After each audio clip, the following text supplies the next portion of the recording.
Go.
Go.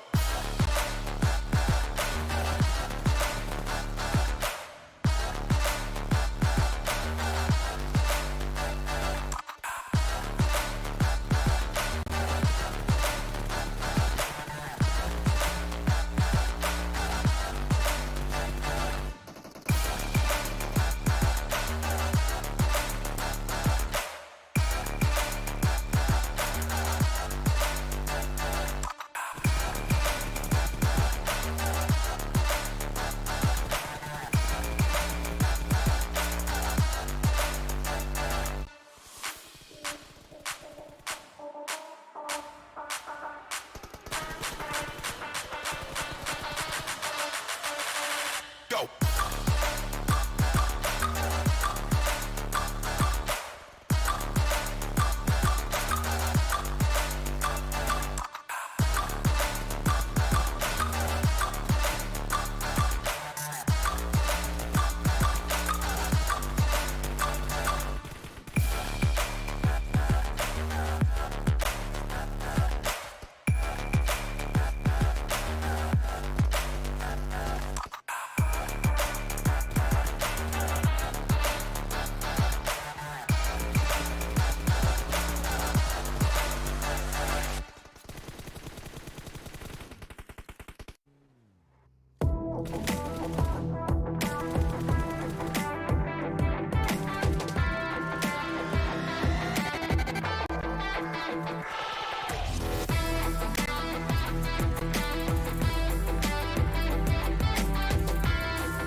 Hello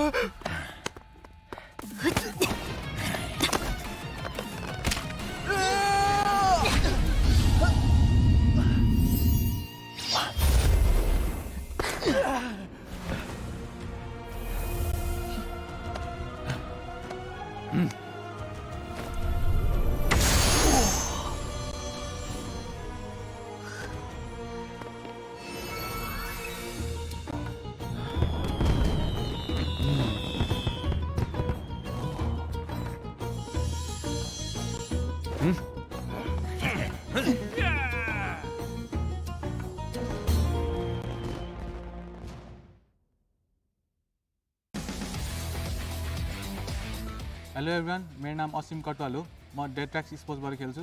मेरो आइजिएन चाहिँ ड्याक्स octopus हो। हामी यो पिएमपिएलमा हाम्रो नयाँ सुरुवात गर्नेछौँ। हामी नेपालको बेस्ट टिमहरूलाई हामी कम्पिटिसन दिनेछौँ। यो युट्युबमा लाइभ हुनेछ, हामीलाई सपोर्ट गरिदिनु होला।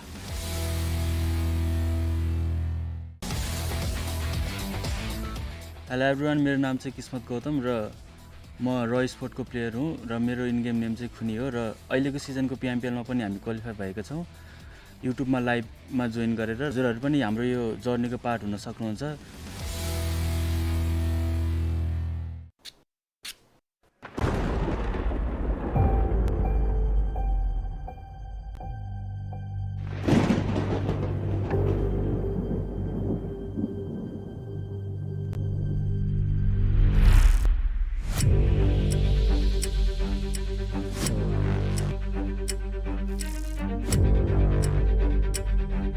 Each new era needs new champions.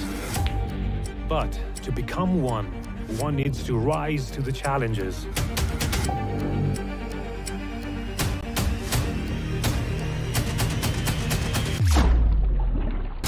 Persevere through failures. One needs to fuel the inner fire.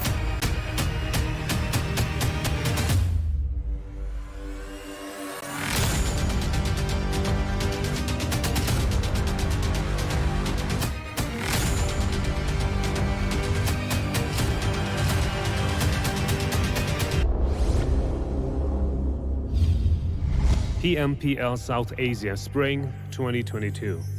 The dawn of new champions.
Welcome back once again, ladies and gentlemen, to the PUBG Mobile Pro League South Asia Spring Season of 2022, ladies and gentlemen, which is brought to you by the Oppo F21 Pro, which will be out in the market soon. So you guys can grab yourselves the winner chicken dinner with the Oppo F21 Pro. This is Super Johnny, joined by Ocean Sharma alongside with me. And Ocean, I mean, first of all, did you expect that we would see Venom Legends not be part of this Super Weekend? Trust me, I expected a lot of things, Johnny. A lot of things. And so many did not happen. A few have happened. I don't know how. But then again, there's one thing that just, is going on. That as well, we'll have to see who gets those $1,000 right now with each and every chicken dinner. That's one thing that we'll have to see and understand. Because as of now, in the last Super Weekend, out of the 15 matches played, 9 went to Mongolians as a whole. That's just incredible, right? They went down, they came up with the 2/3 of the chicken dinner for themselves, and that just is incredible. But then again, you're talking about Venom Legends. Well, I mean, a few teams from South Asia region, they have been struggling a lot here and there, and I don't know, man. I don't know what is going wrong. Like, obviously, lots and lots of things, but the team knows best. I mean, Or the definitely. teams, as per se.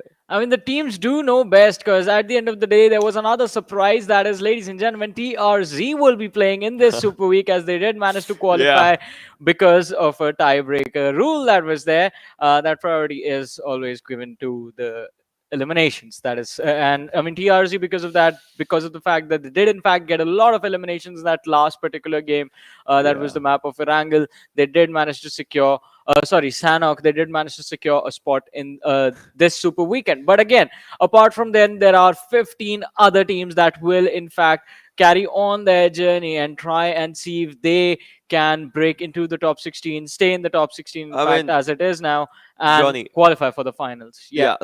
So obviously we'll be looking at the format as well, but we have a lot of rules when it comes down to the tiebreakers, right? If you have the same number of points, the team with the best position in the recent game actually gets that position for themselves, and that definitely shows. But right now, if we talk about the format, we are in on the Super Weekend 2, and then we'll move forward with the next league play, that is the Week 3, in which we'll see all the 5 groups again, and we'll move on with the Super Weekend 3, which will go on for 3 days again. And after that, we'll go with the top 16 teams for the PUBG Mobile Pro League finals of this particular season. When we talk about it, all the teams are going to be they're going to be ready. But then again, Johnny, we'll see who are going to be those 16 teams, because a few they'll have to move forward, because 22nd to 24th, those are your utmost important days. Exactly, ladies and gentlemen, the finals from the 22nd to the 24th. But in order to get there, as Ocean mentioned earlier, you have to be in the top 16 in the league stages. And I think, as you mentioned, the more consistent performance is given the priority, and that is TRZ getting the chicken in the last game, and that resulted in them having the most consistent points overall. And well, inside the top 16, doesn't matter, they are here. That's, I think, the point we need to focus on. And it's not just them that is qualifying for the first time. The Atrax have made it to the Super Weekend as the first time and have put themselves in a position from where they can start building a bank. Because, ladies and gentlemen, with the prize pool distribution in front of us, if you look to the lower left-hand corner of the screen, you do see that $1,000 per match, winner chicken dinner. If you manage to win a game in the Super Week, you get $1,000 plus the 15 points and the elimination points that you get in the match. But $1,000 for a game. Come on. That gets you rich. That gets you super rich. I mean, imagine getting $9,000. Obviously, that has to be distributed amongst the teams and the players, though. But yeah, $9,000 is what the teams have had for themselves, because they have had their eyes on the 15-point marker. That is the chicken dinner point that comes down, ladies and boys and girls. Second gets you 12, third gets you 10, fourth gets you 8, fifth gets you 6, sixth gets you 4. I mean, so many points overall. But 13 to 16, that's where you'll be filling down the void of 0 points. But one elimination gets you 1. Exactly. I mean, those elimination points are the points that you can fill that void with if you just take an exit, take a tumble earlier on in the game. But along with that, I think it's important, like, there are a few teams that we did notice trying to focus on those placement points. In particular, Vibes was one of those rosters that were trying to balance out early eliminations plus late game late game placement points. And IHC, they have the exact opposite strat of that, where in the early game they take as, all right, we're not going to take those fights, we're going to avoid any sort of contact, and late game is when we see the aggression from IHC. But again, as we begin the Super Weekend, Atrax, Ocean, I'm really excited to see Atrax in action. I mean, the qualification that they have had is impressive. I mean, talk about improvement. Last week, week 1, they failed to make it to the Super Week. This time, they make it here within the top 4. Yeah, I mean, that team has been doing pretty. They got 81 points when it comes down to the league plays, and that is just impressive. Meanwhile, we talk about Deadeyes Guys, Raw, High Voltage, Vibes. I mean, these teams are brilliant as well. Raw getting 6th position in this league play. They did pretty decent. High Voltage, though, was struggling a bit here and there. I mean, they were at 13th, but still, again, a struggle is a struggle that the team was showing. We'd be hoping that, they do pretty decent. Vibes, though, you remember, first day, they were not in top 16. Second day, they come out at 7. That showcases the way Vibes would like to play. I mean, they got so many second positions for themselves. In fact, 4th position, if I'm not wrong, for themselves. And on the other side, we have Savage, a team that everyone has had hopes from, but they barely qualified. The this time. ElementriX on the other side, pretty decent team. Skylightz Gaming, I mean, this is a team that has been there amongst the top charts when it comes down to the league plays. We want to see what they do in the Super Weekend, because last time they only got one chicken dinner for themselves, and that is $1,000 only. But DRS, oh, the struggles. I mean, definitely. There has been a lot of struggle for DRS, but hopefully this week they do recover and they do bring themselves in a much more wonderful position, a much more secure position in the overall standings. Because, again, I mean, Skylightz Gaming, DRS, not too far away. There are just 3 points separating these two teams, and it's going to be quite important to see what exactly the tally is going to look like at the end of this weekend, ladies and gentlemen. But last but not the least, we do have the squads from TRZ, Stalwart Esports, Rain to Kill, and JyanMaara also present in this week. And again, as we have been talking about it, TRZ is also one of those teams, an important team that missed out on the previous week. So it's going to be quite exciting to see what they bring to the table in week number 2, and also what their game plan is going to be to overcome the point deficit that has already been established by the other teams. The closest they can get to someone is ElementriX, that is 57 points, but even ElementriX is playing. JyanMaara is going to be playing as well, and they are on 63 points. So these teams will already have a head start compared to TRZ and Atrax. Yeah. Well, in all of these situations, right, TRZ coming up with a fresh start for themselves. I hope they just don't choke under the pressure, because we know what the pressure is when it comes down to the Super Weekend lobby, right? Yeah. And as of now, ladies and boys and girls, these are the overall rankings: 196, 193, 169. No doubt there is slightly, there's still a gap, but it still shows that the Mongolians are dominating in this lobby with so many chicken dinners. I mean, I see 8 chicken dinners here. We'll see one more on the other side. But Vibes, come on. This is your week. This is your Super Weekend. Get a chicken dinner in this one. Get those $1,000. Get that momentum flowing for yourself. Deadeyes Guys did it good, but just like we said, Johnny, DRS Skylightz. Oh, the misery. I mean, the misery is there, but It's I not think bad, but still, yeah. I mean, to be honest, as you said in the end, it's not bad, but we expect a lot more from these teams. That's the thing. And ladies and gentlemen, if you guys were wondering why Venom Legends is grayed out, why 1952 is grayed out, because, I mean, again, they failed to qualify for this weekend's matches. Although we do have new additions, Johnny. A1 Esports, they still haven't qualified. Yeah. They were in their own blacks and whites for the game. That's why they're grayed out. I mean, come on, it's a good one. Come on. And also, along with them, surprise, surprise, Savage Esports is not here. I think that is also another interesting thing. Savage Esports in 7C, because they were doing quite decent in week number 1. As far as I know, Savage should be here. All right, Savage is here. Yeah, the color is slightly. I mean, come on. We need different colors. But then, we both got colorblind for that moment. Come on. Back. So now, talking about this one, right? When we talk about these games, right, ladies and boys and girls, we know how important these are right now, because every game gets a momentum flowing. Now there are no groups. You are playing all the matches. Every single match has to be played by you. No breaks, nothing. Obviously, there would be a break after the game 2 or game 3. We'll talk about that later. But then again, you still have to play all the games. You have to get that momentum flowing. It should be in your veins, and then it should not go in vain. I mean, you see what I did there? I mean, it's a bad joke, but I'll still love to make you happy. But alrighty, so as we do talk about the mindset that the players will need to have in order to sort of overcome, I think the 3 new teams that we have are the teams that will be under the most pressure.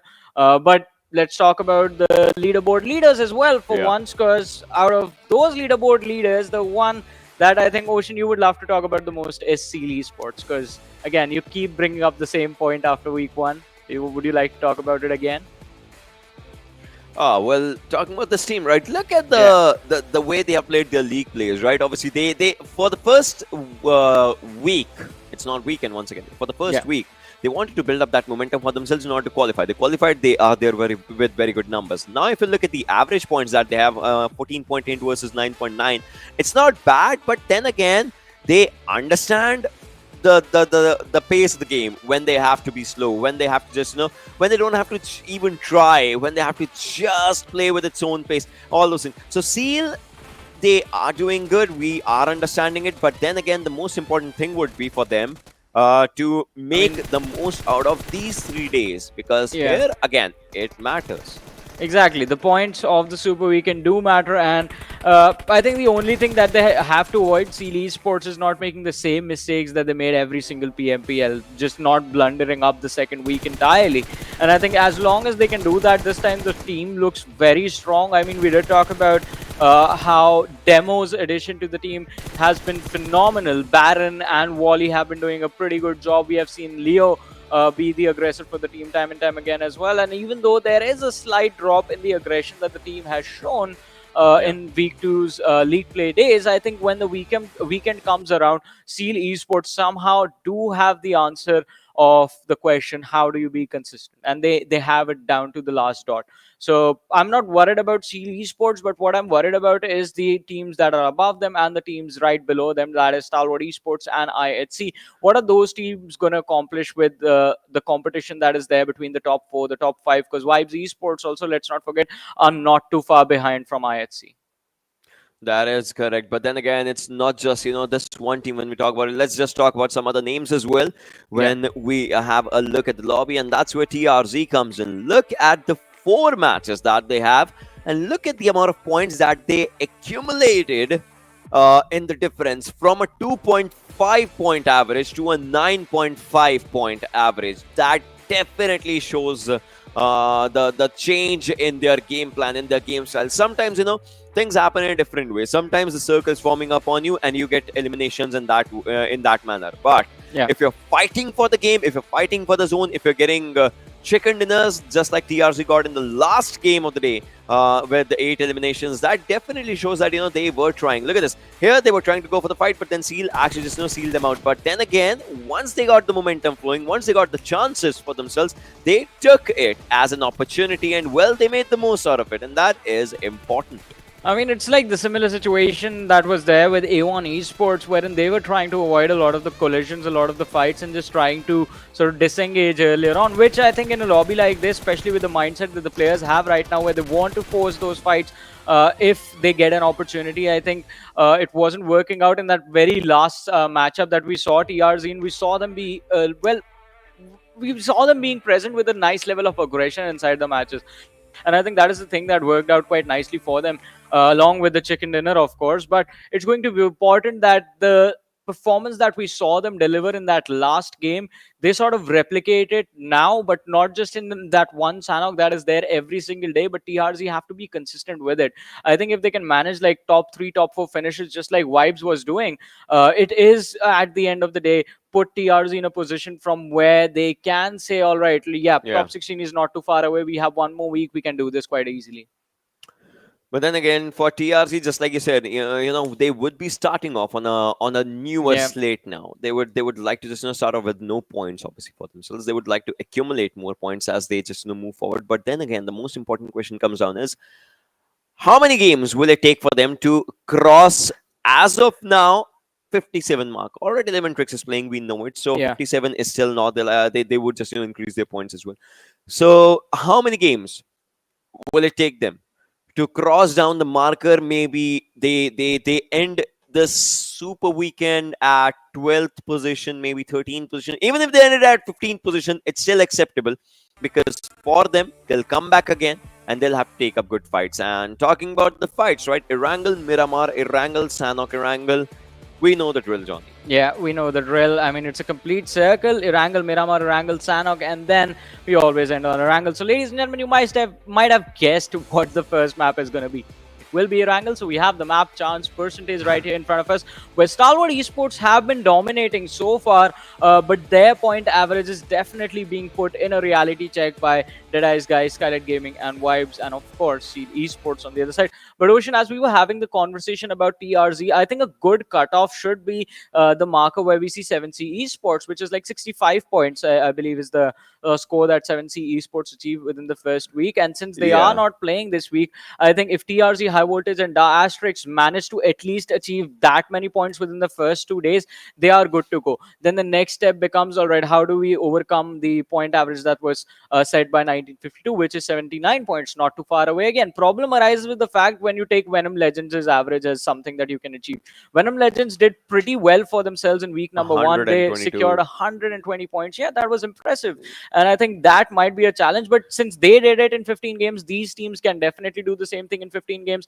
And if you can beat Venom Legends, I think then safety is guaranteed for you. You come back in the third week, you manage to finish in the top 6, top 7, you are still good to go. I think no one will be able to snatch the top 16 away.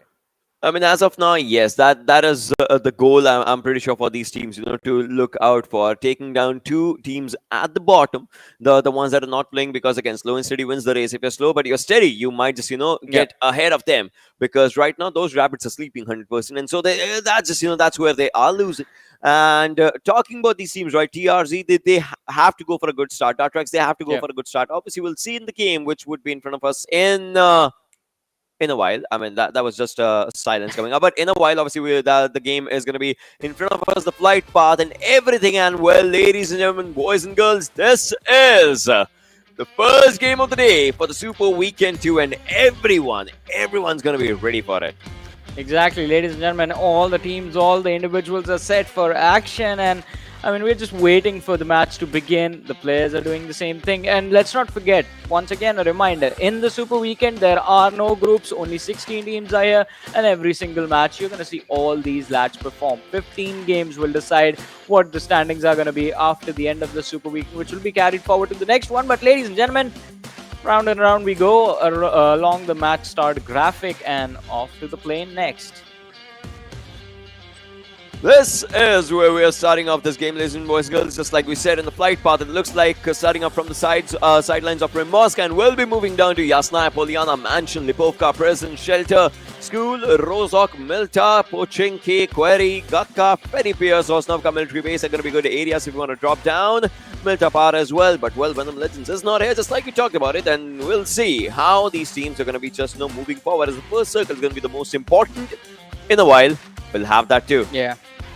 I mean, definitely, we will have the circle in front of us as well. But this trajectory of the play, and I believe it's quite decent, does allow a lot of teams their preferred drop locations. And I think, in fact, all of them do get to their preferred drop locations quite safely. But again, I think it is going to be quite important and game deciding where the circle will be, because I want to see those hybrid circle that we have been seeing within the first week that are present towards the southwestern side of the map, just engulfing a little bit of the military base and just prioritizing the main island entirely. That sort of gives a little bit breathing room to the teams on the military island to sort of progress into the late game nicely and result in a lot of mid-game action as well. But this time, I mean, I'll take it, Ocean. I'll take it. Not a southwestern, but a northwestern circle. Yeah, I mean, we can definitely just, think about it in that sense, and we'll see what happens with the game slowly and steadily. Oh, just trying Bishal, just trying to ram down the players. Obviously, that did not happen, but he's still trying again. AJ needs to stay alive. He needs to survive, but the vehicle's going spinning round. But then again, it's multiple players. One wipes. They have the backup with the vehicles only, and AJ is trying to survive somehow. Look at this. What is happening? It's that show of Tom and Jerry, that episode in which one mice is being chased down by 2 cats, but now they go for it. And this time, no resurrections. Well, yeah, exactly. No opportunity for resurrections this time. And as soon as we started, ladies and gentlemen, we do have the first blood officially being secured by Deadeyes Esports, as they do manage to pummel AJ from the side of Skylightz Gaming with the vehicles that they found earlier on in the match. And now on our screens are the lads from Atrax. I mean, they have left a man behind, but it's okay. It's just a try bike. I mean, you can carry 3 at max, so it's going to be quite interesting to see if they do, in fact, manage to get away from the situation. But talking about situation, Rules find himself in an awkward one, as he does not have a priority on that many weapons and healing utility, but the lads from TRZ are looking to hunt him down. Yeah, now let's see what is going to happen, in all of these situations, as the players are definitely trying to go for themselves. Looks like Rules might just be there. Oh, takes down one in a brilliant fashion. On the other side, DRS, the players are being taken down and traded out as well. TRG looks like they have a game plan for themselves and they are trying to utilize it in a good sense. I mean, definitely, but let's see. DRS, can they recover from this? Have already lost a key player from their side, but in fact did manage to find a nice trade from the side of TRZ. Manish with a UMP will look to see if he can pre-fire someone down the corners of the walls, the perimeter of these houses, but DRS, they are trying to force this one against TRZ, and TRZ, let's not forget, they are looking very deadly these days, especially considering they've made it to the Super Weekend, would not want to miss out on any of these points now, and DRS, they're trying to make a run for it now. Ocean on foot as well. This is very risky for the team. And well, now they have DRS, now they have a car definitely for themselves, and they are moving on. I would like to see their POV if you can get it, and I would want to see where they just stop down for themselves. All right, so here we have it. All right, great just escape. yeah, just as we said, they are moving the fuel can, just doing its job on the vehicle, but there's a buggy as well. Will they take it? All right, yeah, they will. Killer just using that buggy to move forward, and this time, ladies and gentlemen, we have this kind of a circle. Look at how comfortable Raw and IHC are in this circle. Very good circle for them. Well, it is a very nice circle for IHC and for the lads of Raw. And I think T2K can, in fact, also capitalize on this since they are towards the Severny area. All they have to do is get to the northern Georgia Pole city early. And we did, in fact, have a circle quite similar to this one in the last Erangel of the league play days of this week. So match number 4, day number 2, basically, is where we had a similar circle, and we saw IHC pull up a beautiful performance in that one as well, although it was the lads from Stalwart Esports who walked away with the win in the match at the end, just glitching out a 1v2 against the players of Vibes. But still, I think in this sort of a situation, early game action, we're barely going to see any of the early game fights. Mid game is when things become very exciting and very intense, especially from that ruins to Pochinki position, because that is where most of the teams will be rotating from.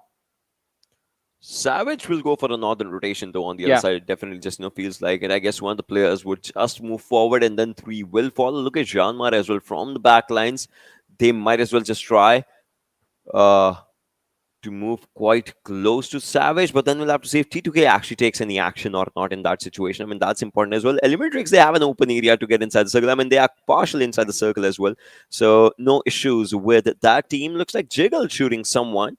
You could see right next to his name, Vibes, they are trying to spot down a few players if they can in the early fights for themselves, as they are the only team that took down one of the players, and definitely had to hurt in all of these situations. Slipknot on the other side. All right, these players from Phantom, in fact, it looks like they would want to get a hold of a good area for themselves. I mean, wherever these players are, look at this, they have teams quite close to them.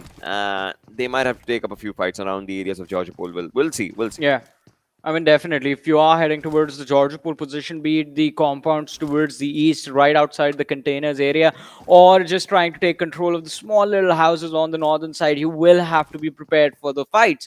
But I think they can still be avoided for the next at least 5 minutes before the team starts closing in on their positions. And until then, I think the teams that are moving into those compounds will have a little bit of a breathing room available, but they have to be careful. How do they utilize it? And also, Ocean, I think you will agree with me on this.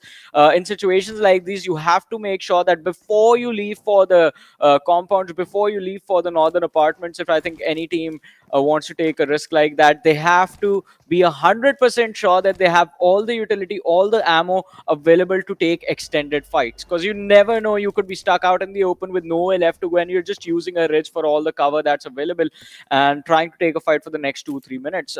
If you run out of ammo, if you run out of smokes, you're done. You will get caught off guard completely and taken out. I mean, 100%. If you run out of things, then you are 100% just not done for. You cannot do anything in that situation. Deadeyes Guys as players. It looked like they had some things just going there. They were thinking something when that vehicle just not moving or anything. Savage on the other side, all right, they are picking up those gas cans for them, so obviously they're going to be important as well in the later stages of the game, or maybe around this, because right now it's just the first circle. You have to rotate as well, you have to mark a good territory for yourself, then you have to move forward, so all those things will just see how these players just go forward when it comes down to this understanding. But then again, as of now, these players are just trying to get a hold of a good place. T2K, they always try to go from the northern side, and right now Suyuk, oh, what a spray by Suyuk, takes down one from that buggy before they could just think about it, and Hershey would be finished down. That wrath of Suyuk. Well, this rotation from Savage Esports was very predictable, and T2K have capitalized on this, but they weren't ready for JyanMaara, but they're still working quite hard. T2K Suyok securing one more elimination point from the side of Savage Esports. In the meanwhile, on the other side, JyanMaara Snipe YT has also been finished off, and it was Jane, the man who did all the dirty work over there. But still, Train to Kill will be quite happy with the 3 elimination points that they've secured in the early stages of the match, and I think have put Savage Esports and JyanMaara in a little bit of a troublesome position. So it's going to be quite interesting to see, as the other teams are going to be expecting to get gatekeep as well on the northern side. Will they try and force that rotation? While all this chaos was happening, look at Deadeyes Guys. They were like, yeah, we know where T2K are. The max they can do is like just blockade the area of shooting range. We're not going to go through there. Just use the Rozok position in under control, and Deadeyes Guys just sticking close to the shoreline, rotate towards the northern Georgia Pool City as well. But that's where the other teams are on the southern side. You see them, right? Yeah. We can see Raw's players just situated on the around Georgia Pole. Meanwhile, these things might not look good for a few teams, but this will. If you're a dedicated sniper, you would want to use this AWM for yourself. Suppress a sniper as well is up there for grabs if you want to just use it.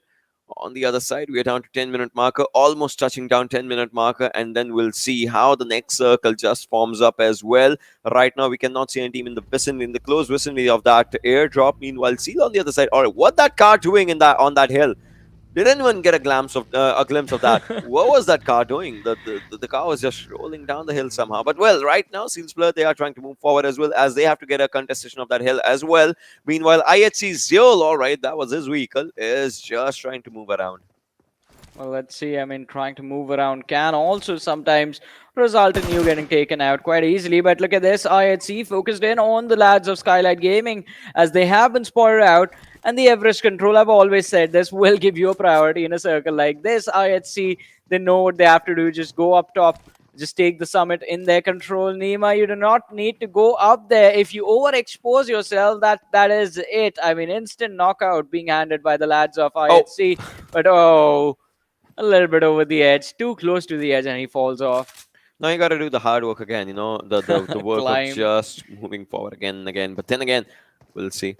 Godless trying to move to the back line. Skylightz, I mean, these fights have happened before as well. We know these teams, IHC and Skylightz, they have played under different names, but they have had the same rivalry when it comes down to the rotations and holding up good grounds for themselves, higher grounds. But Baron, what is he doing? Is he insane moving like that? I mean, he will be punished. He will be taken down as ElementriX just, gets their first elimination for themselves. But what was happening in the situation? I mean, Baron just thought that he would just get out of this place, but then obviously he could not. The next that was bad. Player, yeah, I mean, just one blunder after another. Seal Esports not really having a fun time in this one, and it's quite unfortunate. I mean, what has happened with the team, but I think they can recover. There was quite a lot of distance between them and the players from ElementriX. So yeah, we do see Leo back up on his feet, and even though he hasn't healed up to 100%, they can make a getaway to a more solid, more secure cover, and then it will be off to the healing utilities being used. The first stage, the bandages being popped. The second circle is here, ladies and gentlemen. The third one will be next. Just 4 more seconds to go as the blue zone closes in. DRS, look at their position towards Rozok, and it is not going to be a good time that they're going to be having inside the game as the circle just moves away from them. But talk about IHC's prediction and the read to head towards the Everest. And well, Seal Esports, they're very salty about losing Baron. So yeah, ElementriX, you better be prepared for this punish. Yep.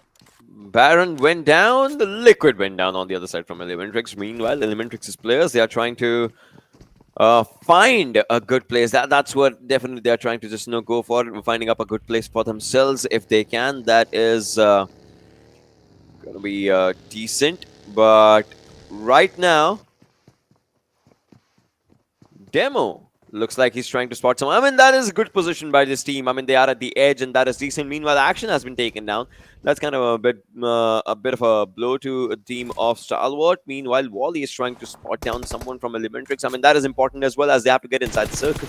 A few of the players of Team Seal are in the circle, but a few are not, and you know how difficult it can get. Can get quite tough, but talk about things getting worse, in fact, as Stalwart Esports lose out on action in the collision against Vibes. And I think Vibes will definitely look to capitalize on the team that is leading the leaderboard right now, as they are chasing the same target.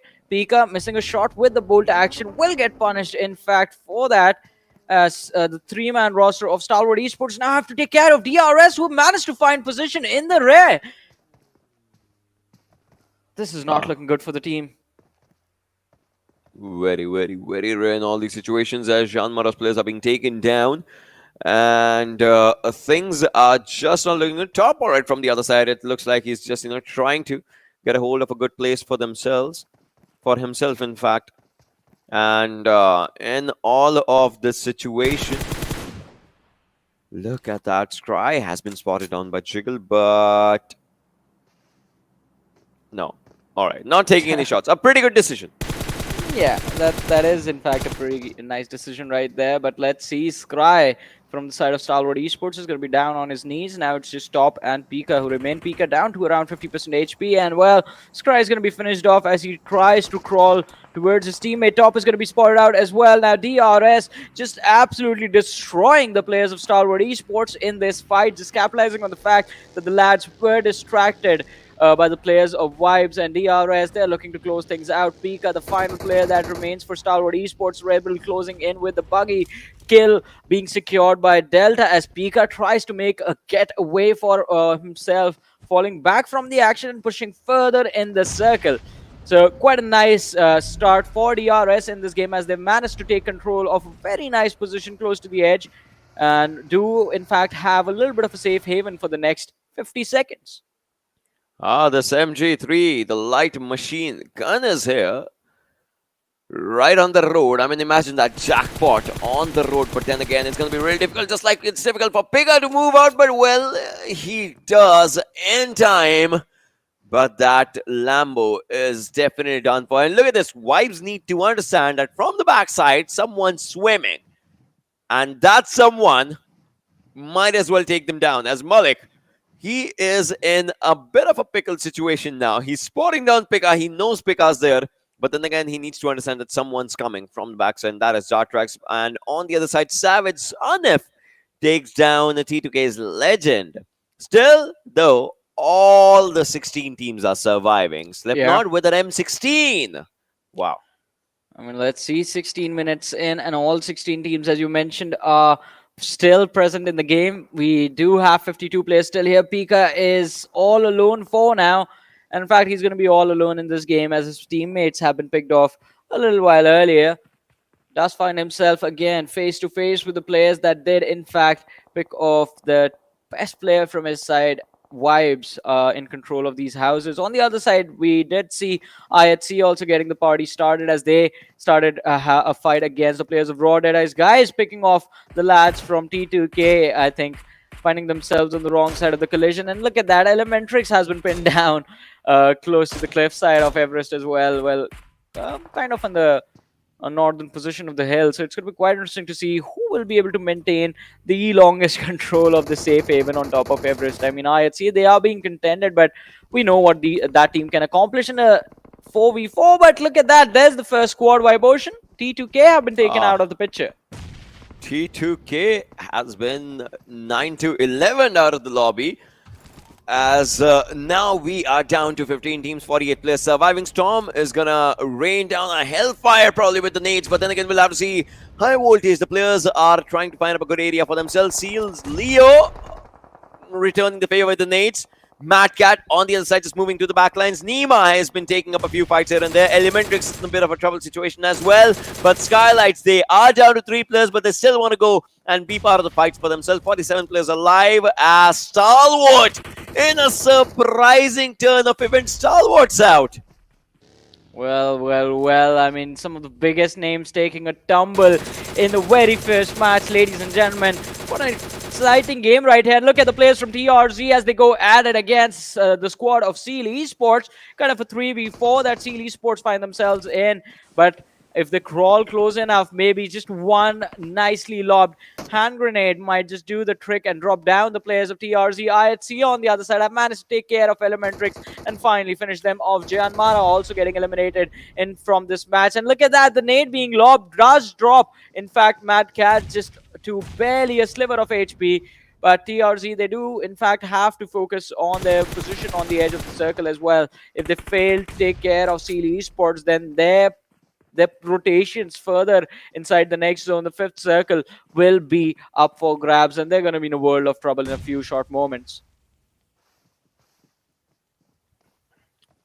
Wally, he's just lying down. He definitely has been spotted. He's going to go with the Molotov. I'm pretty sure that's not going to do the job right now, but his gun might. But then again, Mad Cat just, returns that favor. Mad Cat's moving forward. Oh, this is really scary. I would want to see a clutch from this lad if he's just moving forward. But look at this TRZ spot. He's just moving forward as well. Manish has spotted down one more player, but it was Storm who takes one more end demo. He's the last one surviving. Has taken down 2 players from TRZ. He's been spotted down. Storm needs to understand. He needs to revive his teammate who's down and out right now. Look at this. Manish does not even have any HP bar on himself, and he's still getting a revive. That's like a new life being taken down. But Demo, oh, he goes out. TRZ took it a bit more seriously, and looks like they are actually in to win it. Yeah, definitely. TRZ off to the races, ladies and gentlemen, with a very massive squad wipe for themselves. Savage Esports will be shown the exit of the lobby, and Raw might be next as they find themselves in a very unfortunate position against Skylightz Gaming. Nima is still present, but he has to run forward to make sure that Cooney does not shut down his teammate Mafia Ninja in the front lines. Nima, with a grenade being lined up, is going to lob it towards the tree where he saw Rig last being present. DRS in the meanwhile will be eliminated from the match as well, and Raw, they are capitalizing quite nicely on the fact that Skylightz Gaming are a little bit distracted in this team fight. Galzan and Nima finally all join together, but I think it's a little too late to save Mafia Ninja. Definitely is. It definitely is. And oh,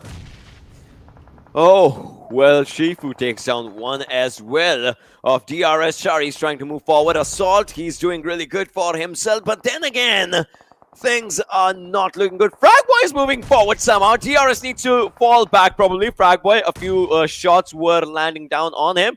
More and more nades, more and more Molotovs being done. And look at that Molotov. Oh, that's a good one by Fragboy. That is a very good Molotov coming down, as now it's just one player surviving. But what is happening? DE, they are falling down as well. But, well, before that, they eliminate DRS. Half of their job is done. Well, the later half is to win the game. But will they be able to? That's the question, as they are in the open and they have 9 eliminations. They have the momentum for themselves going. We'll have to see if it can pull down to a good full stop, as Shari is on a domination, but Shari is down. Look at Wadu's nade. One nade to actually rule them all, as one nade takes down 2. I mean, but they are not looking to stop. They are still pulling up the pressure. Deadeyes Guys have lost 2 players and they have been knocked down. And I think, again, Ocean, I think I agree with you on that. They need to slow things down a little bit. They have the momentum. The players are feeling the heat of the moment, but there are times in the moment where in the game when you need the reset, you need the breathing space for yourself and for your teammates. But on the other side, I see, look at him taking care of the players from Phantom all alone in a 1v2 situation. Has Vexy pinned down, has made sure Yeta does not step out in the open, does spot out the smoke right behind the ridge, is going to lob a grenade just to see if he can find the knock, and he does in fact. What precision right there with the throwables. I see an absolute beautiful grenade. And now as we look at this fight, Vexy, the last player surviving from the side of Phantom, is completely pinned down behind that rock outside the circle. And well, if he gets delayed This too is a good much, nade. then that's it for Phantom Esports. Yeah, it's going to be Is a this- wonderful nade. No, Oh, no, no. they just went down. They just tossed the nade, they went down. And now Rig needs to understand what is happening, but the nade parade is still happening, and these players need to survive. Another nade might just go in. Oh, what is that nade? What was that nade? Are you freaking kidding me? What was that nade? Did you just see that? Rig! Well, Rig just tore the team apart yeah. with that brilliant nade. I mean, no words, just absolute awesomeness right there from the lads of Raw. Dragging themselves out of a very bad situation, and now since Skylightz Gaming is out, I think they can refocus on their moves ahead. But ladies and gentlemen, 5 teams remaining, 14 players alive in this match, and look at Deadeyes Guys. One of their teammates has been knocked out, but they don't care. The revive is there, and Deadeyes Guys are looking very strong right now. 11 eliminations secured. The only team that stands in their way is IHC, who are doing an even more phenomenal work controlling the summit of Everest at this point. And both these teams are surrounded from every single direction. And look at TRZ capitalizing, and Raw as well, as one lad from IHC goes down, one from DE goes down. Will we see the recovery? That is the question. Sifu sir, he has been finished off, in fact. While Godless, I think they will try to go for a revive on Godless, but Alex has also been taken very low. Yeah, very low, but not down right now. Godless is on his feet back again. DE, it's important for them. They lost 1 player, but they have 11 eliminations. That's the number of players alive right now, 11. So they might have a chance to take up a few more for themselves. TRZ, look at this, Johnny. Impressive work. They come here for the first time, and now they are amongst the top 5 teams. I love it. I love it. Phantoms down and out. TRZ is among top 4 teams all of a sudden.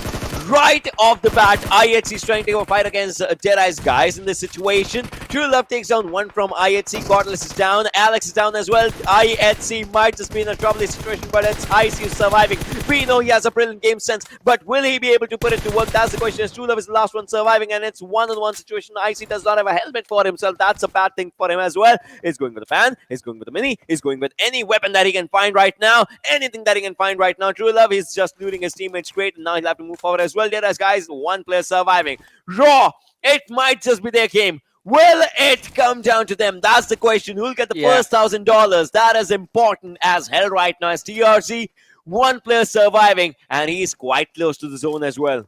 I mean, Raw need this game to enter the 100-point, break the 100-point barrier that is there in front of them. But along with that, they need those final few eliminations as well. Now with DE, IHC, and TRZ, all these 3 teams down to just the final few surviving players. Raw, they sit in this match with a man advantage, but their position has been compromised as IC has been constantly ADSing on where the players from Raw are.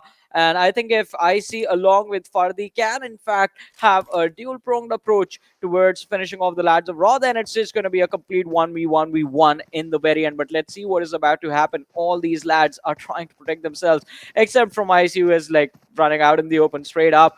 And Fardi, I think, is taking a lot of damage from the blue zone. He needs to step out from behind the rock, does in fact make a run for it, and does he enter the safe area? I think he has. Oh yeah, now he does. But the best part is that Raw has 2 players. Imagine no. It's a 1v2, and Raw is the only team that has 2 players. Imagine if 1 grenade actually takes him down. This grenade looks good as one of them goes down by True Love. What is happening? Go for another one. Come on, BDJ Khaled, go for another one. But then again, Assault is still surviving somehow. It's a one-on-one fight that's happening in the final circle. He had everything. He just shot. He just threw a stun grenade as well. You saw that happening. Yeah. Assault, I don't know if he understands this. 1 versus 1 versus 1 versus 1 in the final circle of the first game of the Super Weekend 2, and everyone's trying to go for somebody that they can find. IC has 7 kills as an individual. That's a good one for him, but now he's looking in the wrong direction. TRZ, Ford is quite close to him. Well, Johnny, this zone, 30 seconds, it might just be the most difficult thing to see. Exactly, and I mean, the circle has betrayed the lads from DE, and Well, Raw as well, but True Love capitalizes, secures 2 extra elimination points for his team. Ocean right now. Wow. First with a nade, and then the ballsy move of just getting up out in the open and taking the shots with the UMP. But now, again, ladies and gentlemen, the final 3 teams are here. Top 3 players alive. A complete 1v1v1 Johnny. tiebreaker situation in this match. IC has, well, Johnny. he's one with the nature now. Johnny. The zone's coming up, and after this is the last circle. Think about it, right? It's gonna be the last circle. 1 versus 1 versus 1 is where we are right now. I see. If you look at him, he has 40 bullets. He has an M4. He wants to make it all count. He might not. We'll understand. 28 minutes in the game. I see. Surviving for Mongolian domination. TRZ surviving their DE, South Asian domination. That's what they are surviving for. I see. He needs to get it. True Love is going with the nades, and looks like he is understanding in the right way where the nade should go. All right, True Love has 4 eliminations for himself, but the zone's kind of right behind him. The zone is on his legs, I would say, and half of him is out, and he's trying to not let the zone get the best out of him. And this is where it makes sense. Final 10 seconds, ladies and boys and girls. 9 circle, the blue circle of death coming up, and that's where everyone would be just ready for themselves. Molotovs, rebels, whatever you have to just put them out right now, as now the circle's coming up. TRC has spotted down to E, I guess. Farde, has he spotted down to E? That's the question. The name quite close to him. It actually does damage onto him. I see spotting down the players as well. Everyone might just spot down everyone right now. This is where it goes down. The final fight. One spots the other one. True Love has been spotted on, but no! Deadeyes Guys! They get one for themselves. Oh, True Love is going for the heal. He's going for the heal. He'll be down to the 75 HP marker. TRC, is it their game? No, it's not. Deadeyes Guys in the final moment. True Love. Oh my God, True Love. I mean, definitely. The man needs to change his name from True Love to a wave rider, basically King Surfer, if you will, because he was just riding that blue wave nicely, just making sure he was on the edge, moving in and basically pulling off a 1v4 clutch in the end. Ladies and gentlemen, securing the first chicken dinner of the day for Deadeyes Guys. What an incredible win for the team. I mean, did not imagine that this is how this game was going to end, though. Still quite exciting, and what a nice match. What a nice day, way to get the day started, Osh. Deadeyes Guys, they get 18 eliminations, Johnny. Yeah. 18 freaking eliminations. 33 points. What a big jump it will be. Along with that, I think I want to have a look at what the point distribution is going to look like in the game, because majority of the points have been picked up by Deadeyes Guys and the lads from IHC, so it might be quite a tricky situation for the other teams. But then again, I mean, DE, they were a part of the top 5, and with this game, I think they're going to be sitting on the 4th position.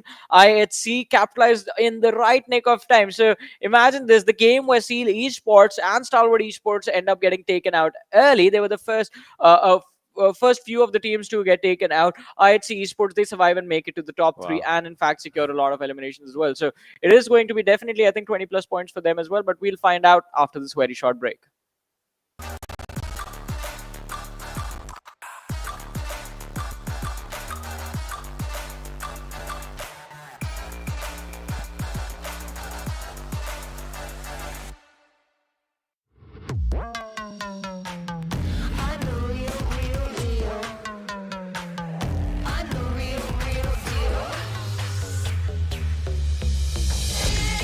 It's a bang, even though my name, call me your everything.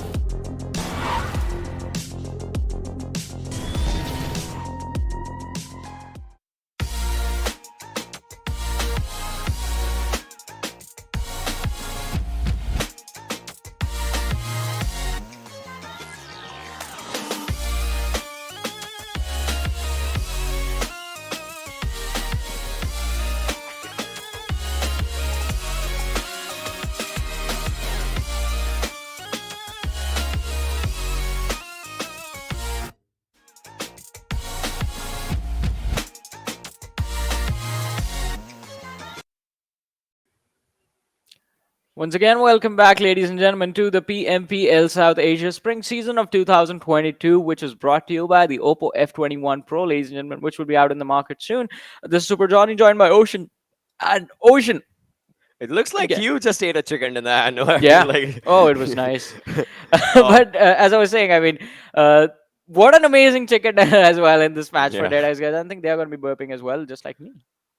For them, it was a fruit of success, to be honest. That chicken, like It the was, fruit it was of a their hard healthy work. chicken Right? dinner. They're suffering from success right now.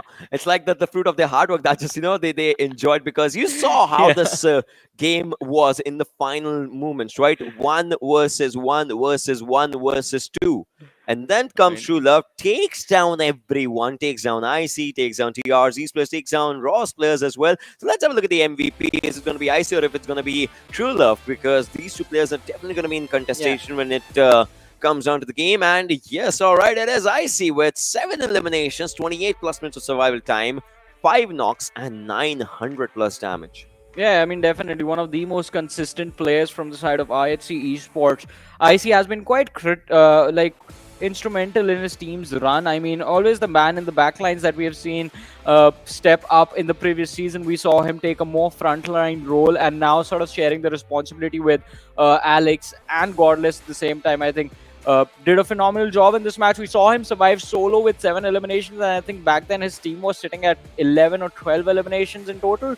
So a major chunk of eliminations did in fact go in IC's hand, and with the 934 damage and the 28-minute survival time, there was, I think, no other option right there. But True Love getting quite close. 6 eliminations secured till the very end, 750 damage and 27-minute 53-second survival time. How does that happen? All it just keeps on happening. But Deadeyes guys, they got good for themselves. DEIHC, I mean, these two teams did pretty good. I'm pretty sure. We saw it in their gameplays as well. Yeah. I remember the old times when IC used to be called IC Dari, and used to be there in the top brackets as well. It's like, be their Dari or not, he still just comes up there and does pretty good. TRZ and Deadeyes guys, I mean, TRZ, come on, Johnny, a team that just just arrives, just did really good.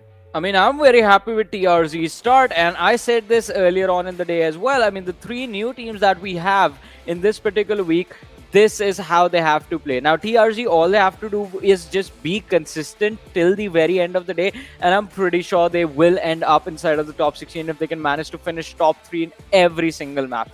A little hard to pull that off, but still, I think if you want to start off, I believe it's the only way they can make it to the top 16 and then sort of try and climb their way up further from there. But looking at the match summary, as we can see, majority of the match was in fact dominated by IHC and Deadeyes Guys. So we do see all the players from these 2 squads being present in every single direction. It is just Killer YT from DRS who has for himself the longest distance elimination, with 248 meters being the exact distance. 248 for Erangel. It's decent, not that much, but then again, it's decent when we talk about it. IC with highest knocks, highest eliminations as well, highest damage as well, and then there is Shari with the highest assists, and True Love just comes up quite close to him. In fact, just coming up with 2 assists, but not exactly close, but still he's there. The rest, guys, 33 points is what they get. IHC 22, TRZ 16, Raw 12. Finally, this time we are seeing a different vibe coming up from Deadeyes guys. In fact, see, the Mongolians are there, but it's not like that, every team from Mongolia is just trying to go with the same amount of fight. Only IHC is in top 9, then Seal comes up at 10th, then we have Savage at 11th, and Stalwart, for a change, just like we said, is on 15th with no points in this one. You know it. That means if they don't pay attention, definitely they won't be at the first. Exactly. I think Stalwart Esports and Seal Esports, their timings have been figured out, because we saw them getting gate kept so perfectly that they did not, in fact, have an answer of how to figure out a way inside the circle, especially with how DRS, in fact, picked off the players from Stalwart Esports. Just one small mistake was made. That was Action overcommitting a little bit towards the players of Vibes. He got picked off, and then DRS instantly just slamming in the compounds that were behind Stalwart Esports, and then just sandwiching and finishing them off under pressure. It was quite nice execute, and the way DRS pulled trigger over there was quite nice to look at as well. But in the end, it was a game dominated by Deadeyes Guys, and I would like to look at the overall standings and see what the situation is going to be within the top 5 now, because even Vibes had a pretty decent game in this one. They secured 10 points for themselves. I think it was just an unfortunate moment that IHC in fact had a 22-point start. Otherwise, Vibes could have in fact moved much further in the game and toppled them over, but that is not going to happen. So I think Vibes are going to be stagnant, or maybe take a drop to the 5th, and Deadeyes Guys will definitely be moving forward to either the 4th or the 3rd position. We will have to see what the tally is going to be. Also, we'll see other stats as well. Yeah. When we talk about the maps, the rotation that was being done by the players. I mean, how the maps were shrinking and all those things as well. We'll definitely have a look at that, and obviously the open moments as well. And after that, we'll see the overall standings as what the changes are happening, because Deadeyes Guys on the 4th. That's really good. I mean, I remember Vibes was at the 4th before this game, so there have been quite ups and downs that are going to be happening. We saw top 3 teams being our 3 Mongolian teams. But then again, whatever happens, plus minus, these teams are still going to be in top 3, because IHC, they got good points. They were at 169. They got good points from this game. And then I guess 22 points. And then if you talk about the other teams, they were like 196, 193. So they'll get good points as well. But then again, let's talk stats first. Let's have a look at the map shrinks, the map shifts as they were just happening. And this is all right. This is going to be the winning path to the zone, ladies and boys and girls. As we see the Deadeyes Guys just dropping down. We see them at Rozhok. We know they like to drop down to Rozhok, and now they are moving forward. This was their first point of execution. They were here at the first, and now they are moving. This is what we talked about, right? Deadeyes Guys, they were moving from around the side of the rotations of T2K. They were moving in. One of them crossed the bridge. You can see that player as well, and that's where the circle formed. And this was their open momentum point. That we are having the edge of the circle. Now we can move forward. After this, the next circle forms up, and you will find players trying to get inside the circle. In fact, they will get in the zone as well, and from there they'll start moving on forward. And it was just one player remaining, so like nothing wrong with that. Yeah. I think, again, as you mentioned, just the last player surviving, nothing wrong with just playing a little bit slower. But I think the early rotations that Deadeyes Guys took were phenomenal. In fact, just rotating early from the northern part of the map and just completely avoiding the whole T2K fiasco that we saw towards shooting civilian shooting range area. And then, in fact, later on being the team that finishes off T2K. So I think that was quite impressive. The only trouble Deadeyes Guys had is on the fact that when it came time to take the final few fights towards the slope of Everest that faces towards the ruins area, that is where I think there was a big cluster of teams that no one could push through. So we saw all the big teams. In fact, IHC also lost a lot of their players. Last few players remaining, Raw lost 2 players from their side. I don't know how the last 2 players survived over there, but in fact they were finished off by True Love from DE with a wonderful usage of utility, and then the UMP coming into action. But ladies and gentlemen, we're going to see all of these moments once again, as we do have the Oppo F21 moments in front of us. And starting things off is the run over on AJ. We've never seen a vehicle 1v2 before. Yeah, I mean, the vehicle 1v2, that was... Yeah. A 2v1 since the 2 lads won, basically, now. But then again, this was a very good knock by Suva, guys. He just took down one of the players, and look at this. I mean, JyanMaara, they tried to have a good fight for themselves. In fact, it just did not happen. And Baron on the other side, look at this, being taken down as well. ElementriX's players, they were trying to do really good for themselves. And IHC, I mean, they wanted to hold this area. They wanted to hold this Everest. They tried as well. It kind of worked. Kind of did not. Well, definitely. I mean, kind of worked. That's the important point. I think a few adjustments had to be made. But talking about adjustments, I think whatever DE have done this time around, it is perfect. Worked out quite nicely for them in the match. The Atrax were off to a good start in the early stages of the game, but even they were picked off during the mid-game stages. And when it came time to transition to the late game, I think just the fact that IHC had sort of let IC loose in the match and just let him go ham on the players of Phantom Esports is the reason he was still alive, because the other 3 players from the IHC squad, Godless, Alex and Zeol, we saw them take a lot of pressure on the summit of the mountain.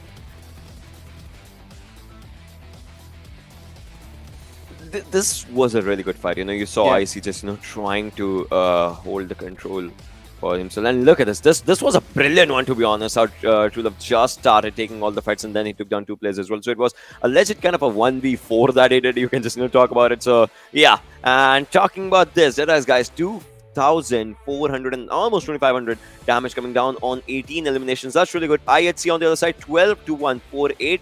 These are the 2 teams that had 2,000 plus damage, while the other teams, they were trying their own. But JyanMaara, 0 eliminations and 0 damage. And when you want to talk about JyanMaara, the most surprising thing right now, all I can see is Stalwart Esports securing just 71 damage and no eliminations in a game.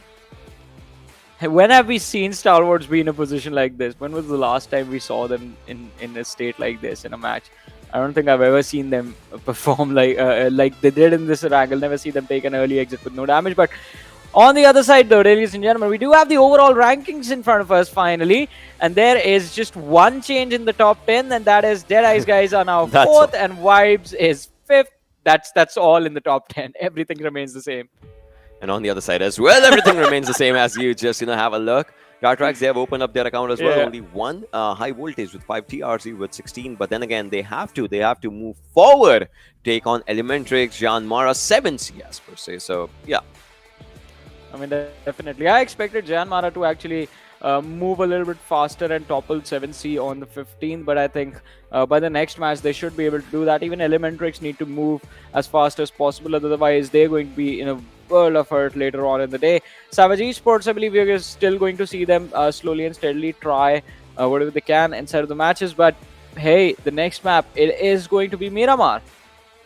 An important map as well. A map that just shows you the long range fights, the mid to long range fights, the use of bolt action, the use of DMRs and all those things. They just come around in this map only. That is Miramar. Everyone just wants to be good out here, but it has been a thing that last Super Weekend, every first Miramar was won by the Mongolians only. So we'll see if the same just happens, if the same continues or not, because well, again, otherwise, we can just say that only one Super Weekend was theirs. But then again, they would want to just change it.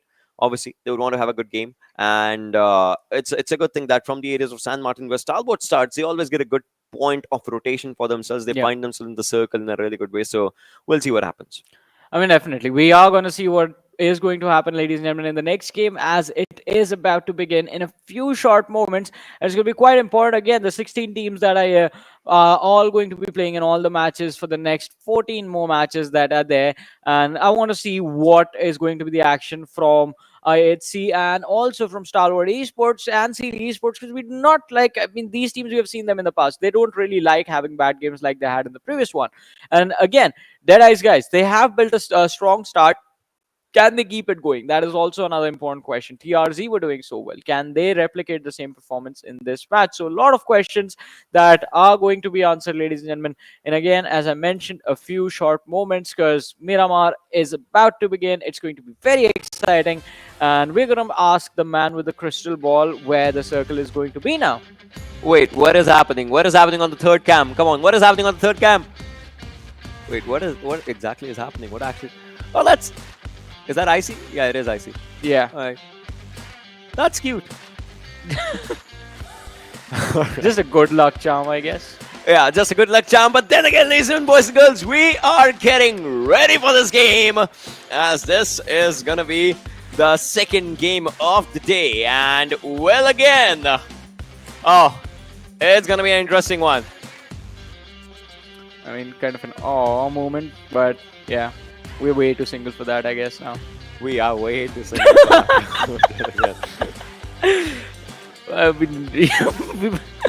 But alright, let's just focus on the game. The trajectory of the plane, starting from the western side of El Pozo and going all the way towards Port Paracia. So, a southern side leading trajectory on Miramar. No one's going to be happy about this.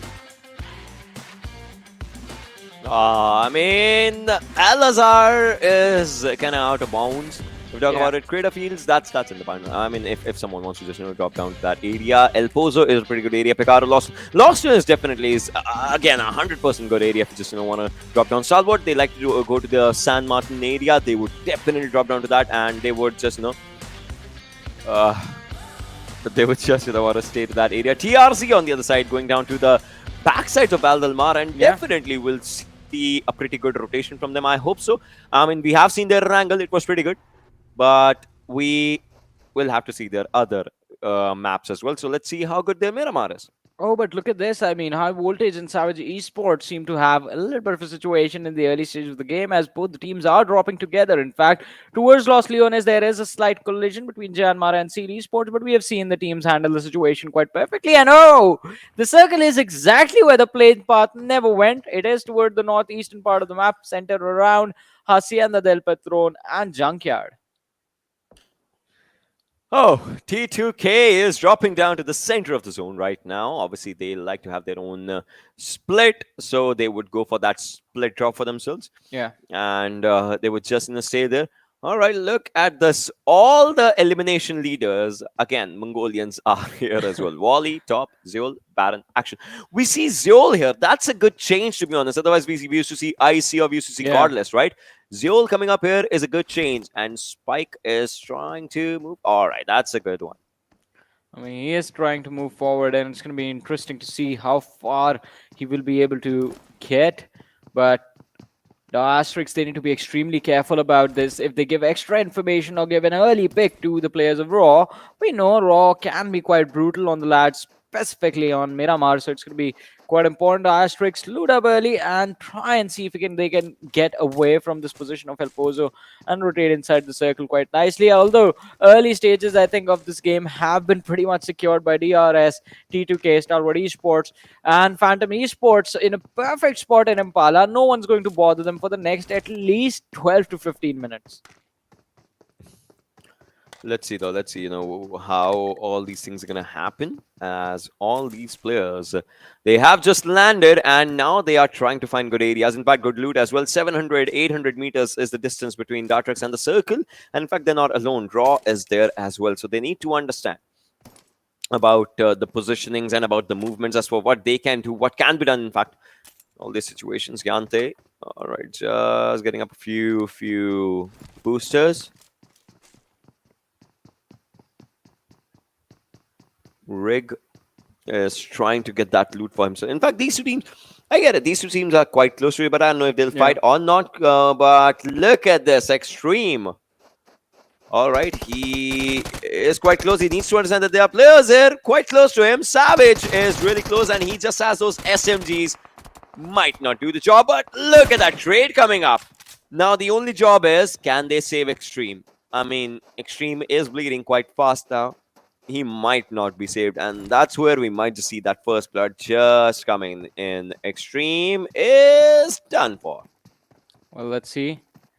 I mean, Extreme is going to be done for, but on the other side, Hershey has been taken out in a very uncomfortable position as well. We did see the first blood right there, but Praveen is going to run forward to avenge his teammate. And since the other players from the side of Savage Esports are nowhere near this position, I think this can be quite an easy point for High Voltage to secure. Just have to figure out exactly where he is. Oh, they finally see him, Praveen. He's in a wonderful position to secure this point, and it's going to be, again, as I mentioned, very easy trade. Quite a decent trade when just comes down and... Why are they wasting so much time? Just finish him off.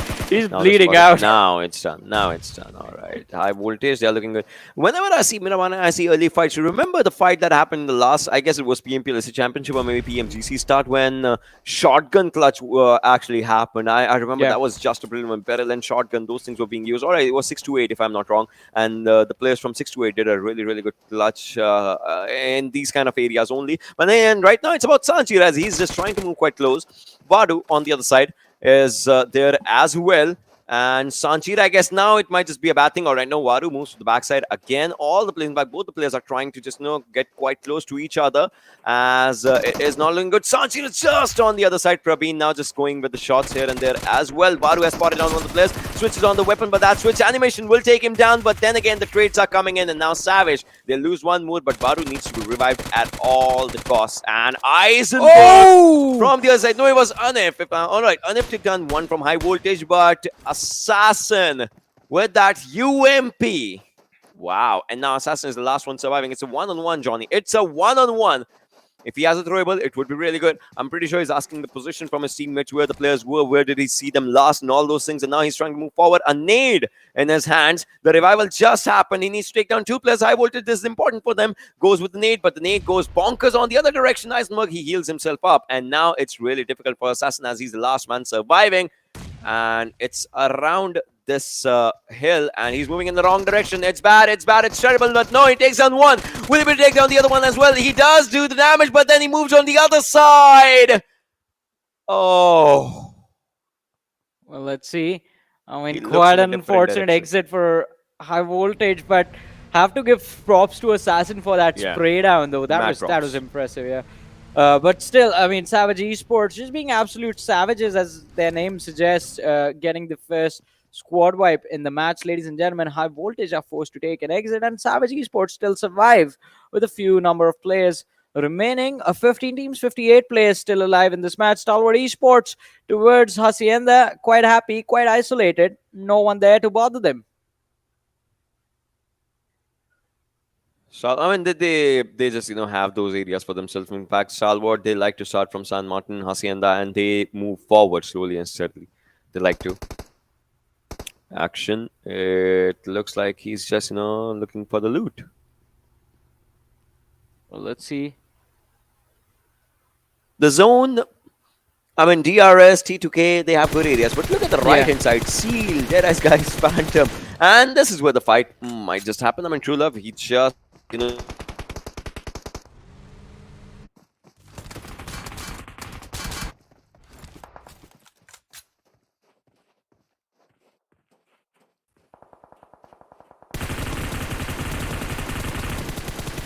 It is going to be quite interesting to see what the end result of this fight is going to look like. Deadeyes Guys, they do spot out the lads from Seal Esports in the distance, so they will have to be careful about taking the fight against these two teams at the same time. And in fact, Seal Esports, they find the first pick as Fragboy has been knocked out. Shifu behind this ridge needs to be extremely careful.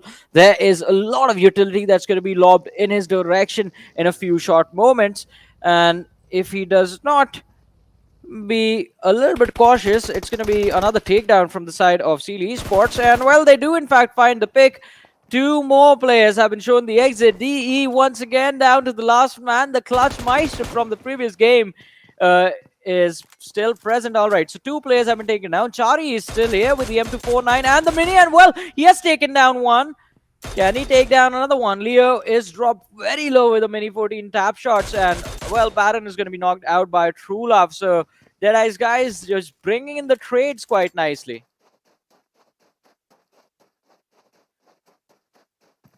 Alrighty, so moving forward from here, Fragboy, I think Deadeyes Guys, they're going to try and reset, try and see if they can give him a revive. Leo on the other side.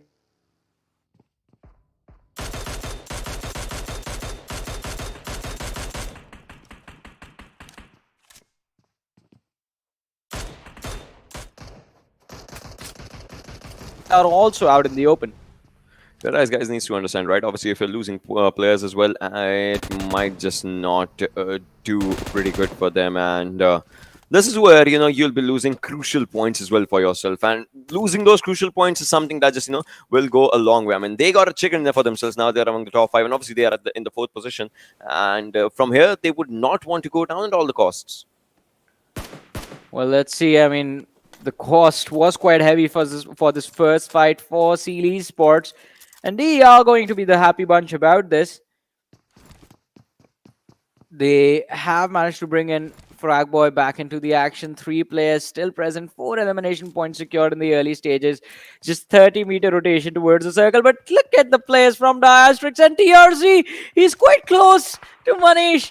Agu, he's going to be finished off by the play zone at the point, I believe, have been secured by DRZ. Manish is going to try and run away, but the vehicle blows up and he gets knocked out in the blue. That vehicle takes him down. Think about it, right? Obviously, the shots were taken on the vehicle, not the players. But then again, TRZ, this might just be a bad situation for them. Atrax, they only had 1 point in the last game, so they'll have to get more and more for themselves in this game if they can. And TRZ, well, they had a good good run for them in the last game. But then again, this time it looks like they are really struggling. Meanwhile, Agu was taken down a few seconds back, and now they have to move forward slowly and steadily. Look at this. 1,130 meters outside the circle is where they are. And Zeol, I gotta break a bad news to you, buddy. I gotta break a bad news to you, buddy. You're buggy. Someone's listening to the voice. Someone's seeing you, watching you. But Will, what?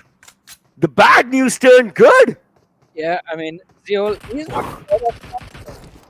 just as a kid. You put a ghost in front of him, he's going to punch the ghost in the face, or shoot him in the face in this case. But still, a nice early point being scored by the side. And I think they are focused on Gus from ElementriX, who is completely isolated in those compounds.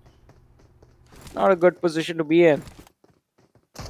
Well, let's see what happens. I see right now Zeol as well. Everyone's just trying to spot down something or the other and trying to do the damage at that. Picaro on the backside, as we can see, Power Grid on one of the sides as well. This is where, and in between is IHC with all their players, and one elimination that just happened with Zeol. As he just took down one from ElementriX, and he's trying to spot on the other players. He's understanding that someone might just be at that area, which is good as well. Meanwhile, IC and Alex, they are trying to move forward as well. Look at them trying to find a good area for themselves. Will they do the same? Will they do the same? Will they? Oh, they are doing the same. Meanwhile, the airdrop has that AWM, but I want to see that that buggy going up again. As think about it, they're getting a hold of a higher ground for themselves, which is really, really good for the players in all these situations. And the zone just closes in, and we'll see a new circle forming up right now. As you mentioned, we're going to see a new circle, but oh, the perfect weapon for Miramar is here. The Ohm with the level 3 kit in the airdrop number 2, ladies and gentlemen. Let's see which player are we going to see wielding this big cannon and this big responsibility. And yes, the buggies, they do go up the hills if you know how to drive them. If. If. And that is a big if. We guys remember, Box Louis started it first. And he took down a truck up the hill. And now everyone's just like, hey, buggies, faster. Let's use buggies. And now everyone's just, trying to find the good areas on that uphill situation. Sus! It's, I wouldn't call them buggies anymore. I think they are called spider buggies now. Just climbing verticals seems extremely casual these days. And look at that green Lamborghini, abandoned in the middle of nowhere. They're all just destroying the tires. Yeah, you might be able to get into these positions, but getting out, it's a totally different scenario. And IHC managed to control the high ground in this game for a long time. Will finally have to start thinking about abandoning it and moving forward, as the circle has completely shifted in the favor of Stalwart Esports. Look at them, motion. So happy, smack in the center of the zone. Them and T2K as well, because right now T2K, look at them, how much area are they covering, and the vision that they would be getting from those areas as well. That is important as well. ElementriX are trying to get inside the circle, just like we said, and just like I said, Stalwart, yes, but Raw is quite close to them, and that's that might just be a difficult situation if we just talk about that. But right now, Snipe is moving forward, right close to Vibes Bishal, and Snipe. Just trying to sit down onto a good area for himself, I guess. Let's see. This is going to be quite intense. JyanMaara and Vibes against each other. Gunner with the AKM, just jump checking, trying to see if he can finish off one of these lads from the Vibe squad, who are quite close to the players of JyanMaara. Utility finally being utilized. The nades being lobbed towards Bishal, but most of them miss their marker, and Gunner, as he tries to cross over, is going to be dropped down barely to a sliver of HP. Bishal, he sees this, realizes it's an opportunity he can capitalize on. Oh, it's gone out, and now Bishal, his plan has backfired. The utility does nothing, and well, Bishal is going to be taken down by Gunner, and I think the point is going to be secured by JyanMaara quite easily, in fact. Gunner went for a good finish. I mean, had that nade been thrown inside, I mean, Gunner was on low HP at that time. He would have been forced to just, get out of that place, and that would have been a bad situation. But right now, that did not happen, as now Vibes players, all right, they are trying to drive, but the vehicle is not just, in the control. It's out of control right now. And JyanMaara, they have to get inside the circle as well. 176, 180 meters is the distance between them and the circle. And that's where they would want to move forward, as what these players are trying. They're trying to move just, quite around the zone. Joker on one side, Jiggle on the other. Looks like No Fear has seen that vehicle. and you understand that there's going to be someone on that area. Plays on taking on a few players as well. Joker is out there. Oh, so many shots. Well, so many shots being taken, but let's see which one is going to connect. But on the other side, talking about connecting shots, the Atrax, the players getting picked off by the zone itself, and a little bit of help from the teams that were in fact gatekeeping. All right, so after the Ocean, this match is it is going to be insane if these airdrops are recovered. I mean, the third one bringing it, the Groza and the level 3 kit along with the suppressor bonus, I think is going to make one lad in the game extremely happy along with his teammates. But talking about the game, 16 minutes in, 13 teams still remaining. All right, the Poro is going to be there. Obviously quite cute. This is the only cute thing in the game, right? Yeah. Otherwise, it's just, everyone wants to dominate. It's a Everyone wants to bloodbath. just be the best. Everyone wants to just, showcase their power. And then there is Poro just, just around. It's Yeah. like, hey, look at me. But then again, right now, IHC is trying to move forward against Vibes as well. And their wish as they are trying to get inside the circle. But Vibes is like, we got the zone. We are gatekeeping this area.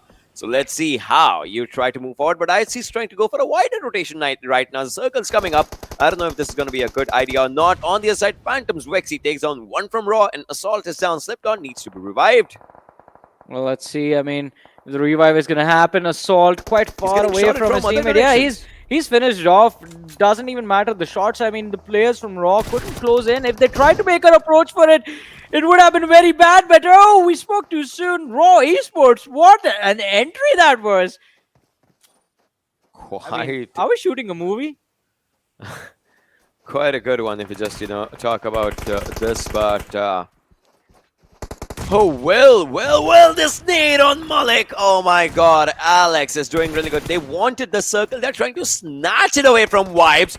Looks like it, but Godless will be taken on from T2K. Suyo on the other side. T2K is coming in up and being a part of this fight as well. IHC, they were thinking of Vibes only, but they were never ready for the second team as well. AJ just getting that grenade attack on himself. Skylightz, they have 2 eliminations, but there are more of what they can hunt right now. IHC is left down with 2 players as IC might not be saved in the situation. He's down now. Ziol is trying to move forward. Alex is there as well. JyanMaara on one side, Vibes on the other. The throwables, the nades, everything's coming up. But then Alex, he wants to be a part of all the fights. He's trying to take down Vibes. This grenade might do the trick. Switching on to FPV for a proper count. I guess he has a proper control of that grenade. What's gonna happen? Oh no, Jiggle! He moves out and he takes down Alex with a beautiful spray. Let's see. Alrighty, and yeah, another one coming in from Jiggle as he does manage to take down Snipe YT from the side of JyanMaara. And oh, what a shift of the zone. T2K quite lucky to be towards the graveyard position, completely in control of the circle, but they have to be careful. There's going to be an absolute swarm of players running towards their position, but I think a DRS won't be one of those teams as Killer is the last player surviving, has the players from Skylightz Gaming in front of him, does take down AJ, but needs to worry about Nima as well. Killer in basically what feels like it's going to be a 1v4 in a few short moments as Nima has healed up. He sees him right in front of him. There's a smoke separating the 2 players that both of them are playing around, but the push comes in and DRS, they're not going to be in this match for any more as the final pick has been secured. Skylightz Gaming, they still will remain a 4-man strong roster moving further into this match. TRZ following up as well. Look at this. One player goes down. The other one's just, trying to move forward. TRZ, they have Far as the last man surviving again, just like the last game. But this time, the storyline's different. We have 10 teams still surviving. And this time, Far could not do anything else as he will go down and out with 1 elimination and 1 placement point. T2K Suyok. He's trying to spot someone in the open. If he does, he will definitely take the player down. But then again, the most important thing is that he's 5 meters outside the circle. Let's see, 5 meters. It's not going to feel very easy right now. Mafia Ninja is going to get tapped away by Legend with a Mini 14 in his hands. Does see the other lads closing in on his position as well. Sees AJ as he goes behind the cliff. Finally out in the vision. Will not be able to connect the shots on the opposition. But let's see. Train to kill, as we did talk about them. As far as their spot in the circle is considered, it's a very nice position, but they have to protect it now. And Skylightz Gaming are completely zoned in. They want to take this control away. Oh, Skylight take down individually. But Nima has been taken over by Deadeyes Guys from the other side. That is not looking good at all. And Savage will follow up on the elimination path as well. As they go down on 9th position, Playzone takes down IHC Zeol. That means it's end for IHC as well. Skylightz, they only have AJ as the last one surviving. True Love this time going with nades again. The most important player in the last game from Deadeyes Guys' side is trying to drop some bars again, as he's trying to take down a few players. But Legend with a good nade, will he be able to take down the players? That's the important question right now, as Deadeyes Guys' players are on low HP. Oh god, they have been spotted down. Legend, did he not spot them down? That's the question already. He did not spot them down, but now Zone is doing its own sweet job to actually push these players out of that place. True Love will be taken down by the wrath of that Molotov. And well, Deadeyes Guys, they are in a hell of a trouble. Well, yeah, Deadeyes Guys, they are in a world of hurt right now. But on the other side, Skylightz Gaming not doing any better, as T2K have finally decided to take advantage of the fact that they do have the numbers playing in their favor. And well, AJ is making a run for it. Frag Boy, we see him hiding behind the smoke as well. AJ is going to be finished off, runs behind the tree to survive a few extra seconds. Is going to be gunned down out in the open. And T2K, look at them, 9 eliminations secured. And this match, well, it's looking very intense. All the teams are just clustered up towards the eastern edges of the circle. Towards the west, there is not even an entire team. There's just one player from ElementriX who's hiding. Yeah, not the entirety when we just talk about it.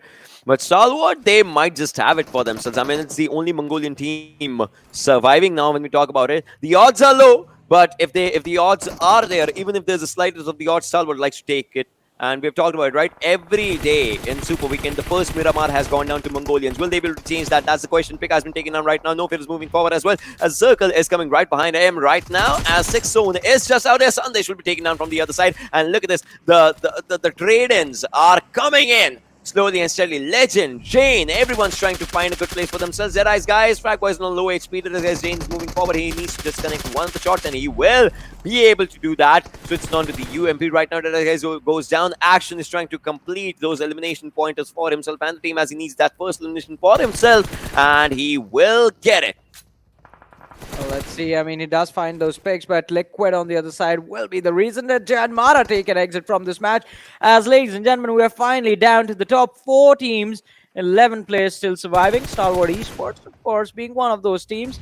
Vibes look like the team could be in some trouble. T2K, last player, Legend. He's trying to make a push for it. And let's not forget, we have seen the man pull off some incredible clutches in the past in the previous Super Weekend. So he's going to be trying his level best to do the same this time. But ElementriX Liquid is going to be gunned down by Action in a trade that did not really go ElementriX's way. Legend is there, hiding behind the wall. Malik takes a few shots with a UMP, but Legend, he's not moving at all. Now, Jiggle finally decides to step out in the open. Will take a lot of damage, but that is not going to matter. Legend still goes out, down to the top 3. It is between Stalwart Esports, Vibes, and ElementriX. And Stalwart Esports are the only team with all 4 of their players still present in this match. This is their game to win, and there is absolutely no one that can take this away from them. They have the circle, they have the man advantage, they have the ammo, and now all they have to do is just clean up. Imagine, again, the history might just repeat. We've talked about the Mongolian domination. We've talked about how they like to win the first game of every, like the first Miramar of every Super Weekend. The storyline might just be the same. We'll see. We will see. I mean, these players, they have to get down. They have to get down in the open.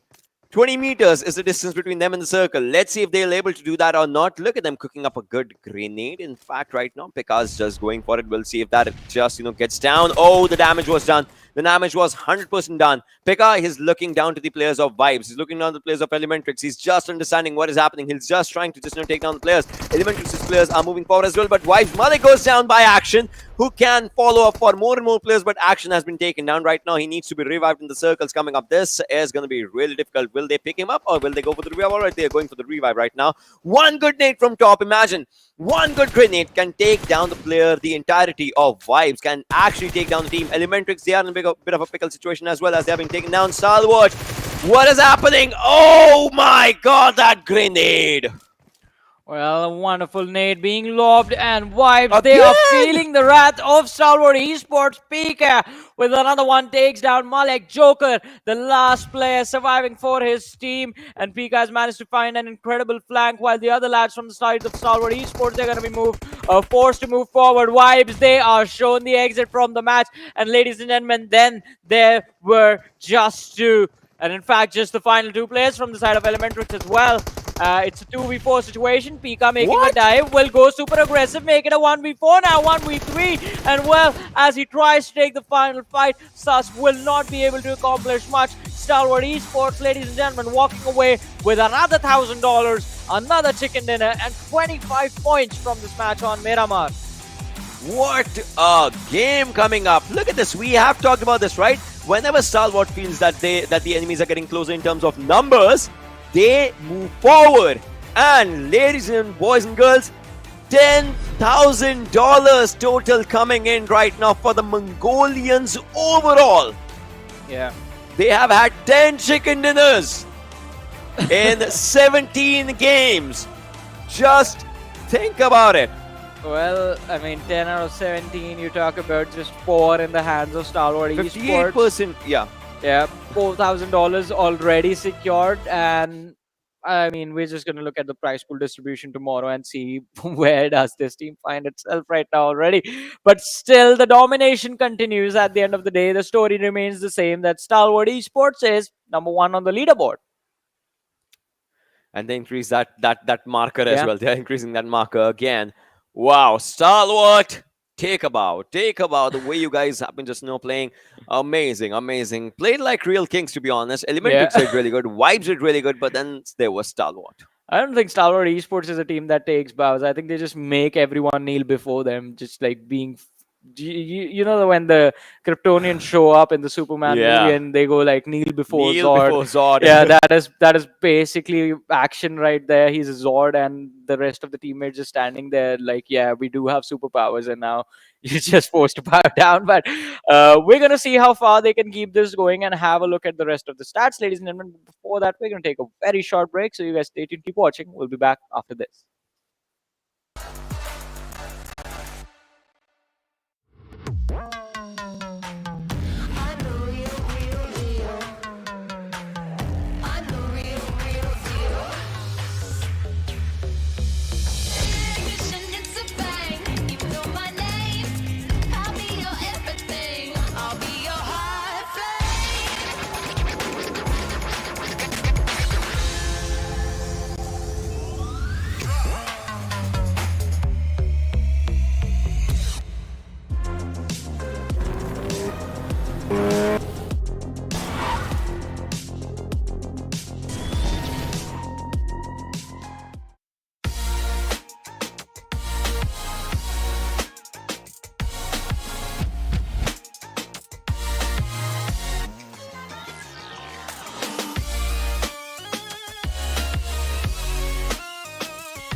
Welcome back once again, ladies and gentlemen, to the PMPL South Asia Spring Season of 2022. This is Warren Super Johnny John, joined by Ocean Sharma. And ladies and gentlemen, this event is brought to you by our sponsors, the Oppo F21 Pro, which will be out in the market soon. So you guys can grab yourselves the winner chicken dinner with the Oppo F21 Pro. And now, talking about the superhumans, the monsters that are the players from Stalwart Esports, just destroying the rest of the competition, grabbing the 4th chicken dinner for themselves, and along with that, $4,000 have been secured for them in the league stages already. That's like what, seventh position. That's more than what you earn at the seventh Yeah. position right now, and that's just brilliant the way these players are going. I mean, Stalwart, we know they like to win. They play to win, and they are winning. Well, let's have a look at the MVP right now. It might just be from Stalwart, might not be from Stalwart. We'll obviously have a look at that as well while we talk about all these things. But Johnny, I mean, oh, it's a Yog from T2K. 4 eliminations, 21 minutes of survival time for the MVP. Wow. Well, quite an impressive performance from T2K Siog. Just dishing out that 871 damage as well, I think was quite impressive. But just the fact that Stalwart Esports had them pinned down in that factory and all the exits were completely smoked off, then the utility was tossed in to just make sure that the damage numbers, the HP numbers weren't going to be there. I think T2K, just that if that pin down had not happened, we could have seen them move further in the game. But Siok, definitely quite an impressive performance. And then we saw Legend also surviving to the late game stages, but was unfortunately picked off by the players from Vibes. Yeah, I mean, that definitely, happened. But right now, look, I want to see this. All right, 4 eliminations, 871 damage, 21 minutes of survival time, 3 eliminations, all right, 20%, 781 damage, 40%, 20. How? 24 minutes. So, wow, I mean, I love it. I gotta give it to Suyok. Yeah, I mean, Siok was definitely impressive. Just that 21 minute and the damage numbers that were dished out. 4 eliminations as well, but top from Stalwart Esports is going to be second on the list as we do see him there. AJ made it.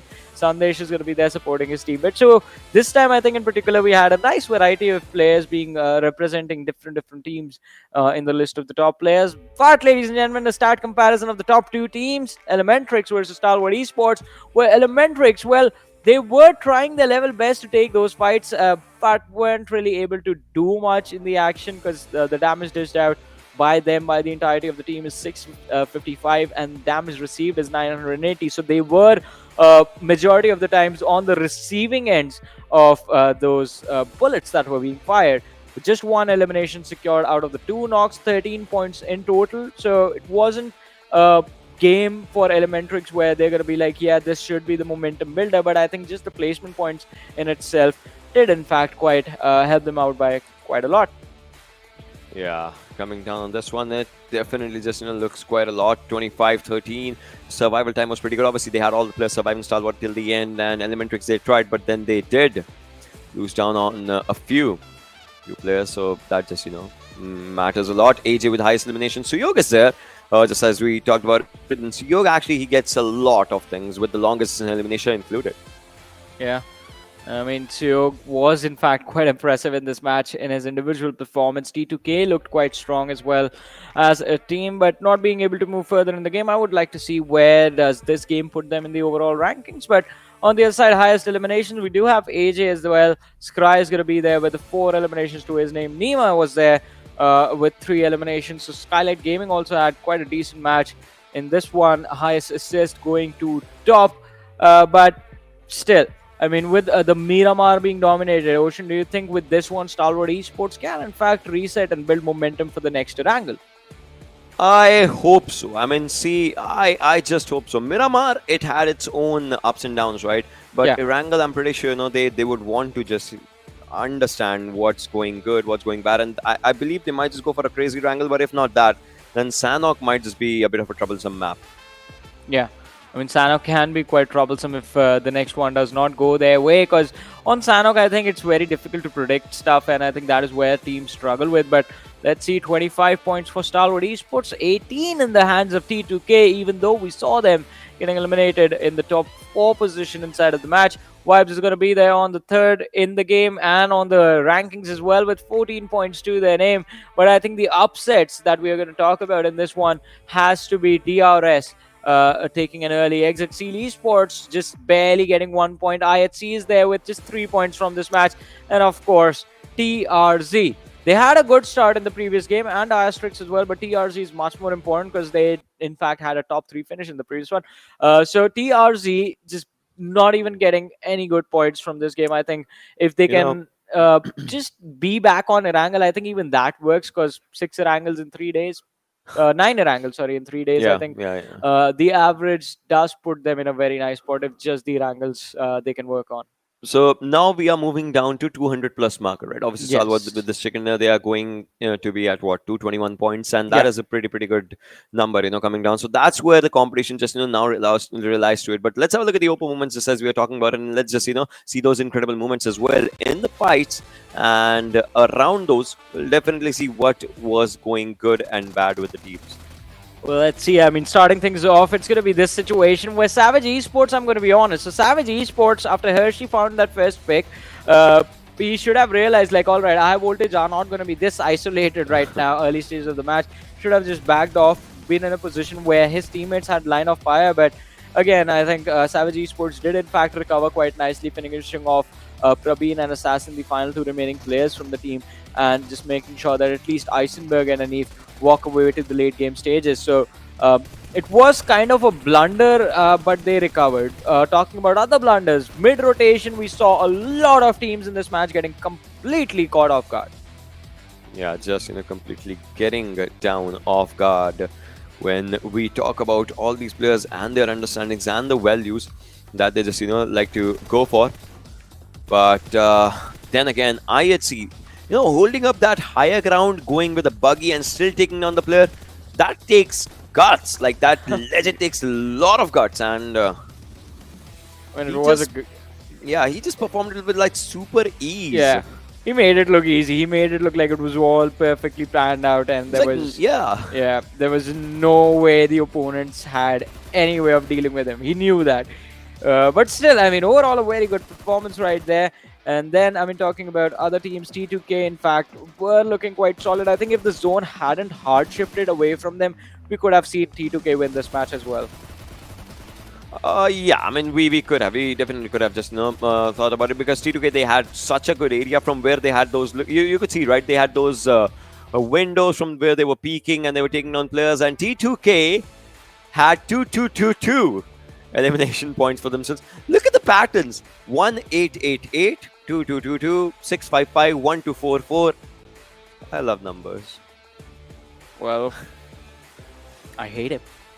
But still, I mean, they are pretty good to look at when you're seeing the damage numbers being put on this board. There is one number that you love, Johnny. It's 4435. I know that has been with you since the start of your career. I know that. But even before it's that, your phone's password as well, if I'm not wrong, right? It's like, yeah. Yeah, let's not talk about the other password. password. Revealing that. No. So yeah, I have to protect my phone with my life. Protect your phone that you've given me with my life, I guess now. But well, yes. T2K STE doing pretty good. 1-8-8-8, 2-2-2-2, 1-4-4-4. Stop singing numbers at this point. Like, yeah, we do see the numbers damage. And 2-2-1 is Stalwart. 197 for Seal. Alright, so no changes in top 9, but T2K definitely just marks themselves amongst in the top 10 teams. That's really good. But Stalwart, the way they are changing up their pace, that's really good. Now we have two teams, in fact, that are hitting triple digits. Seal with placement points, Stalwart with both the eliminations and placement points. Well, let's see. I mean, I'm just wondering right now, what is it going to take to see changes? All right, at least on the second side of the leaderboard, there are major changes where we see Savage Esports move up to the 12th. JyanMaara are slowly and steadily climbing, and I think TRZ, High Voltage, and Atrax have found the borderline ocean. 65 I'm pretty sure, points, guys, you must have had a glimpse of me. I was just stretching out around. That's all. I would just want to clarify that. But then again, TRZ, High Voltage, these teams are trying to get to a good hold. And yes, again, Johnny. Yeah. 7C.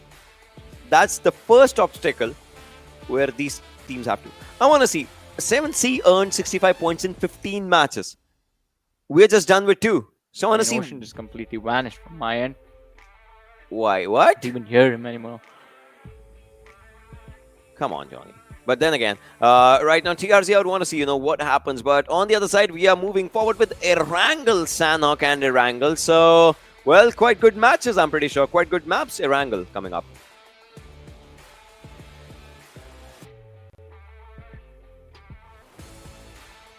That definitely has to be an important one if you just talk about it.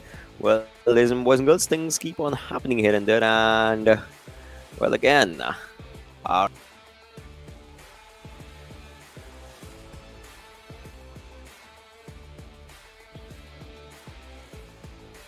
are here.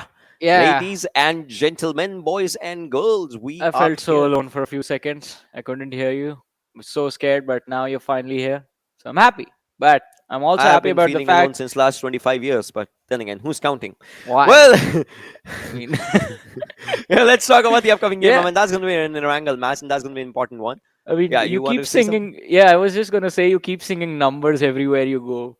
So Yeah, did you and then there did is you one never number wonder that if that was a problem? okay. I mean, like, yeah, you just gotta stop singing numbers, man. Well, right now we talk about this one, right? We are moving forward with Erangel for us. And definitely it is going to be an important one because Erangel definitely are the OG map style games that we just, see here. And we'll have to see what happens with the teams as right now. Again, ladies and boys and girls, Stalwart is having that lead for themselves. No one has been Yeah. able to snatch it up from them. Whenever a team tries to snatch it up, this team just, gets that number just gets that point numbers flowing up again more and more, and they sit down on that first position again and again. Yeah, I just like I have to say, Ocean, mad respects to you, my man. Because I mean, if a man has to just think for a second, like, yeah, what do I prioritize? Of having friends that important that I can't rhyme anymore.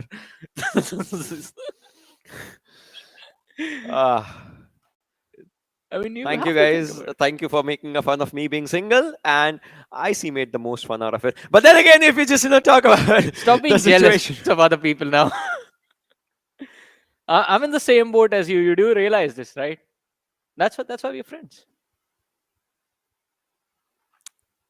Yeah, just a moment of silence. Erangel is coming up right in front of us, guys.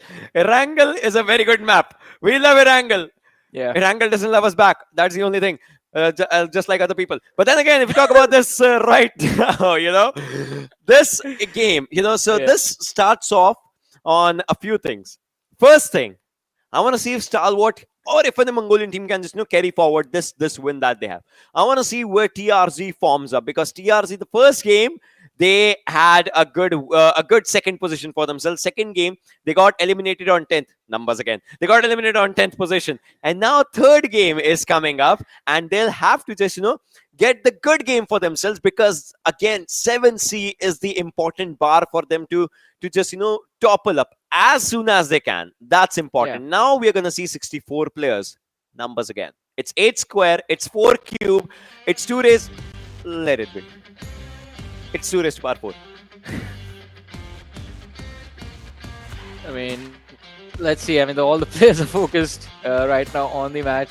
Even IC is. He doesn't care about distraction. He's like winning. Winning comes first. Need to secure the $1,000. I mean, also, I think just IC being there is just making things awkward for him. Well, we'll see, ladies and boys and girls, who wins this one. Look at this. A few players are happy, a few players are talking, a few players have their own conversation, a few players are serious, a few players want to play. And here we are with this game, as we would just be, we would just be understanding where the flight path is and where the zone forms up, because again, those things are of utmost importance. And all right, we're going to see a vertical flight path coming up. Yeah. So every single time we see the player cams in front of us, I'm always zoned in on the players of Stalwart Esports, because you see action smile, right? And you know that, like, yeah, this man is cooking. Something's cooking. This man has a sinister plan in his head for this game. And look at this. The trajectory is also perfect for them. Just starting right next to Nova Repnoy, Stalwart Esports. This is going to be there. I mean, they're going to have a fun time in the early game stages. But guess who's going to be in trouble? IHC, as a circle is going to be... I mean, their drop location is going quite a distance away from this trajectory. But they have gone for a switcheroo this time. So it's going to be quite interesting to see how IHC are going to play this early game stage of the match. Yeah. We'll have to. And right now, we have to see where the zone just forms up. Might just be on the other side, might not. And Seal has just dropped down to their own drop location. Just like we said, alright, this circle is kind of equivalent to the first Erangel, although the first Erangel circle shift were on the Giorgio hillside, but this time 100% sure the circle has to move to the northern side, somewhere around the northern side, not exactly on the exact north, but well, then again, we'll see what happens. But Mad Cat from TRZ is in a lot of trouble. Well, let's see if he can get out of it. On the other side, though, I mean, TRZ, they will have to be extremely careful in these early stages. Mad Cat, as you mentioned, is just hiding in that shack. There is no option for backup available from the other lads of TRZ, as they have in fact already abandoned him, have started taking their steps towards the compound close to far. We do see Fardi in the distance, but Mad Cat, he knows he's sandwiched. Mad Max is closing in on Mad Cat, and well, shots being fired, point blank range with the UMP, and Phantom Esports, ladies and gentlemen, they find themselves the first blood of this match. They definitely do. And right now, Phantom, they would want to go for the hunt of the other players, but that's not happening. TRZ is moving away. They are moving away slowly and steadily. And Phantom, they understand it. They have done the damage. Now it's time to do the job. They'll go for the loot.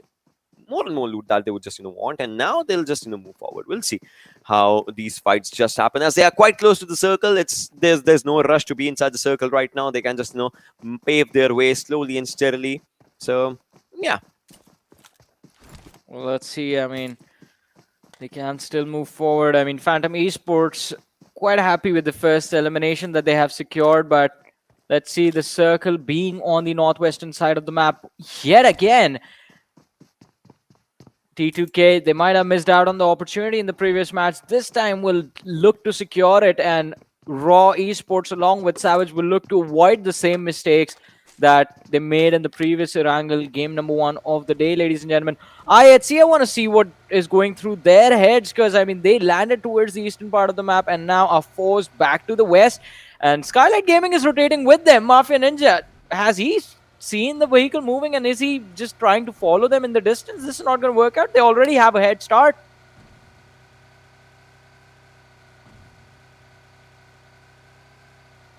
Skylightz is moving. They are trying to go to their own location. Obviously, that's just the the northern side of Georgiopol, where they usually want to drop, and that's where the circle is. So they don't have to worry about anything. Meanwhile, there's one team that has to worry about the rotation. That is Stalwart, as this team is in Novoripnoi. There's quite a distance, in fact, 2,300 meters between them and the zone. Norora, I know they like to go for their own rotations in their own time. Pika just marking up those 4 times and all those things, and Top just trying to look at his own spray, just doing a few spray practices. I mean, think about it, right? Legends, they practice in the exact match. They don't practice in the training grounds and all. They practice in the exact match, and that's what they are doing. Let's see. I mean, how far are they going to get like this? I see on our screens right now. Again, I mean, they managed to find their way back to their home towards the Georgiopol city, and along with their neighbors are also here, the players from Skylightz Gaming. So it's going to be quite interesting to see what exactly the future holds for the players of IHC. IC does have a shotgun. In fact, is going to look for either the UMP or the assault rifles. That will be much better weapon choices compared to the shotgun in the late game stages. And Incas from the side of ElementriX on our screens. So ElementriX, I think, again, anytime the circle is towards the northwestern part of the map, it benefits ElementriX as well, because they like to land towards the Ferry Pier and Primos positions, and going up straight north, unless Skylightz Gamings are blockading towards Gatka, I think ElementriX, they always will have a clear rotation. So I think it can work out quite nicely, depending on what the rotation time is going to be. Eisenberg's moving forward as well. I mean, Savage is not having that good of a weekend as of now. The weekend's just started. So, yeah. True Love, Frag Boy, they're sitting down in this Lambo, and they would want to just move forward. Definitely. Aventador just helping them out to get around from these areas. In real life, we know how low of a ground clearance Aventador has, but this time, obviously, it's not... There's Anshari, all right. He spots down someone, I guess. Eisenberg's been spotted down, or maybe not. We'll have to understand that. But TRZ, oh, the good things are not in their favor. But Eisenberg spotted down, definitely. Shari was going with the spray, did not connect any shot. And as Merc, he also understands, and he would try to move forward. I mean, he would not want to be a part of this fight anymore. It's quite a long distance. Well, yeah, the distance separating the two teams is quite vast right now. So even if you find one knock, it won't give you the ability to secure the point nicely. Instead, if there is a team surrounding in your vicinity close by, they will know your location and they can easily go for a third party right now. But look at this. So this is quite interesting. Phantoms have gone for a split rotation, and TRZ seems to be the team that is separating uh, the two identities of Phantom present in the game right now. And again, another interesting thing, Ocean. We are seeing Stalwart Esports play a late game rotation, and DRS is still on Milta. Yeah, DRS is still on Milta. I'm pretty sure DRS would want to. So now I have two theories: if they would rotate from the Potato Hill or not, or if they'll rotate from Yasna. That's the question. Look at that Lambo. Just, that's right. And then there's someone patching, and then there's all right. Hey, what? Why are you under that lamp? All right, now he's moving around. So that is a good Lambo, though. It's a good thing to show off, to be honest. Well, definitely. Let's see. I mean, wait. How did he? What? Delta? Hello? How did he do that? I mean, you talk about like, yeah, I don't know how to drive, so I don't know what they call it, like vertical parking, I guess. Taking it to a whole other level. Hershey's stalking that airdrop. Come on, man. He's stalking that airdrop right now. For it, yeah. As it drops just coming down. But now they do understand, where they have to just, get for themselves. And look at this. Now he's stalking that plane. Look at that plane. That's good. But now we'll see, what just happens as these players, they also have to just, find up a good place for themselves. It looks like they have, but it's an open ground still. And the circle, it's a rare chance the circle would fall on these areas. So again, that's important as well. Dio has spotted on one of the few players of Phantom, in fact, that are moving from around them. But on the other side, Demo has been given a demo of their gun power, as he would be taken down. And now Slipknot follows down. What just happened? Slipknot, it looks like he was just in that car and just sitting and not doing anything. Yeah, the 2-2 split rotation for Phantom Esports not really working out. And even though Seal Esports, they've lost one of their own, they want to focus in and see if they can finish off Phantoms and secure a few extra points for themselves. Well, they're just going to find one over here, as the other lad does manage quite a clean getaway as well. And ladies and gentlemen, finally, the airdrop that was being stalked is here, I believe, with the Groza and the Painkiller and the level 3 West, also the helmet. Good places, good areas, in fact. And right now,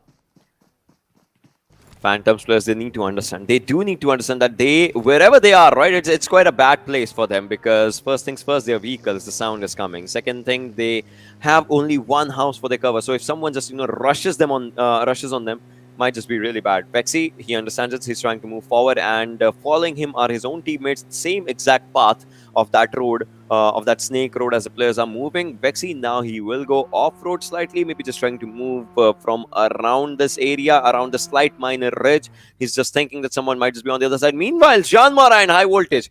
Well, we would love to see what happens, as No Fear, he's quite close. He's spotted on a few players, but then he's outnumbered. As JyanMaara, so the players are moving forward. No Fear, he needs to understand that all the shots will be connecting on him, and he might just be taken down, and yes, he will be. Well, let's see. I mean, just one pick being secured by the lads of high voltage, and JyanMaara, I mean, their retaliation is looking quite strong, as well as Extreme has been caught off guard. Gunner looking to gun him down out in the open, as the US is just slowly rolling back.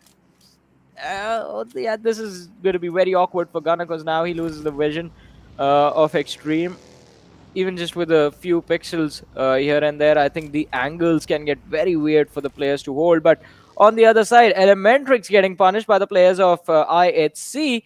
And I believe 2 points have already been secured by IHC in that fight.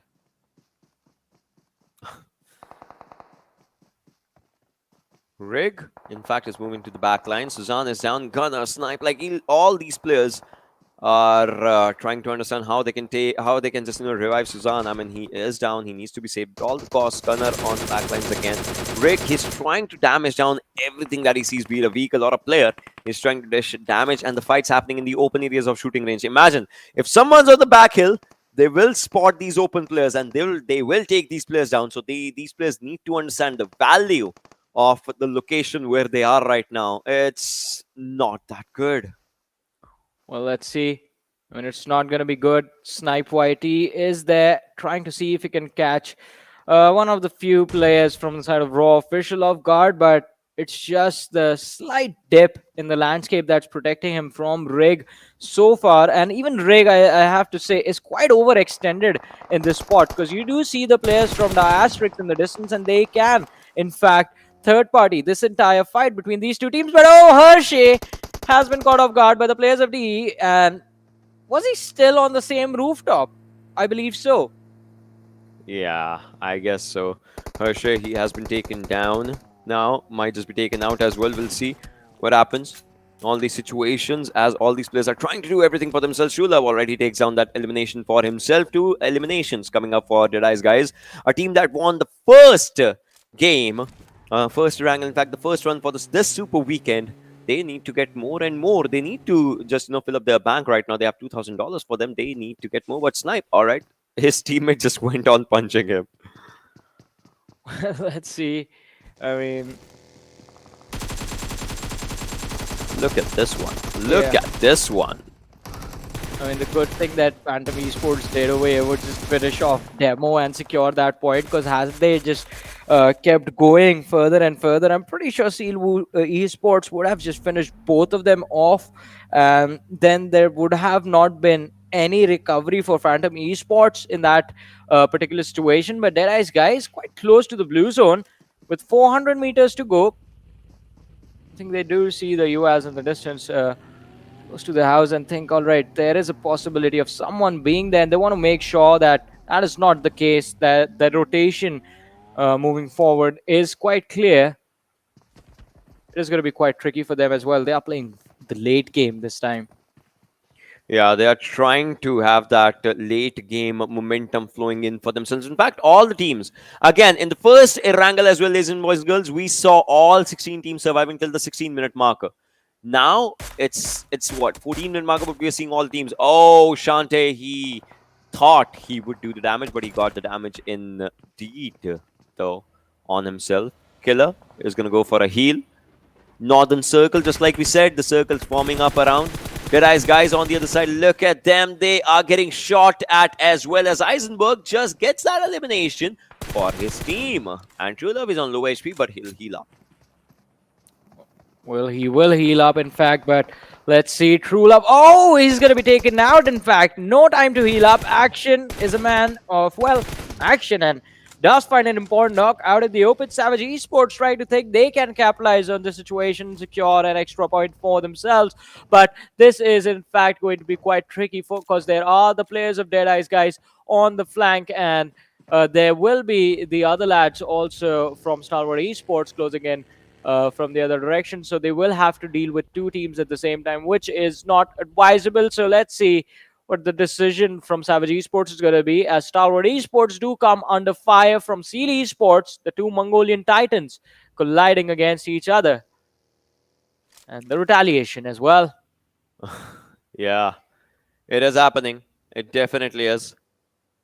True Love, he saving him is a bit of a tough task. And look at the circle. All right, just we were talking about the circle would go to the side of shooting range. And yes, it is. It's going to Raw. And now these players need to understand that they are in the open grounds. They are in an open area. They might not survive. So they'll have to get to a decent covers for themselves. Meanwhile, every other team is trying to rotate from around these areas to get to a safer spot. Well, let's see. I mean, they are trying to achieve safety, but will they get to a safe spot? That is a big question. On the other side, Seal Esports, Stalwart Esports still going at it. And, well, ElementriX, oh my god, high voltage, the Deadeyes Guys, all the teams in front of him, and he's still just stuck in this shooting range position, nowhere left to go. apart from that house. And as soon as the other team start closing in on his safe haven, I think we're going to see ElementriX taking an exit from this match as well. And it's going to be right now the Groza being the weapon that does the job in the hands of Arduji from High Voltage. Heisenberg's outside onto the back lines, though. Let's see what Savage does, but we see the first team getting in the middle. What is Zelda doing? What is Zelda doing out in the open? Oh, he will be taken down. Delta's down and out, but Shari, he spots down Sanchir, takes one down. He's moving back, but he has been spotted down. This is not how you should have been spotted on. Now, Anif on the other side, he has been spotted on as well. What is happening? Back and forth, back and forth, back and forth. Players are being taken down. Wow. Well, let's see. I mean, the entire game and every single fight we have seen thus far in this match has been a complete back and forth, and we've seen a lot of third-party collision as well. But whoa, Frag Boy definitely does deserve that name, as tosses a wonderful fragment grenade towards the lad of Savage Esports, finishes off one, knocks down the other, and Eisenberg is the last player remaining from the Savage Esports squad. He's trying to crawl towards Anif right now, but knows the players from Deadeyes Guys. In fact, just the last surviving player from DE is quite close to them, so he has to be extremely careful about giving this revive. Yeah, the nade is being cooked. Think about it, right? Yeah, as soon as you get revived, you might just be taken down. The nade is just but they're getting in the nade! Wow, Deadeyes Guys, today they are in a brilliant form when it comes down to the throwables, when it comes down to the game sense, when it comes down to the game plan. And what a good nade! Calculated or luck, I don't know, but well, it was a calculated luck. He calculated the position, and he was lucky that those players just ran in that nade. Well, I mean, that has to be the luckiest way to get those wipes. When the players is just running into your utility, but I think things haven't been easy for Stalwart Esports in this match, and even though the players are still holding together 4-man strong, all the chaos is about to break loose in this match. Phantom Esports, oh! Mad Max! Where did that one come from? Does manage to take down one player. The other one sitting quite far away from his teammate will try to get a trade in. Otherwise, I think going for a revive is going to be quite risky. But talking about risk, DRS have taken a massive risk trying to contest the same spot as Stalwart Esports. Oh, Ribble, this is a good Molotov actually on him, and he might need to understand that he will be burning down. Yes, he is. Rules is the last one surviving in all these situations. Top is moving forward onto him. UMP in the hands, and is trying to just go for this situation as well. It might just not look good. Situations are not good now as coming down to it, and Stalwart is actually on a roll. Well, yeah, Stalwart Esports doing really well. I think they have gotten themselves warmed up with this particular collision against the players of DRS. 5 eliminations secured by Stalwart Esports already. And ladies and gentlemen, as we move towards the 20-minute marker of the match, we do find ourselves with a lot of teams remaining, by the way. 11 teams, 31 players still surviving in this game. Stalwart Esports with all 4. IHC with all 4. Deadeyes Guys, the last player is still there. We do have vibes with the entire team present in the lobby as well. They did spot out a few individuals from TRZ squad, but TRZ, they managed to disengage quite nicely. Oh, this the Molotov app just arrived on him, but then this might just be bad. What a brilliant way to move forward, Alex. This deserves appreciation the way it was done. Airdrop being taken down by IC, but now they need to understand that they are getting shotted from the other side. In fact, Action would be taken down this time. Top, he's trying to do everything, but a nade is actually on him. Following up with a few shots, Top is down, Action is out. Stalwart, they are remaining up with only 2 players, but a nade was on them. A nade was on them, but then again, they need to survive. They need to survive. They're trying to go for the... Oh, what just happened? They were trying to go for the revive, but instead they got their graves dug. Oh, wow. I mean, talk about a plan backfiring so badly. We've never seen this happen before, but now I think this game is all about complete and utter chaos, ladies and gentlemen. The Atrax have taken an exit. 8 teams remain, 21 players still alive. And look at this Ocean TRZ. They are doing quite decent for themselves again on Erangel. Even though the last 2 players from the side still remain in this match, all they have to do is survive to the late stage, secure a few extra placement points. But T2K, oh, what is this, Vishal? Shoot him! Take him out! Oh my god, Joker is down right now and Vishal is trying, but then he'll be taken down. 5 players would be suffering up right now as IHC is angry. IC was down, but then these 3 players are still surviving. They're trying to do everything in their power for what they can do. Rick, he had spotted on Zol. Just gonna go for that spray, but the spray is just gonna trail. It's not gonna touch down onto the player exactly. Assault, I guess he's been spotted down. Yes, he is. He's on a really low HP. One good grenade might do the job. The splash damage indeed will do the job. Mama God's on low HP as well. He needs to heal. Trust me, he needs to heal. Otherwise, he would be the next one falling down. What is it happening in all these fights? I mean, the smoke definitely protects you. But you know, the nade will do the job in its own splash. I mean, T2K right now just throwing everything and the kitchen sink along with that to take down the players raw. But on the other side, IHC are capitalizing quite nicely. And the players from IHC, are they unkillable? Like, what is happening? No one seems to be able to take them down. But Legend with this nade, I think, can in fact finish off a few extra players from the side of Raw. Another one being lobbed. The splash damage is going to take us all down. Mama God has been left behind as his teammate has abandoned him. Raw Esports, desperate time call for desperate measures. And Rick has gone for a survival spree, but he's not going to be allowed to get away. Train to kill. They, well, I think take a page out of Scorpion's book and just say, get over here. Get over here. Securing the point for themselves.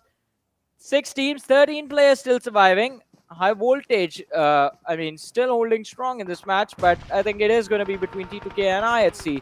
Somewhere the final game situation.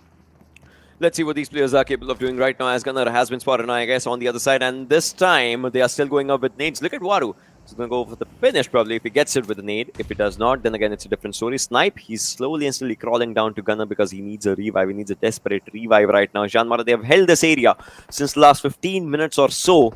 And Zeol takes down one from TRZ. I love the way TRZ is playing. I mean, especially in the maps of Erangel. That's where they're getting more and more points for themselves. But Deadeyes Guys, the first Erangel chicken dinner winner, well, they bite the dust right now. And we are down with 5 teams, out of which, again, only 1 Mongolian team is surviving. Let's see if this time they get it for themselves. Out of 17 games, they have 10 chicken dinners, although in total.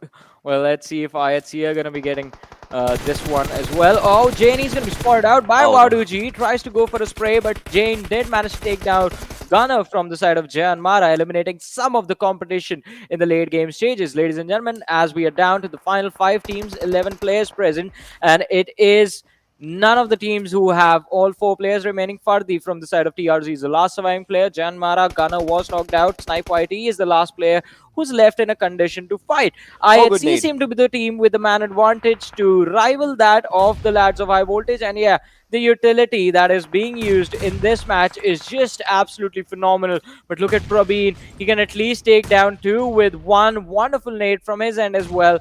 But the players from IHC squad, they are being very careful about this. Look at them. They regroup together whenever they have to toss a utility so that there is some cover available, and then just instantly separate to negate any sort of spread out sort of damage that can be dished out with the utility from high voltage. But Prabeen, he sees him, Yeah, he has spotted down Zeol. He knows where Zeol is. He knows if he has one more nade, it might just, do the job. But look at Zeol just trying to do everything with his nade as well. And ladies and boys and girls, today is the world's... I guess it's a world nade day or what's happening in PMPL as everyone's just, going up with the nades right now. Prabeen goes down as well. Wadu's the last one surviving. Alex, oh, he has been spotted on. He will be taken out. Godless is the last one on the other side as well as he's trying to go with the fight. Seoul is surviving as well. It's a 2-on-2 situation. T2K, Jane, Jane is back. He has 9 eliminations for himself. Can he actually go for a double bomb? That's the question. That's the thing that we need an answer to. They have the zone for themselves.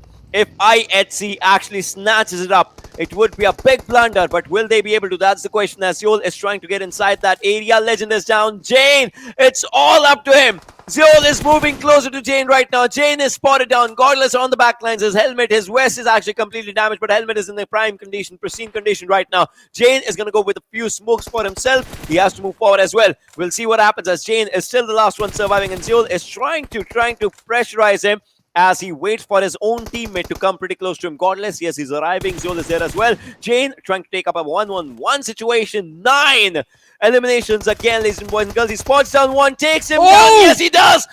He just needs to take one player with 20 bullets for himself. 6 times 11 bullets, but no! Oh, no! 11th coming down for the Mongolians as Zeus, IHC, call whatever you want to call them. This team always likes to be there. But Jane, nice try. I mean, that was a valiant effort. I mean, Jane, my man, you fought like a warrior till the very end in the last few moments, bringing it down to 1v1. But just the fact that, I mean, it was the scope that made it difficult for him to adjust as soon as Godless got a little too close, and he wasn't able to transfer the spray on him. Because he dished out an initial, a little bit of a damage earlier on when Godless was trying to move in. But yeah, quite an unfortunate move. But still, I mean, a very nice game from T2K, a very nice game from Jane right there. And again, the points that they secured with the eliminations, I think they're going to make them happy, because even though they missed out on the chicken dinner, on the $1,000, I think just moving forward in the overall rankings is what they will have to be satisfied with. For now, at least. But if they keep going, there are still 2 more matches remaining. Maybe they can secure $1,000 in one of those games. Maybe not. We'll see. We'll see. Obviously, how it just goes. But this was just a brilliant game, Johnny. Just a brilliant. Yeah. I mean, it was an impressive performance from their side. But again, I mean, a lot of things to discuss, because as we did notice after the win from IHC, that they are now indeed on the 2nd position. So we're going to see a little bit of a change in the overall rankings. I'm pretty sure of that in the after this game. But when we see the overall rankings, that is when we will talk about them. For now, we will have a very short break. So just stay tuned, keep watching. We'll be right back.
Once again, welcome back, ladies and gentlemen, to the PMPL South Asia Spring Season of 2022. This is Super Johnny, joined by Ocean Sharma, and What an amazing day we are having so far. I mean, the first game, talk about the win that was there. The second Miramar, the circle shifts being absolutely flawless and beautiful to look at. And in the third one, the usage of utility that was displayed by almost every single team in the game was very impressive. But at the end, it was IHC who walked away with the win. And now, ladies and gentlemen, before we head towards game number 4, which is going to be played on Sanhok, we have a little bit of a surprise for you guys, because in a few short moments, there will be a team deathmatch between two very exciting names, which we'll be look at once we head towards the action. But before that, Ocean, we have to look at something you like: numbers. Look at this. In a while. In a while, we'll definitely just have a look at those numbers that we were talking about. And then again, Johnny, out of 18 games, $11,000 just went down to the banks of. Wow, what is happening? I mean, I believe IHC, what their intention is just to match Stalwart Esports in terms of the prize money that they walk away with at the end of the tournament. Not the tournament. I mean, that's not going to be possible at the end of the league stages, because in the finals, I mean, there's definitely going to be a difference between how much money you get for being in a particular spot. But ladies and gentlemen, MVP of this game is going to be the legendary warrior Jane from Train to Kill. 9 eliminations secured by one guy, 1107 damage dished out. And well, I think at the end, almost everyone watching this broadcast would have thought, yeah, I hope Jane took that win. I mean, everyone wanted almost Jane to just clutch that out, to get that legacy going on of GI Jane. Everyone wanted that. But so close yet so far. But then again, one of the finest efforts done by this player. Mad respect. Yeah, this was a very intense game, and this man has secured a lot of points for his team. I think that is clearly going to be visible once we have a look at the match rankings as well. And he wasn't alone from their side as well. That's fun to look at. I mean, Legend being there with 5 eliminations and 649 damage. So the two lads from Train to Kill are definitely trained to kill inside of the match. We do have 2 more players. On the second, we have Godless with 6 eliminations. Alex on the fourth with 5 eliminations. So 11 eliminations between these 2 players of IHC Esports. And on the fifth, we have Prabeen from the side of High Voltage, who in fact were having a pretty decent game up until their retire fiasco with the lads from IHC. Yeah. But talking about IHC, right, they are just on a roll, on a different role, in fact, for themselves. High Voltage, just like we said, they were just definitely just trying to have a decent fight for themselves. They got a decent fight as well. But Deadeyes Guys, a team that got a chicken dinner in the first game, now they struggle. They definitely struggle. Yeah. I mean, this was kind of a weird struggle for them. We didn't really see them walk away with a lot of eliminations. I would like to see exactly what the total point tally is going to look like for DE, and where does this game put them, because again, T2K is in a position from where they can in fact topple a lot of teams over, and with a performance like this, I'm pretty sure they're going to have a jump as far as the overall rankings are considered. But a stats comparison, T2K versus IHC, and the performance on the side of T2K looks, for a change, much better. 2300 damage dished out and only 800 taken, Ocean. Yeah, only 800. And out of this 23, you know it, right? 1100 was just with one player. Exactly. That's just incredible. And, well, they had good, I would say, efficiency of their damage to damage received ratio. But then again, IHC, I mean, obviously their survival time showcases that they were not losing players early. Typically, they lost a few players early. That kind of just, went a bit weird for them. And eliminations, T2K had more. Imagine he would have clutched those as well. It would have been 16 eliminations for T2K, but then it did not happen. And highest elimination, we know the number that's just coming out here. Godless with the highest individual damage, 1164. Wadu coming up there with the highest assist action with 318, that is longest elimination, and Jane with the knock numbers. Well, I mean, quite a nice performance by all these individuals that we see on the first position of every single board. But again, at the end of the day, it is Jane who has, in fact, I mean, just walked away with the entire match. And I think the clips from this particular game that we're going to see, the Oppo F21 Pro moments of the game, as we do see him again, highest eliminations, he's there, not too far away from Godless in terms of the damage numbers. We do see him again in the highest knocks in the game as well. I think Godless does match him in where he comes in what sort of categories he shows up, because he has highest eliminations, highest damage, and he shows up in highest assists as well, and the knocks. So Godless was also doing pretty well, but I think we do expect that quite usually from IHC and their players. Yeah, we do. We definitely do. But talk about this game's ranking, 28-26. Not a lot of difference, but then again, we know it, right? Obviously, IHC has made up a difference for themselves that they are going to the second position in the overall. High Voltage comes up with 17. DE, all right, they are still getting decent points. JyanMaara is there with the 8 placement points, but no elimination for them. They were actually around the backside shooting range, so it was quite a tricky place for them. TRZ, though, again, they are still doing pretty good in Erangels as of now. Skylightz is struggling on this day. Today, DRS is struggling as well, just like we have said. ElementriX, I don't know. Well, I mean, quite unfortunate exits were there. Although I think I have to say, the early stage of the game, everyone handled whatever cards they were dealt with quite nicely. I mean, we saw a lot of teams surviving till the 15-16 minute mark, and from there the transition towards the shooting range fights as it was happening, that is when we saw a major cluster of the teams getting taken out. But after this game, again, there is one more Sanhok, there is one more Erangel left. So the teams that we were talking about, I mean, taking early exits in this particular match will in fact have the opportunity to recover in those maps, specifically the last game of the day as well. But now it is time to talk about the team that won the game and their rotation in this match. So Team Part 2 Zone. Look at how they drop IHC first things Esports. first. Yeah. You saw their different drop locations. They have every single person have made up a specific house for themselves, and then they go to their classic drop. From here, they move on to the classic drop. As you see, the George Pole area, they find the circle, they start moving in slowly and slowly. As of now, they are thinking, yeah, the circle should come out, circle should come out, but then they understand it, and then they start moving to the shooting range area. That's where the zone was actually just going for. Slowly and steadily. Look at them, slowly and steadily. And now they move to the shooting ranges area. They're trying to understand the zone's movement and the zone's rotation. And in this, you understand it. Alex, he just did brilliant. You remember that drop shot of Alex, right? That was just so good. If we talk about Godless, we know he's in for good things. This time, IC is not up to the mark as we have seen him in the past. But then Zol is doing that on his behalf, to be honest. Well, I mean, definitely Zol was doing quite a lot over there. I mean, and Alex as well, as you talked about him securing those eliminations and the damage numbers being dished out. But IC in the game did in fact take a back foot in the early stages, where in fact the entirety of IHC is quite resistant about walking into those team fights, and then we saw him getting taken out around the 19th minute marker. From there on, it was all about Alex, Godless moving forward, and Ziol as well, just supporting them to the best of his abilities, and resulting in IHC, in fact, getting this amazing win for themselves. I think T2K, had they not charged over, just closing in from the northern side of the shooting range the way that they did, they could have made it with all 4 of their players and been the ones with the chicken and ran $1,000 at the end of this match. But, I mean, at this point, they're just going to settle for points, I guess. Yeah, they definitely would just want to.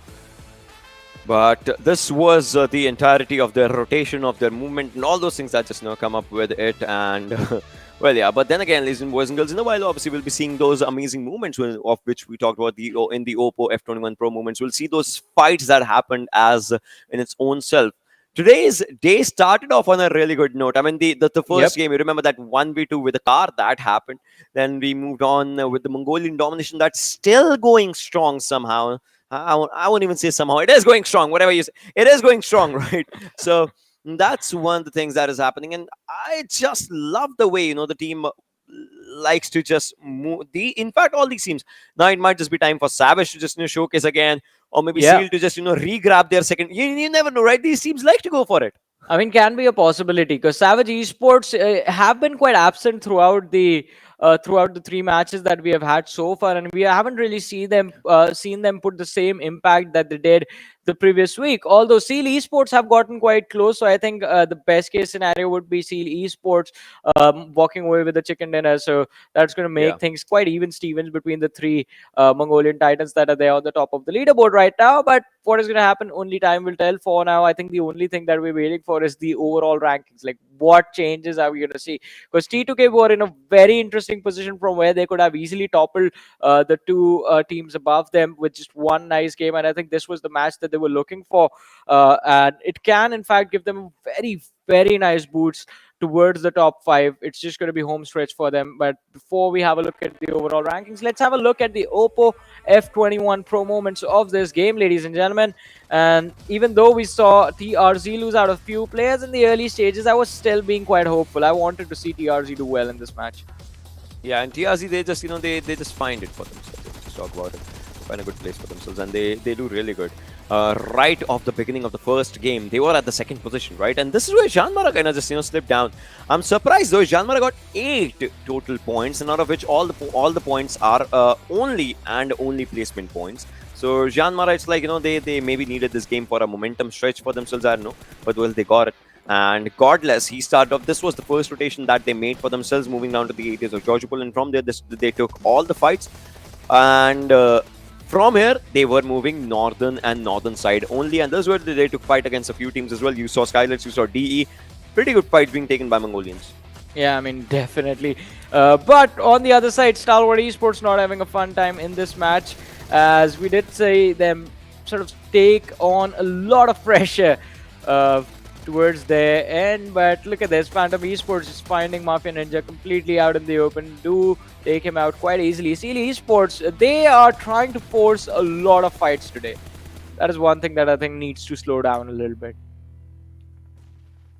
These grenades, in fact, today is a day of just, where the grenades are just coming out and just doing everything in terms of damage and all those things. Rebel, he got hit by that Molotov, and after this, DRS's players, they were in a bit of a trouble situation as they were being charged upon. Look at this, and they were being taken down, traded out. Stalwart did really good. Look at this, Alex's drop shot. I loved it. I loved every single part of it.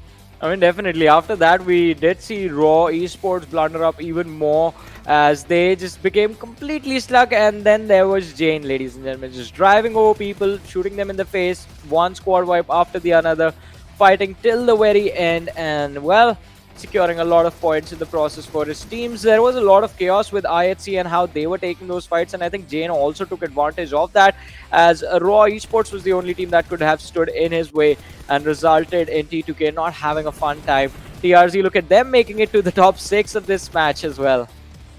Yeah, just, oh, all these situations. Jane, all right. He just, look at this, right? It's kind of a highlight reel. He can actually just, go up with the highlight clip, and will definitely get lakhs and lakhs of views of these eliminations that he got, because he did really good. I want him to put his POV of this one as well, if he has recorded or not. I want to see that, the way he just played it. He played brilliantly. If anyone says that he choked in the last moment, no, he did not. He did everything in the most perfect sense that could have been done. He was the last one surviving. It was 2 players switching on to the weapons, opening us 6 times. I get it. Those things happen. But then again, he played a fine game. I mean, it was a very legitimate mistake. Could have happened with everyone, especially in the heat of the moment. You don't really realize what your scope setting is. So I think, again, a very well fought matchup for Jane and for the players of T2K.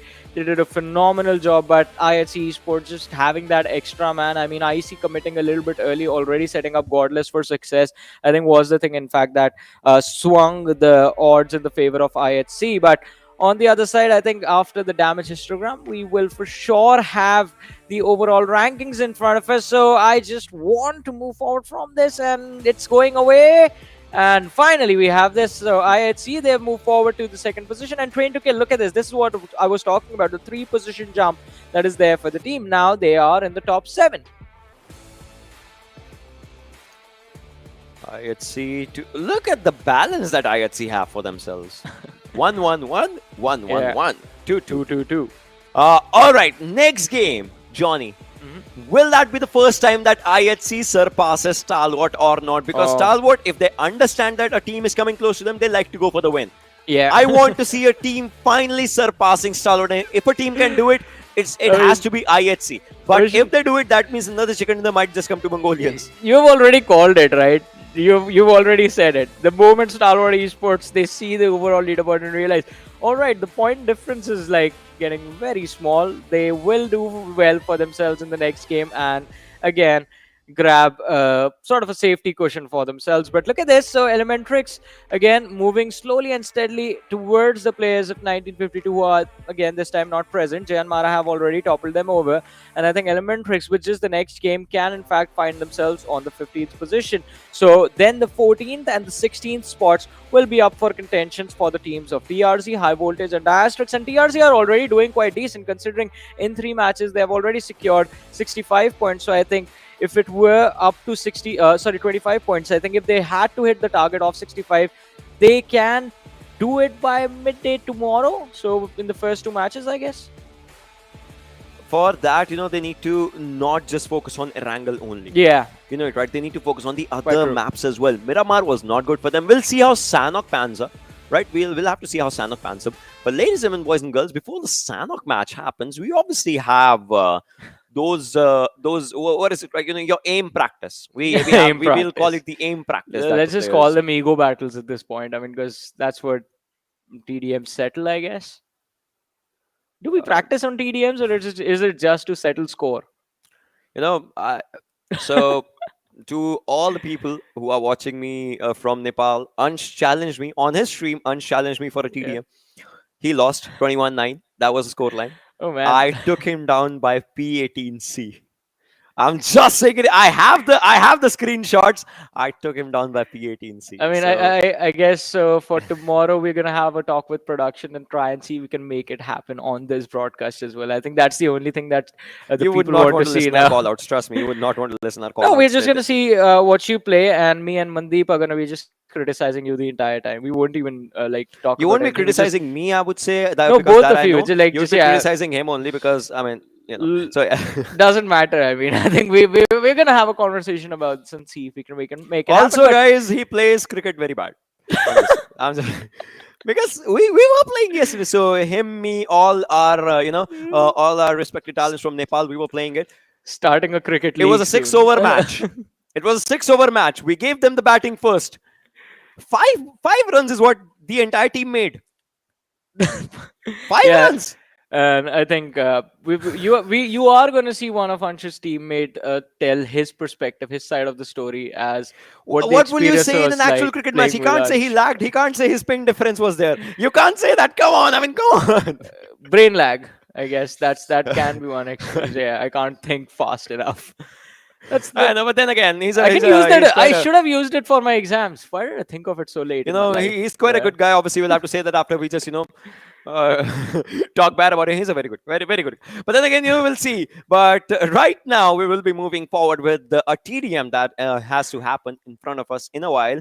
And well, Johnny, I want to ask from you. Obviously, I'll give my perspective as well. As of now, all the TDMs that you have seen, right? As of now, which ones have been your favorites? Like, do you have anything? Because we saw on the first day we saw IHC's TDM as well. We saw Stalwart. Like, those were quite fast, to be honest. Yeah, I think just Seal Savage Esports one match was like very exciting because I think that was one game where we saw the players sort of just pick one alley, pick one lane, and just run in face first.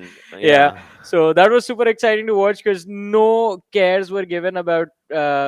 All right, we are actually going to play for points this time. But again, I think what we like to see in sort of show matches, exhibition matches like these is just a variety of choices of weapons that the players would not usually pick inside of the match. I would love to see some shotgun action. I would love to see players just resorting to a all pistol match. That is going to be very exciting to watch as well. Just both the teams pistols only.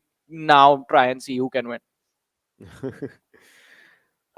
See. This is what I would want to actually see. I would want a 4v4 TDM with only Pan in the center. I mean, that's going to be fun. Also, Pan sort of reminds me, we've been challenged to an IRL Pan fight between all the talents by Necro. So yeah, we need to prepare for that. An Go to the market, buy IRL some pan pens. fight. Yeah, we're going to hit each An other with pans. IRL pan fight. Yes, you heard that right. So so here's the thing. I think if there is a someone man. was showcasing my camera, I just did a face slap in all the languages that I know. You just have to talk to him about yourself now, Osh. Yeah, that also makes sense. But right now, Kazi just gets taken down. Mama God on the other side is trying to go with the need, but then again, the scoreline is 1-1. Audience, you know how weird this idea was, just to go for an IRL ban. But then again, who's just making up a count. But right now, talking about the count, Atrax has a good lead. Obviously, not that much of a lead, but still, it's 1-3 for the starters, and it looks good. It looks pretty decent. We'll see what happens moving forward. Argo on the other side is trying to move forward, as well as Raw's players are trying to get to the other side. What is this, a cat and mouse chase that is happening? But then Argo needs to understand that he needs to take down the player. He is trying to move forward. A jump shot being coming up. But then again, the players were easily taken down. 4-5 is the scoreline, as Raw is trying to go for it. But then one more shot. All right, there it is. It's 4-6. That happens, and Argo's just around the corner as well. All right, casting alongside me now, it's gonna be Necro. Necro, what's up? Dude, I'm doing absolutely phenomenal. So I'm basically here to sell you my idea. So I challenged Johnny and everyone in the talent team for a pan fight. An Imagine IRL pan fight. IRL pan fight. But why? Why would you? All right, why would you go for an IRL pan fight? I just want to know why. That's my first question. Dude, I mean, imagine. That'll be such a great content, right? Don't you think so? Yeah, that would be great content. Our vlog 1 is going for an IRL pan fight, and vlog 2 is, sorry, I got tetanus injection. Right? Definitely. That's a good content. I agree. Exactly. But let's talk about this one, right? 11-10 is scoreline. 12-10. Look at this. When we started, Necro, Atrax had that lead, but right now Raw is actually snatching it. Exactly. I mean, Raw, so far, they're doing quite great. And now they're also gaining a nice cushion for themselves. Oh. And, whoa, what a peek from his side. Now, that's something that I would call kind of disrespectful.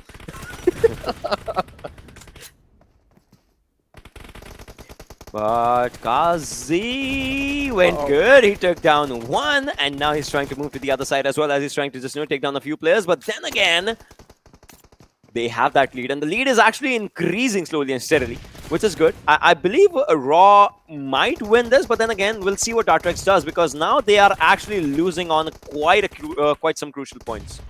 Yeah, indeed they are. Kazi as well right here, just trying to toss in a nade. No connections found just yet. Dax as well. All the players just in the back, just making sure no one's going to try and push in all the way till their spawn. And the rest players, Chante, as you can see all the way on the left, he's just trying to hold the ground down. And now Kazi has too many players to deal with. He will eventually fall down. And Dax, they will need to try and somehow get the grip back up on the game. I want to see this nade. I want to see this nade. I want to see this nade. I want to see this nade. I want to see this nade. I want to see this nade. Where is this nade? Where is this nade? Where is this nade? Where is... It does not do anything. Okay. Well, Kazi on this side definitely does something, as they are taking down players. It was Mama God though, but then again, the takedown actually happened. The stun to just flush the players out. That's one of the things that is happening. But then Kyante, he's on low HP. Still, the damage is being done onto him. He needs to heal. Otherwise, he would be taken down. He is going good. But then again, one shot. That's what his HP was. Oh, man, Dax, what's going on now? They're finally able to get the grip back in the game. 23 on their name. And then you have Rob with just an insane amount of lead on top of them. So Dax, there's indeed going to be a bit of pressure. But hey, again, these are just TDMs, just having fun to play around with each other.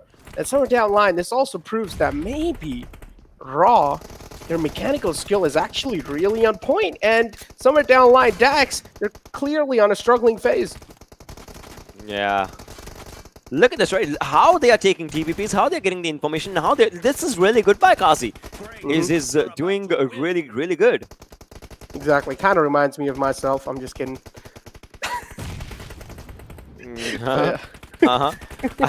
I see what you did there. But still, you actually managed to take Ansh down, right? In lots and lots of fights. I remember that TD. Yeah. It was close. It was close. He won by like 4. He had a lead of 4 points above me. But it's okay, Yeah, man. actually, We'll it have a was indeed. rematch. We'll have a rematch. I'll come back strong. If I remember, it was 13-11. I think so. Something No, it like was that. 18-14. Sorry, it was yours and Mac Vipers was 13-11. I have all the data. It was 18-14 when we talk about. But then it was good. But talking about this one, it's 40-29. As for what Raw did, think about it, right? Raw started off really soon, really slow, but then they ended up really soon. That's actually a good understanding by these players, and they showcased their mechanical skill in this game because they were just trying to move, stay still, go slow. At the end, they got it. Exactly. In the end, they got it, and Raw, Summer Downline, also proving that their mechanical standpoint in the game has been phenomenal. But something I really want to talk about the overall rankings here, it's the Mongolian teams taking turns again. I mean, second game Stalwart Esports, third game IHC, fourth game Seal, potentially? What do you think, man? At the end, you're saying Mongolians, right? That's maybe savage, maybe not. But then again, so that's the question, right? That's what me and Johnny were talking. You know it, right? Stalwart, whenever they feel that a team is coming quite close to them, they tend to shoot away, right? They tend to get so many points that they shoot away. Right now, it's a 6-point difference, 2-8 and 2-2. It's that much of a difference between them and IHC. If IHC moves forward, it would be... I mean, it would be an eye-opener probably for Stalwart, but then again, we'll see. But then Stalwart, I want to see what happens. And it's Sanhok. Sanhok, it's not that good for both the teams. Exactly. I mean, Sanhok is something, honestly, that is really not good for a lot of teams, right? Because in the end, we know Sanhok most of the times is really a zone-favored map. And if a Sanhok map or if a Sanhok zone is really hard favoring your side, then you better find yourself in the luckiest spot because then the stars are aligned for you and the chance of you taking the chicken dinner are quite high. Yeah, what's up? Sorry, yeah. You remember that game in which Phantom got a brilliant chicken dinner? They were the only two players surviving. The compound. So think about it. Yeah, exactly. Think about it, right? Even if you have one player, you don't give up. That's what Sanhok's all about. Sometimes you don't see early fights happening, but then once they start off, right, you just need to make the most out of it. Yeah, and exactly. And something that I haven't really seen a lot in the SA region is that a lot of players aren't really going for that med strat. And what do you think could be the reason why a lot of teams aren't really going for the med strat? Yeah, I love it too, but I feel like if you do go for a med strat, that's like confirmed like second or third place, and that's a lot of placement points, right? Yeah, but this time these players are trying to find a complete balance in terms of the placement points and the elimination points for themselves. See, once you go for this balance, right, you kind of understand that it's not feasible for your player to be left behind. One player that just, goes for the heals, he should not be left behind until and unless he's the last one surviving and he has no chance of just, taking down the players. That is the only viable option for that player to just be left behind.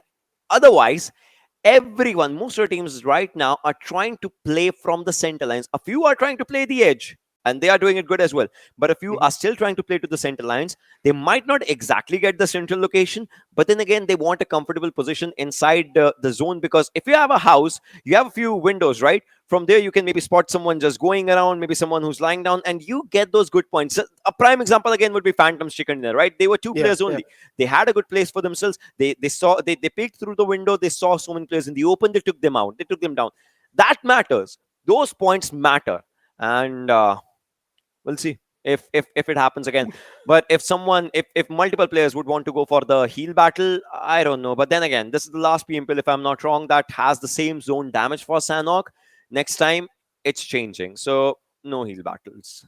Ooh, that's interesting. So maybe a team should try and go for that, just now because look, I feel like heal strats in general now in Sanhok, they're currently viable. So you might as well try and go for that because we've seen a lot of teams, they're kind of struggling on the latter half of the board, and especially moving in forward on the map of Sanhok. We know it also brings in kind of the RNG factor sometimes too in the fights because there's a lot of third parties happening too.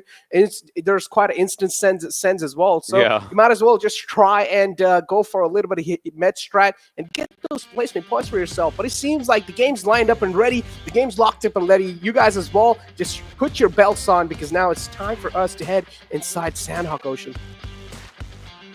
Well, all the players are ready again. All but a few that are not in their camps right now. They're trying to get to their camps slowly and steadily. But then again, everyone is going to be ready as the game is about to begin, ladies and gentlemen, boys and girls. This is your game of Sanhok, the second last game of the day, the most important one, as we haven't seen that much of a Sanhok. Obviously, in the last Super Weekend as well, we only see one Sanhok every day. This time as well, we'll see one Sanhok every day. But then again, for the weekdays this time, Sanhok was in a major quantity. So players definitely have learned and have understood the way these opponents, in fact, are trying to drop down. But this time, if we talk about it, it's not to south drop part. And do you think we are going to see Deadeyes Guys versus IHC? No, it's not happening. I answered myself, but because I saw Deadeyes Guys dropping down. Yeah, Deadeyes Guys, they're like, all right, well, it's time for us to at least, they've realized, okay, maybe IHC, they have a little edge over us when it comes to the 4-on-4 fights. So might as well just try and step back a little. It's same thing as Skylightz Gaming and Savage they were having on the map of Erangel. And then in the end, they just came to the conclusion that, all right, guys, you guys can have that. You guys can have us now for yourselves, and we're going to go somewhere else. But now, again, you do see on the top side near Tatmok on Cow, there are a couple of teams, and it's going to be TRZ and Deadeyes Guys right next to each other. Now, Deadeyes Guys, somewhere down the line, they do realize TRZ might just be an easy prey for them. So they're trying to go for that. TRZ Storm OP and Deadeyes Guys. Well, TRZ, if they want to make up a name for themselves, obviously they have had decent Erangels. But if you want to make up their name in this map, as of now, their Miramar was not good. So, well, we'll see what they can do. Look at that. TRZ has a decent position. I mean, all the players are on one side of this area of its entirety. While Deadeyes Guys players, they are also on one side, but they're quite spread out, right? Chari is quite close to TRZ's players. If he moves forward, if he opens up a door, he would be spotted down. Shifu is on the other side. I would say Shifu moves from the back of that wall, and he can take down one or maybe two players. The ball's in court of Shifu right now, if he moves to the right. Oh, man. Well, look at that again, right? You talk about the area control, and so far, Deadeyes Guys, they're on the lead right there. They have a lot of space to move around with, right, Ocean? And talking about the angles as well, TRZ, somewhere down line, they're kind of grouped up. I also like that 3-1 split on the map. One player's kind of split out, maybe hoping that he's going to be able to find a little cheeky angle. But so far, TRZ as well, they're quite unsettled. Deadeyes Guys, too, they're going to make sure they're not really giving away a lot of foot cues away. It has came down to a stalemate. And this is what I was talking about, right? Even in the past. I'm personally not really a big fan of stalemates because you're also buying so much time on the initial phases. And you can see on the meds, right? None of these players have a lot of meds to play with. They don't even have their preferred guns to play with. So they're just wasting so much time in the 4-on-4 stalemate. Yeah, that is correct. That's just, how it is right now. Shari, it looks like he's just, trying to understand the places where he is not, what is happening. He's just staying there. He understands that it might just be a bad situation for him later on. So he's just there. He hears those footsteps. I'm pretty sure he's hearing them. But as of now, just like you said, stalemate, right? He cannot do anything. All right. Yeah. Manish has that gas can quite next to him. I was looking at a clip of some other tournament that is happening, side by side. I saw a player taking down the entire team by throwing a nade on a gas can in one room. Oh, that's kind of brilliant, though, if you think about that. He did a one on three, though. Oh, so, what? What did he go with? That's not how he went on three. That's not how it happened, though. Yeah, exactly. Yeah, so... All right, well, kind of misplaced the nade there, but yeah, now already, finally, we do see the guns. And there you go. Shifu's already found out. That's a great knock on the players of Deadeyes Guys. What's going on? I mean, they already shifted their drop location over here from Hot 10, and they're already getting casualty on their side. It's going to be quite tough to get the fallen man back up, though. That means Deadeyes Guys will need to try and regroup together, as Turolov is right in front of Fardi. Mad Cat as well has heard a couple of shots. The M249 is now going to start to ring as Deadeyes Guys in the front. They're caught and settled. Another one as Vol goes down. TRZ, they're able to dismantle Deadeyes Guys so far, Ocean. Yeah, as of now, yes. But first blood just happening down there. And this might not be good. Manish is using that DBS. We know how important, how critical it is in this map of Sanhok, though. But right on Mad Cat, all right, he spots down one. But then again, that M249, trust me, Mad Cat can actually go brrr with this one, and he would be able to take down a few players. And Mad Cat actually just goes for that. Yeah, he goes for the finish. That is one more player down from Deadeyes Guys. What is happening? Deadeyes Guys, they are changing their drop location, and it's still biting them. Deadeyes Guys, they need to understand this time Sanhok, in fact, in this PMPL as of now, Sanhok has not given them a good house to stay in. They need to find a decent place. Oh my God! Storm with a good nade. Just takes one down, and look at this now, when he should be taken down and out, and now Frag1 needs to understand as there is a UMP for him, but then again, he would be taken down as well from the back lines. Peekaboo! Deadeyes Guys is out again. A bad Sanhok. It happens again. I don't know about bad Sanhok though, Ocean. 4-4 fights. The struggle's clearly being seen from the side of Deadeyes Guys. I mean, don't get me wrong, they're doing pretty good on the overall rankings as well, but those initial fights where your mindset is kind of weak in those initial fights, and that's where Deadeyes Guys, they aren't really able to win those fights somewhere down the line. And now they lost against a team like TRZ, which barely qualified in the Super Weekends in the first place. I just don't know what is happening. This Sanhok is it's not on the type of what Deadeyes Guys likes to play, right? Previously it was IHC that was taking the players of Deadeyes Guys down. This time it's TRZ, a team that just arrives and just takes the team out. Think about it, right? Think about it. Oh, talking about IHC, they are onto the lower side, and Assassin looks like he's getting slightly tanned from this from this place right now. Just moving around. Sanchir on the other side. He spotted down a few players. All right. Mongolians spotting down Mongolians only. On the backside is JyanMaara, and Sazan will be taken down. Wow. That was a good spray from Hershey. I want to see his POV though, like where he is. Yeah, that was a great find indeed. Oh, and Hershey, look at him. Yeah, he's just being the Overwatch currently in this entire situation. Gets a little glimpse, but isn't really able to confirm the frag just yet. Another one spotted out, and he's still going for the fights. This man's got nerves of steel indeed. And Ocean, if you want to make your bets currently on which team will take the chicken dinner, which team will you go with? As of now, you know, if we talk about this, right, I don't want to make my bets on this. I want to make my bets if Stalwart would be thrown out of their first position or not. Okay. Because that for me, it's a really, really good one. Maybe not in this game, maybe in the next game, but I believe Stalwart might be at the second. Okay, look, if I want to make my bets which team's going to win this one, I'm going to go with Savage. I feel like, yeah, exactly. I feel like Savage, they are going to win the Sanhok game, and somewhere down the line, they're also going to get a strong footing for themselves in the overall rankings. But unfortunately, as I said, that Eisenberg goes down. That's something that Savage cannot really afford, because we've seen Eisenberg in the past, and this has to be like a showman for this team.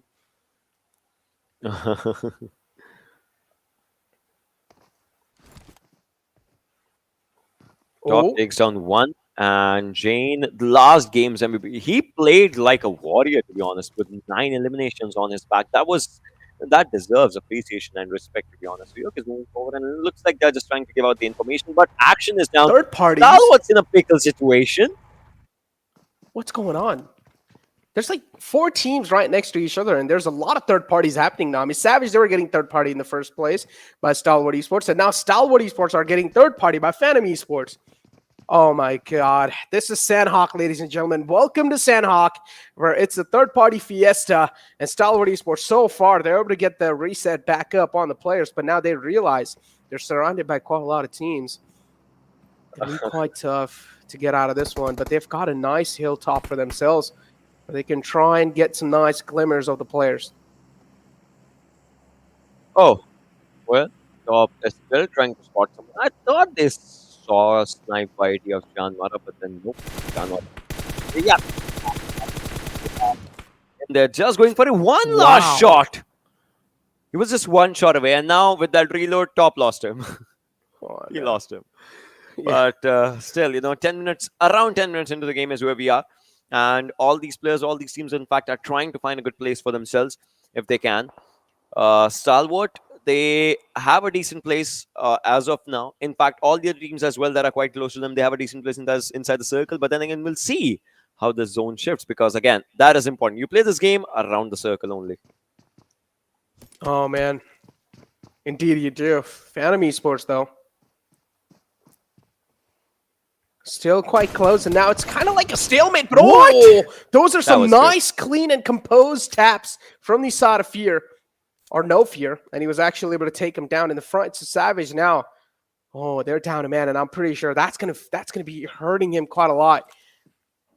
JyanMaara as well in quite a great footing for themselves. I also like that they're not really focusing on just one spot. They're not really tunnel visioning on just one side. Instead, they're all actually trying to look around them. Pika is just moving forward. He's been spotted down again. No Fear. All right, he tried, but then it just did not happen. The circle definitely, has to go to the main island if we just talk about it. And yes, Paradise is a central area, kind of a central area right now for this zone. And the circle might just, be around it, probably to the southern side as well. We'll have to see southern, eastern side. We'll see though how it just forms down. Seal. They have an opening area for them. So Skylightz can move from the backside. They can go for a slow rotation. Atrax is actually in front of them. They can just take up a good fight with that team as well. T2K, they have such an open ground for themselves. They don't need to worry. But look at the left side, Necro. High voltage, IHC. They have to cross these water areas. Indeed, things are going to be quite tough for them, and it's just going to keep on getting tougher and tougher. All these teams, though, so far, makes a lot of sense, too, right? You don't really need to move, so why even bother moving? Just keep on watching the angles. Just make sure you're clear from all the far frays. But over here, though, High Voltage is one of those teams that has been on the struggling phases for a long time, and this is the fight that they cannot really afford. I'd see in the front the teams that looking in form for a really long time now in this entire PMPL, and they're actually able to dish out quite a lot of damage. But the problem is, IHC, they're down to a 3-man squad. Definitely are. They definitely are. But then again, see what happens. IC is moving forward as well. Sanchiro takes on one from Phantom. Finally, we see a fight happening. Obviously, we saw one squad wipe happening a bit early.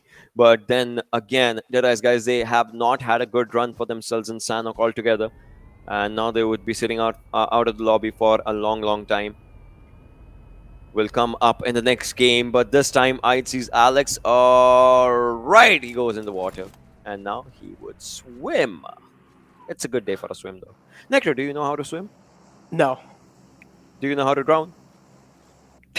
I don't think so, man. If you don't know how to swim, then that's the only thing, right? That other person can do. I don't think so. I don't think so. I'd drown either. I'm pretty big. All right. Okay. Well, self burns, those are rare.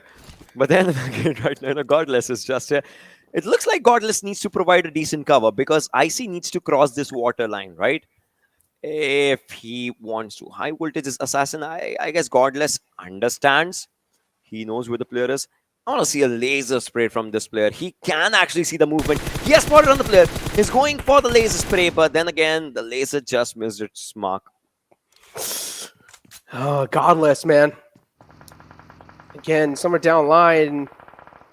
Oh, that's quite a risky rotation from the side of IT, and still Extreme wasn't really able to do any amount of damage. Godless is quite low, though. And IT, at least they're able to get themselves into some safer hands and out of harm's way. On the bridge, every single player now, they're going to start to book it inside the zone. And I like how mature IT are being in this entire situation. They realize zone has to be the main priority inside everything, while on the other hand, High Voltage, they're outside, all in the open. They're quite outside the zone as well. They still need to make their presence known inside the zone. And High Voltage, now the struggle is going to start to build up because we've seen, right, in the map of Sanhok, if you're going to be really late to rotate, you're pretty much going to be edge camped. Yeah, you pretty much are. Just not going to be edge camped if you just talk about it. But right now, Sanchir he's just, he's just lying down on a decent shade. And Phantom's players on the lower side. I don't know how good or bad it's going to be.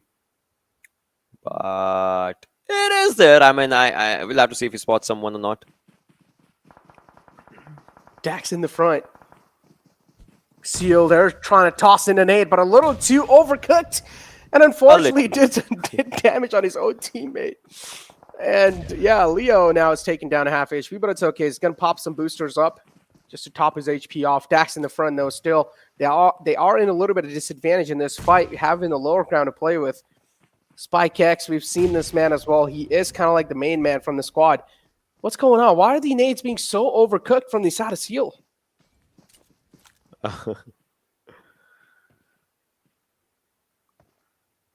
Wally is just here. Shante on one side, Spike on the other. These players and Leo, all right, he's trying to find up a good place for himself as well. Phantoms, Mad Max, they are going for the fight, but Wally, it looks like now it might just be a bit of a troubling situation as the players are moving forward. Will go for a punch power as well. No, all right, he's just dropping down. He has been spotted down. Oh my God. What a brilliant feat of power just being shown here, and Wally, he's basically surviving on a sliver of HP right now as Leo is trying to give up a cover as well. On one side, he will go for the finish, and now he has a DMR as well for himself. QBU, that's a good weapon that Leo is using right now. Oh, and they've also got a record on their name. 200 team kills, Seal Esports. Wow. Wow. That's quite impressive, huh? Phantom as well is going to rack up right behind him as Savage. Again, with all four of their players up. Somewhere down the line, Savage, they're really looking strong. But yeah, I am really trying to master that spam crouch movement, right? That spam crouch jiggle. That's something that can help you win in so many, like, those one-on-one fights. And it's really hard to master as well. I'm not going to lie. It takes a... I know. I saw you practicing it. Remember that TDM fight when you were... Yeah. Because Ancho was doing it as well, right? Yeah. Yeah, I remember you practicing it. I recognize that. Right now. Oh, that spray's good. That spray's brilliant. One more shot. Had that happened, Agu would have just taken down the players. Brilliant. But Savage's Anip does it, though. On the other side, ElementriX's players are being taken down. Damage that was done from Atrax's players. Savage's Hershey is capitalizing on this. Incuss is the last one surviving. He's coming close, but then again, before he arrives, the finishes would be just, done. He's going to go and mark out the teammate. And if he needs to go for the heal as well, Sanchir goes for the finish on Mr. Hyuzu. And ElementriX, they are left with two players now. Oh, man, ElementriX. Big time hurt for them for sure. Savage Esports again in a prime positioning for now. Near Paradise. Anifo now is going to get some eyes locked in on that little compound. Does know both of them are quite isolated. They're not going to be able to move out from that compound. They're just locked in there. In Cuss as well. It's going to be really hard for ElementriX to try and fight back from that. Savage, so far, they've found a great footing. JyanMaara is right behind him. Dax is walled down to a two-man squad, but spots out a player from DRS. Rebel's out in the open, taking a lot of shots, but Rebel still is going to back off to that tree. But now the Wall of Death is going to deal a lot of damage. Rebel, that's something you need to take under consideration because Ego is not going to stop just raining down bullets on you. Yeah, Ego, he's just doing it. But then again, you need to understand this, Necro, that the circle, it's not good for these players. They have to get inside the circle. It's important. 50 meters is the distance. Although it's a third circle, but then again, fourth to fifth circle, that's important for your well-being. If you want to maybe just fight till the end, you got to pay respects to the circle. And look at this. Now they are 500 meters away from the circle all of a sudden, and they have to reach there in less than 50 seconds. Exactly. Not a lot of time in the hand to waste. And DRS, they're on a run. Something that really needs to be taken into consideration, though, so far, I mean, there were some early engagements where TRZ just wiped the existence out of Deadeyes Guys. But now, after that, things have been slowed down by quite a lot. We're seeing a couple of shots being taken off. We did see a lot of stalemates. But this in itself just tells, right, just how many teams are realizing that, okay, zone is the main priority, fights are not. And that's what they're actually going for. Even if they are engaged in a fight, the main priority for the teams is the zone.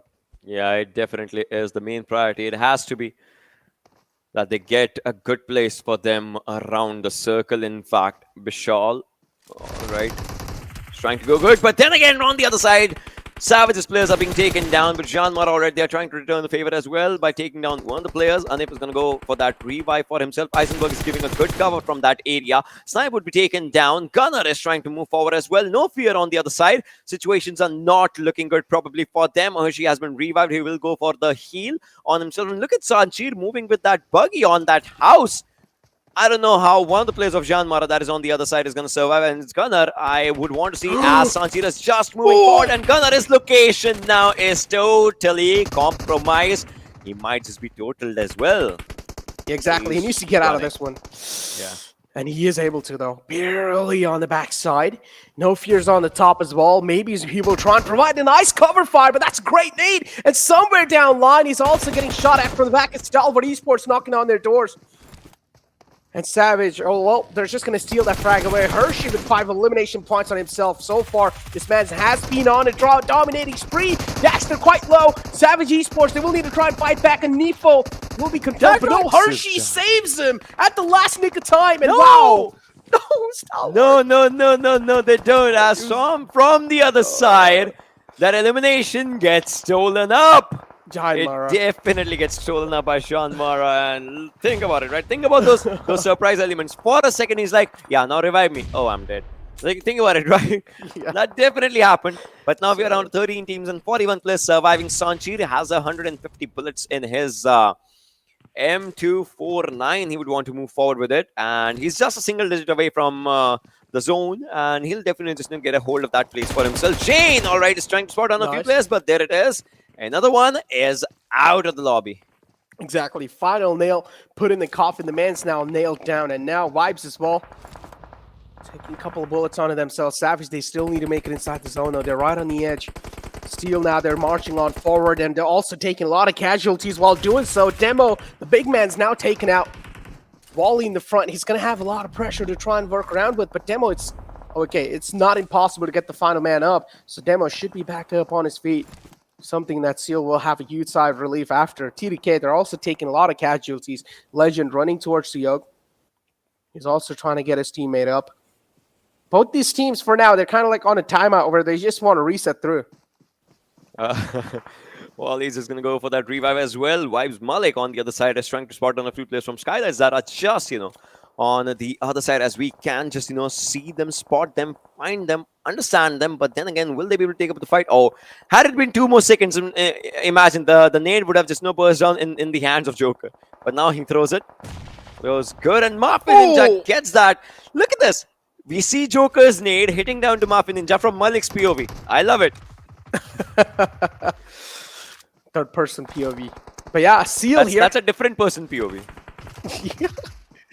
Kind of. But yeah, Wally. Okay, wow. That's a nice surprise on Wally. He got shot at by Seog right in the front. TDK, they're also getting shot at. That's a nice spread from Seal. They're going to take out the man in the front. And now Demo too. On top of this rock, kind of wants to just clear out the areas in the front. And so far, Seal, they aren't really catching any bullets. So that has to be clear vision that, okay, maybe there's no one really in the front. Stalwart Esports on the right lines. Savage, too, in the front. These are just 3 Mongolian teams right next to each other. Yeah, these teams are just there. But then again, you see this elimination just happening on 11th position. That's T2K just going on. Stalwart is there. And we've talked about this, Necro. Stalwart, whenever a team comes close to them, they like to get that hold for themselves. Talking about IHC, right? They have only 1 player surviving. That means it's chance for Stalwart probably to get that, or maybe it's chance for Seal to get back to the 2nd position. Oh man, what happened to Savage?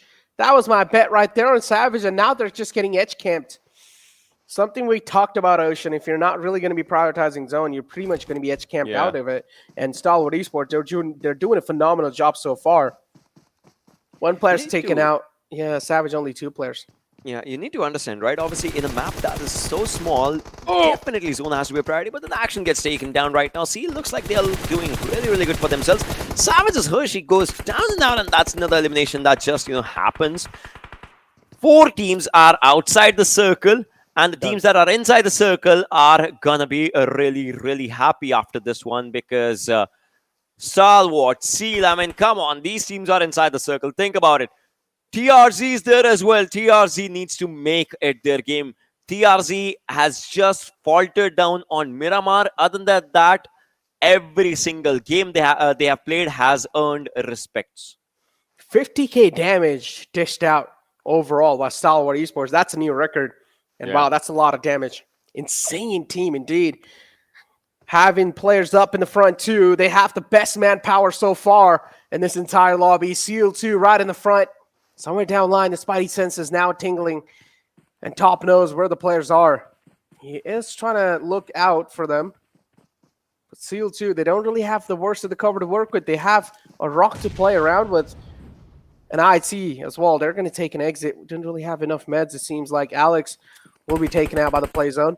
Seal demo. Oh, he's catching a couple of bullets and also taking a bit of damage from the wall of death. And he's barely able to sneak in. Stalwart, TRZ, Seal, Raw. These teams are surviving. Seal, you can see them right from the angles of Stalwart. Obviously, they cannot see them. But then PlayStation takes on one more. And it's TRZ, Stalwart, Seal. These teams would want to make it up for themselves. They can maybe just, get a good game.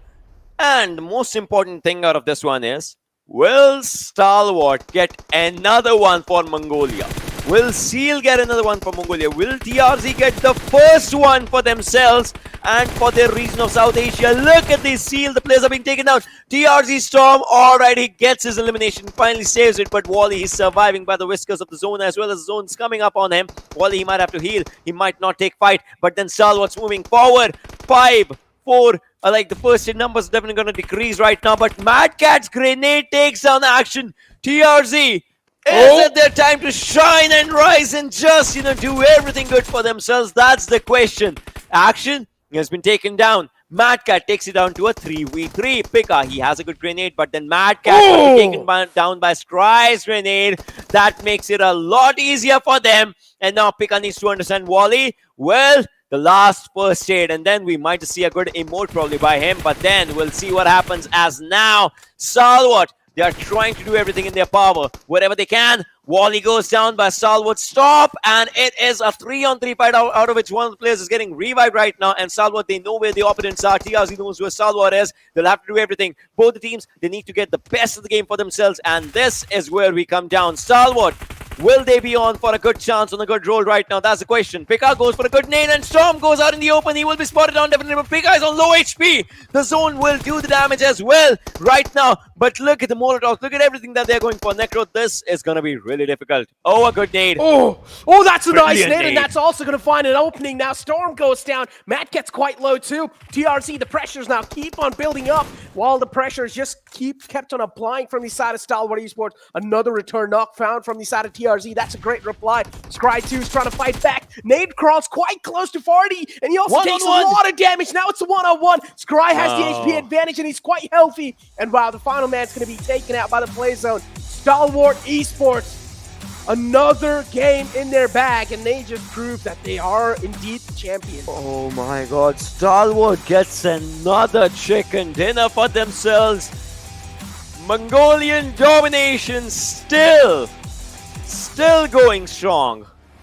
I'm telling you, Necro, these teams are a different league. They 100% they are a different league.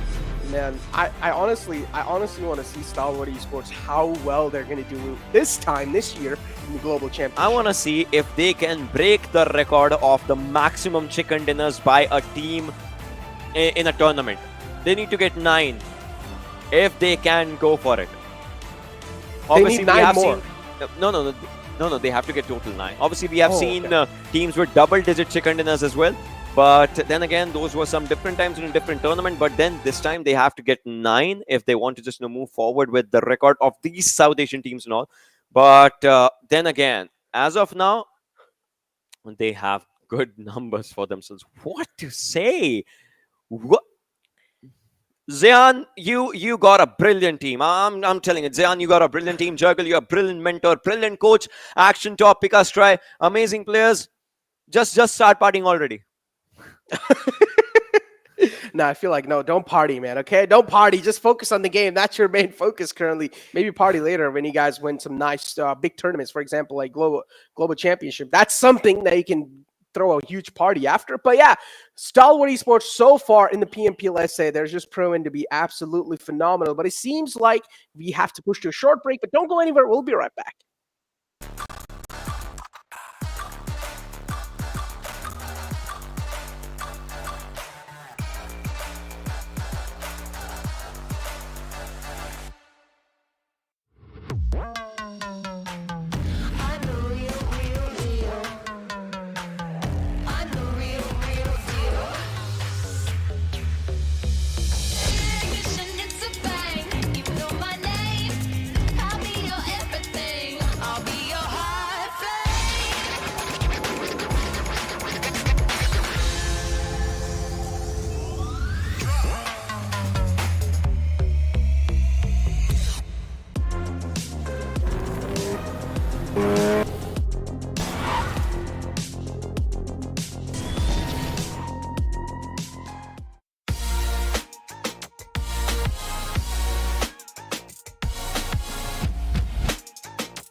करेगा, ये start करेगा. Exactly. Welcome back, ladies and gentlemen, to PUBG Mobile Pro League South Asia. And of course, Yeah. I mean, so far it has been the Mongolian domination without a doubt. And man, I'm not gonna lie, interesting day. I mean, this is something that I said on the start of the year in my first ever cast in 2022, that the year of 2022 has been the year of surprises. And so far, it is just surprising us all over the place. I mean, you're living in 2022, Necro. In my mind, I'm still living in 2020. I don't know how, like, the time is not just passing away from me for me to just, talk about it. But then again, just like you said, yes, it has been a year of surprises. Surprisingly, I am also just, feeling those surprises for myself. We just, talk about it. And, well, in all these games and everything, we just, want to have a look at the MVP right now. Because that's where the numbers come in, but it's coming for you only. Ooh, there we go. Savage Esports showing themselves up. Sanchir, some big damage numbers from this man. But Jane, I saw him in the past as well. I mean, Jane also put up some insane number. But for now, Sanchir in the map of Sanhok, he's able to dish out 859 damage with 4 elimination, 4 knockouts, and 3 assists with the survival time of 22:38. Now, this is something that really needs to be taken under consideration, is that Deadeyes Guys, they got eliminated quite early in the previous game. And when we saw the overall rankings, Deadeyes Guys were right on 4th spot. So Deadeyes Guys, of course, has to be one of the best teams out there in the other maps, for example, Miramar and Erangel. But somewhere down the line, the struggle has been seen on the map of Sanhok. And the main struggle, or the main problem for Deadeyes Guys is that they just need to find a new drop location for themselves where it's not really being contested by a lot of teams. Because so far, this late in the game, it's really hard to find a drop location for yourself that is being contested, because every single part of the map, it's contested by some of the other team. As you guys can take a look at the top players, Sanchir, of course, is on top, then is right there by the players of Stalwart Esports, top right there with 3 eliminations with the damage number of 912. That's more damage dished out than Sanchir. Demo 2 not really far behind, 5 eliminations, 534. The conversion from the side of Seal is perfect. Then Hershey as well. We did see him take out quite a lot of players from those long distance fights. And now moving on forward, we have the stats comparison too in front of us, Stalwart Esports and TRZ Esports. TRZ is one of those teams that barely qualified, and so far they're doing a great job. Yeah, I mean, definitely. TRZ have been quite impressive in this very first Super Weekend that they're a part of. And I would be glad if they keep playing this way. Because, again, I mean, the team was left far behind, skipping out on the very first Super Weekend. But now that they're here, they're making sure that their performance, it matters. And they're doing a phenomenal job of doing that. I mean, even in the previous game, just managing to make sure that the damage was there, the eliminations were coming in, even though the entire team wasn't present for the final few situations. That's why I see the average survival time being very low in comparison to Stalwart Esports. I think TRZ, they did a phenomenal job of securing those extra points for themselves. But as we move forward to the match summary, it is kind of being dominated again by the 3 Mongolian Titans, and also the lads from Savage Esports being there. Hershey with the highest eliminations for his team. Then we do see highest damage going towards Stalwart Esports top, highest assist going to Pika, and highest knocks with Demo from Seal Esports, with the longest distance elimination in the hands of Kazi from Raw Esports. Oh man, something I really need to talk about though, Johnny. Okay, yeah. Don't flame me over this. Are the jerseys, man? Look at that jersey from Savage and Stalwart. They look fire, dude. I mean, they are fire, but again, are you going to start asking them to send you more jerseys? I mean, I haven't gotten any, so you cannot really add more there. All right. Hasn't gotten any. I think, yeah, that's the way to keep it, I guess, for the organizations. Don't let Necro get your hands on any jerseys. But why, man? Oh man! But I think you might get a few by the end of the tournament. Hopefully, you will be receiving a few extra jerseys. But still, let's have a look at the match rankings, Necro. Stalwart Esports did go on to dominate this game as well, like they have been doing in so many matches. And I think the trend for Stalwart Esports has been, correct me if I'm wrong, 3 chicken dinners in the day they get chicken dinners, right? Dude, look, From what we saw in Super Weekend 1 was Yeah. first day was dominated by Stalwart, second day was dominated by IHC, and third day was dominated by Seal. And I Yep. feel like even in the week 2, that's going to be the same case where Stalwart is going to be taking the first day. They're just going to absolutely smash it on the day 1. And then on day 2, IHC are going to step up. And then day 3, it's going to be Seal who are going to step up. So Yeah. it's like they're just taking turns on the lobby. I mean, definitely, as you said it so perfectly. I mean, the teams seem to be taking their own sweet turns, dividing the super weekends for each other quite evenly. But let's move forward, have a look at the Oppo F21 Pro moments of this game and relive the action of this match again before we move to the last map of the day, ladies and gentlemen, which is a final Erangel. And I think, as I was saying, so as you mentioned, Stalwart Esports did in fact dominate the first day of the previous Super Week number 1. And on that first day, they got 3 chicken dinners. IHC did the same thing on day number 2. Seal Esports tried their level best, but they had to settle for just 2 chicken dinners, which they were able to secure. Stalwart Esports now, day number 1 of the second Super Week, they've already secured 2 chicken dinners. $2,000 are in their bags. Now, can they get the third one? Necro, that is the question. Going into the final Erangel, what do you think? Okay, I honestly feel like final game is going to be Deadeyes Guys. I'm going to go with Deadeyes Guys. Oh, I think so. Deadeyes Guys, they're going to step up. I mean, so far they've been really consistent, right? yeah. The South Asians, they've been really consistent. But then if you take a look at Deadeyes Guys, they were on 4th spot. I don't know now where they are placed in the overall rankings, but before this game, they were on the 4th spot. So Deadeyes Guys is one of the most consistent teams in the entire lobby, next to Vibes. So I feel like next game has to be Deadeyes Guys. Like, they need it desperately. I mean, I agree with you on that. I mean, Deadeyes Guys have, in fact, put up a phenomenal performance thus far in this tournament. But if they can secure the last game, I think that's just going to be a cherry on top of the cake that looks pretty tasty for them already. But so I'm going to be rooting for TRZ. I mean, TRZ have also showcased that, yes, they deserve to be a part of this Super Weekend. It's not the same mistakes that we were seeing from their side in week number 1. The team has gone back to the drawing board, fixed their mistakes, and are being somewhat consistent. I'd say somewhat consistent in their performances and their matches. And it's going to be important for TRZ to at least secure 1 chicken dinner in the first day so that the rest of the matches for tomorrow and the day after, they're feeling a little bit confident. They are feeling motivated to come in and again deliver the same sort of performances that they are doing today. And looking at the damage histogram, I mean, we did see Savage Esports do a phenomenal job, but that middle of the game exit was something that they were caught off guard with, although they had pretty much secured a lot of points by that point. 11 eliminations is quite a hefty amount right there, but towards the end it was between TRZ and Stalwart Esports, and we all know once Stalwart Esports has the man advantage, they will not let the chicken dinner slip away from their hand. Exactly, and TRZ is something we really need to focus on, right? Because the struggle was seen on week 1, but now week 2, it's like a complete new breeze on their side. Second place on this game too. I feel like TRZ is one of those teams that has been really consistent on this day. And Venom Legends right there, look at them, on 9th spot, but unfortunately they aren't really able to qualify in week 2. So Venom Legends, they're kind of on the great spot right there. But the overall rankings is in front of us, and Deadeyes Guys, they have still managed to keep their 4th spot. So there's something that really isn't really need to be worried about from these South Asians, because Deadeyes Guys, they're still on the 4th spot. So you guys don't need to worry about it. One more chicken dinner from the side of Deadeyes Guys will kick out Seal from the 3rd spot, and Deadeyes Guys will take it over. And honestly, I don't just want to see the Mongolian teams on the top 3. I want to see someone else as well ruling the charts. I want to see some variety.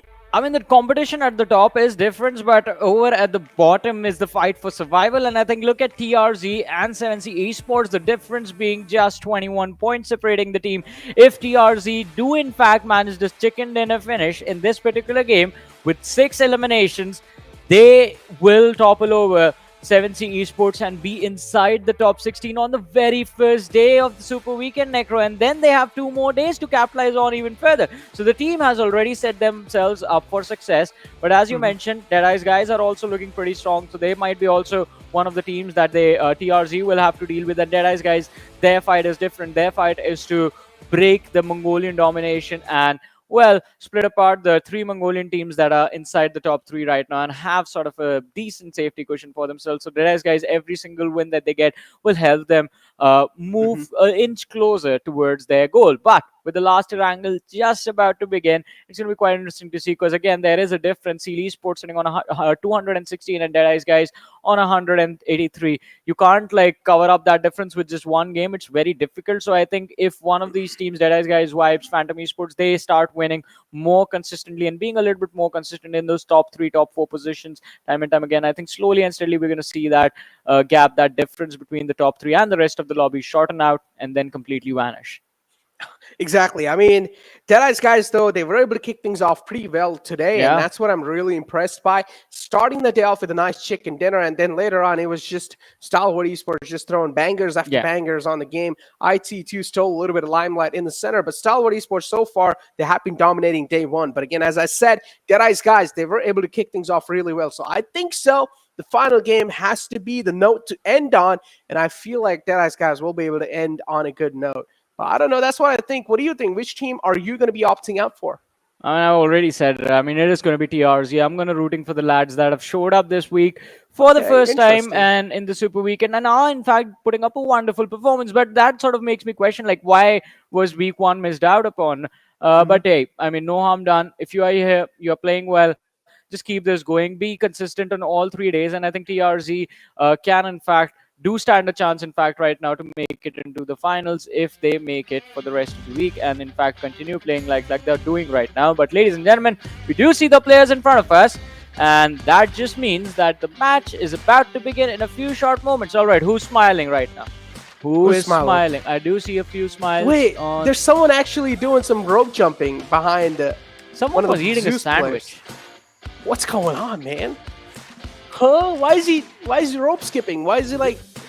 You never know. People have their own way of dealing with pre-game jitters, especially when the $1,000 are on the line with every single match that you play. Yeah, actually, someone was actually eating sandwich too. Interesting, man. I guess. No, I mean, I agree with the guy who's eating sandwich. I mean, personally, food is the best way to get rid of pressure. If you're feeling pressured, just eat food. Yeah. I think bananas were something that we used to eat before football matches, so that would be my pressure food, I guess. But let's see if the sandwich actually helps, Necro, because what's the point of eating a sandwich if you can't enjoy the chicken dinner around 20 plus minutes later? Maybe it has chicken stuffed inside the sandwich. But you would still like the chicken dinner because $1,000, let's not forget about that. Money is important as well. Ooh, exactly. Money is the most important thing, ladies and gentlemen. And ElementriX so far, look at them dropping right next to the players of Seal. Liquid is going to find himself in a little bit of trouble. Shoes. But Seal, they're not really going to stop right there, as they're just going to straight up keep on traversing down towards the military base. JyanMaara as well is right there. IC, of course, they're going to try and go towards Georgia Pole. So the pressure on teams like Skylightz Gaming now is going to be there. And, a left side circle. We might just see the same circle that we saw, if you remember, on the league play day, where it was like a Georgia Pole finish. Well, let's see. I mean, as you said, the circle, in fact, that you're talking about did, in fact, end towards the northern Georgia Pole city. And we are seeing these sort of circles throughout the day. I believe even in the first matchup, the circle was towards the northwestern part of the map. And even in a situation like this, everyone is in their comfortable drop locations, apart from T2K, of course, because they will look to head towards the Severny area. And Raw Esports, I think it's going to be quite interesting to see how their early start is going to be, since they are up against the lads from IHC. The previous matches that they've done in IHC have always managed to pick off at least one player in the early stages that gave them the advantage in the late game mid-rotation fights. And Raw Esports, I think, still are trying to figure out how to avoid that early contact from the players of IHC. In the previous game, we saw them land in a completely different direction, but this time they've gone to their standard drop, even despite the fact that they know it's going to be contested. And on our screens right now are going to be the players of Deadeyes Guys, who are very happy because, well, why not? The circle is on them. The trajectory was quite close to the city of Rozhok, which is their home, so quite comfortable in the early stages of the match. Exactly, quite comfortable indeed. TDK, they still need to get their hands on some loot, but at least they're able to traverse inside the zone first, so that's something that is not going to be that big of a deal. They're already inside the zone. They will take their sweet little time to loot.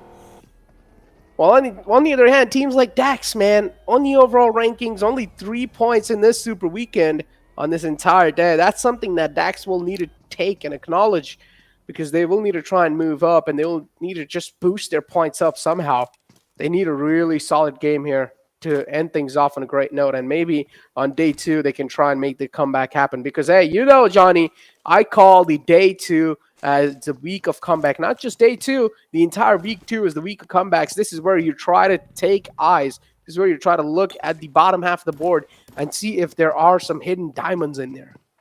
Well, let's see. Are we gonna spot out some diamonds right now in this match?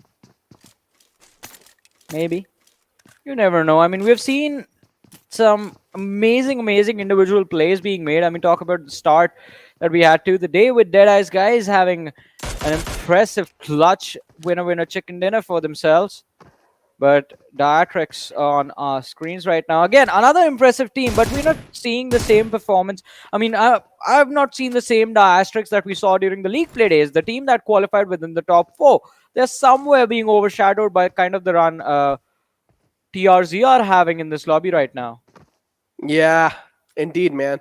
Because TRZ so far, we talked about it being so freaking consistent. Yeah. If I'm not wrong, they're on 17th spot in the overall ranking soon, and that's something that really needs to be acknowledged, and that's quite impressive.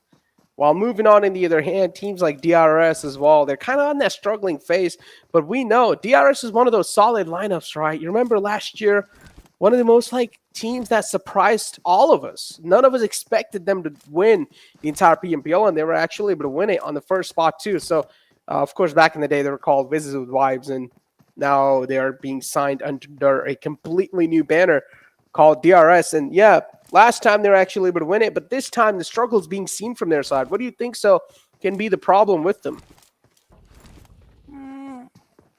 Well, I think just the majority of the teams, what they're lacking is just not lacking, but what they need to work on is just the timing of the aggression, because Stalwart Esports and IHC, they have it down to the wire. The other teams, majority of the times, are a little too eager to fight during mid-rotation, specifically in the early game. And this I'm talking about pre-14, pre-15 minute fights that happen mid-rotation towards the circle. And that is not going to work out unless you have a clear advantage inside of the zone and you're fighting within the circle. If you are outside, always prioritize to getting into the circle first, finding a safe haven, and then try and see if the same team aggresses upon you. You will have an advantage in the fight. That is what Stalwart Esports and IHC have been doing this entire time. Stalwart Esports, I think just the fact that they have Action, a man who never shies away from any sort of fight, and even in mid-rotation, he himself will just drop out of his vehicle and just start shooting at the opposition, which results in sort of Stalwart Esports scrambling for pressure, and then Scry, you're going to see him, Scry and Pika, try to flank the opposition. Their fighting tactics, I think, are also pretty amazing, and being another reason why they are so dominant in those team fights. IHC on the other side, I mean, just the perfect example of what I was saying. Even this time, have taken early control of Everest. Why? Because information is going to be key. On top of Everest, you know the opposition is not going to hard push on you anyway, and you can just collect that information, dish out a little bit of damage, go back in the cover, and just basically play on information in the early game stages and not worry about sort of losing out on your entire team just because of one player being mispositioned. Man, I'd see it's like a complete big story right behind that name right there. I mean, of course, in the past they were called Zeus, and then if you remember last year, yeah, on the season 4, they were struggling so hard. Like, that was something that we all were surprised by, right? Zeus, they were known to be one of the most dominating team in the entire SA, and then moving on forward in the season 4, they struggled so much. They struggled so much that they weren't even seen in the top 5 anywhere. And that's what kind of I feel like just ticked the players' minds off. They made a couple of roster changes. If I'm not wrong, Abiley's not really playing anymore in this roster, and now Alex is in there. And so far, it has been working pretty phenomenally, right? And if you compare IHC to the past Zeus, how they used to play, Zeus used to be a completely aggressive team. They would just straight up rotate in the center. They would just try to breeze through all the teams, and they wouldn't really care about a methodical approach in the game. While this IHC right here that we're watching, this IHC is all about the methodical and clinical approach in the game. Well, let's see. I mean, The approach for now looks perfect, but can they walk away with a chicken dinner in this particular matchup? I think that's going to be interesting. But look at the cluster of teams that's forming already towards the Georgia Pole area, quite close to the containers and towards the bridge that are right adjacent to that location. I mean, there are already what? There's 2, 3, 4, 5 teams, if I include IHC, who are, well, not too far away. I believe 150 meters, 200 meters away from that particular location. ElementriX again are closing in on IHC's Everest. And the last time they did that was in the first Erangel, which did not work out for them at all. IHC completely annihilated them in just a matter of seconds. So ElementriX, they need to be extremely careful about this push. Stalwart Esports, look at them being smart and learning from the mistakes. This is what I was talking about. So earlier what happened is Stalwart Esports, they rotated a little too early towards ruins. They were caught off guard by wipes and DRS destroyed them. Now they are just avoiding the ruins position entirely and trying to go through the Gutka farms. Indeed, Airdrop 1's going to be on the board. MK14's going to grace the land with its presence. Well, if you take a look at the circle, quite a lot of teams are outside the zone, including Dax, Savage. They're going to have a little bit of tougher time to try and get in. TDK, we did see them take a couple of shots in the front. There is a team right behind them, and it's going to be the team of Raw. Something that they will need to try and take care of, or at least try and watch out from. We talk about Alex, man. One of the best additions in the squad of IHC. Of course, for sure. The best rookie award needs to be given to this man right here. I don't think we can call him a rookie anymore. I mean, he plays like he's been doing this for ages. I mean, as you mentioned, he has in the bigger stages, he is a rookie. Yeah, I mean, completely agree with that. I mean, in fact, even on this stage, we are seeing him for the first time. Yeah. And he looks like he knows exactly what the oppositions are thinking. He can read their minds perfectly like a book. And there is no way you can stop him. I mean, he just fits in like just the final puzzle piece for the team of IHC that was missing. Yeah, exactly. I mean, you said that pretty well. He fits in pretty well, but so far in the past, or at least in this couple of games, we've seen Alex solo surviving sometimes, and he isn't really able to do a lot, Johnny. I mean, we do know this man has a lot of fragging prowess, but Alex, like a solo man survivor, he isn't really able to do a lot. But on the other hand, if Alex is with his entire team, you see him play so well. Yeah. And that in itself shows that the confidence or all the experience that IHC is bringing on the table for Alex is kind of helping him to put on a leash. And for now, I'm going to hold on to my awards as it's IHC going head-to-head against the team in the front. Skylightz Gaming as well right here, taking quite a lot of shots. While Raw, they're just inflicting a lot of pain onto IHC. It seems like IHC so far, they're getting dismantled. Both the teams are taking hurt on equal level while there's so many fights happening. Observer is just all over the place. Where's Observer looking? Look at the fights. There's so many fights happening. Oh man, we aren't getting to see a lot of action right now, but we do see the names pop up again and again on the elimination feed. TRZ in a world of hurt, and I believe Atrax Esports did in fact take down one from their side. IHC have lost Godless out of everyone. Zul is down on 50% HP, and look at them. They're falling back, they're avoiding Raw, and they're going to go for a wide rotation to find a little bit of a safe haven towards containers or maybe the Georgia Pole City as well, as that is on the edge of the circle. TRZ retaliating against Esports. Mad Cat has found concrete cover, does know where Wally is, will try to go for a spray with a Scarel, but not having clear vision, like very clear vision of his opponent, was unable to hit those shots. High voltage right here. One of those teams that really needs to wake up in the lobby as well. They need a high voltage to wake themselves up. They aren't really able to put some high number games so far. Zone is going to be closing in quite soon too, and I do want to see where the next zone's going to be showing itself. And TDK, oh my god, they found themselves in the best spot so far. And in the games of Erangel, man, TDK, they've been really consistent today. Well, let's see. They have been very consistent.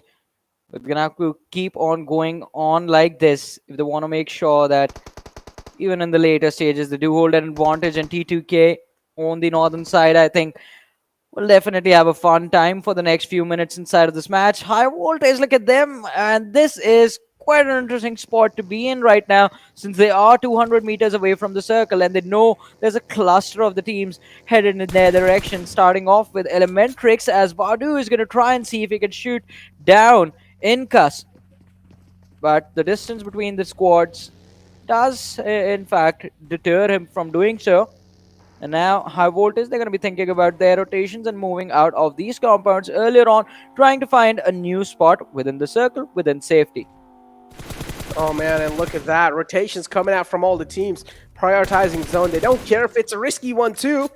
Stalwart Esports trying to inflict some damage in the front. Alex is going to find a knock or a confirmation on the players of Raw. And look at Raw too. I mean, I do see them on the map while taking a really risky rotation right there. Alex is just getting so many knocks on the players. And finally, he's going to take out another player of Raw.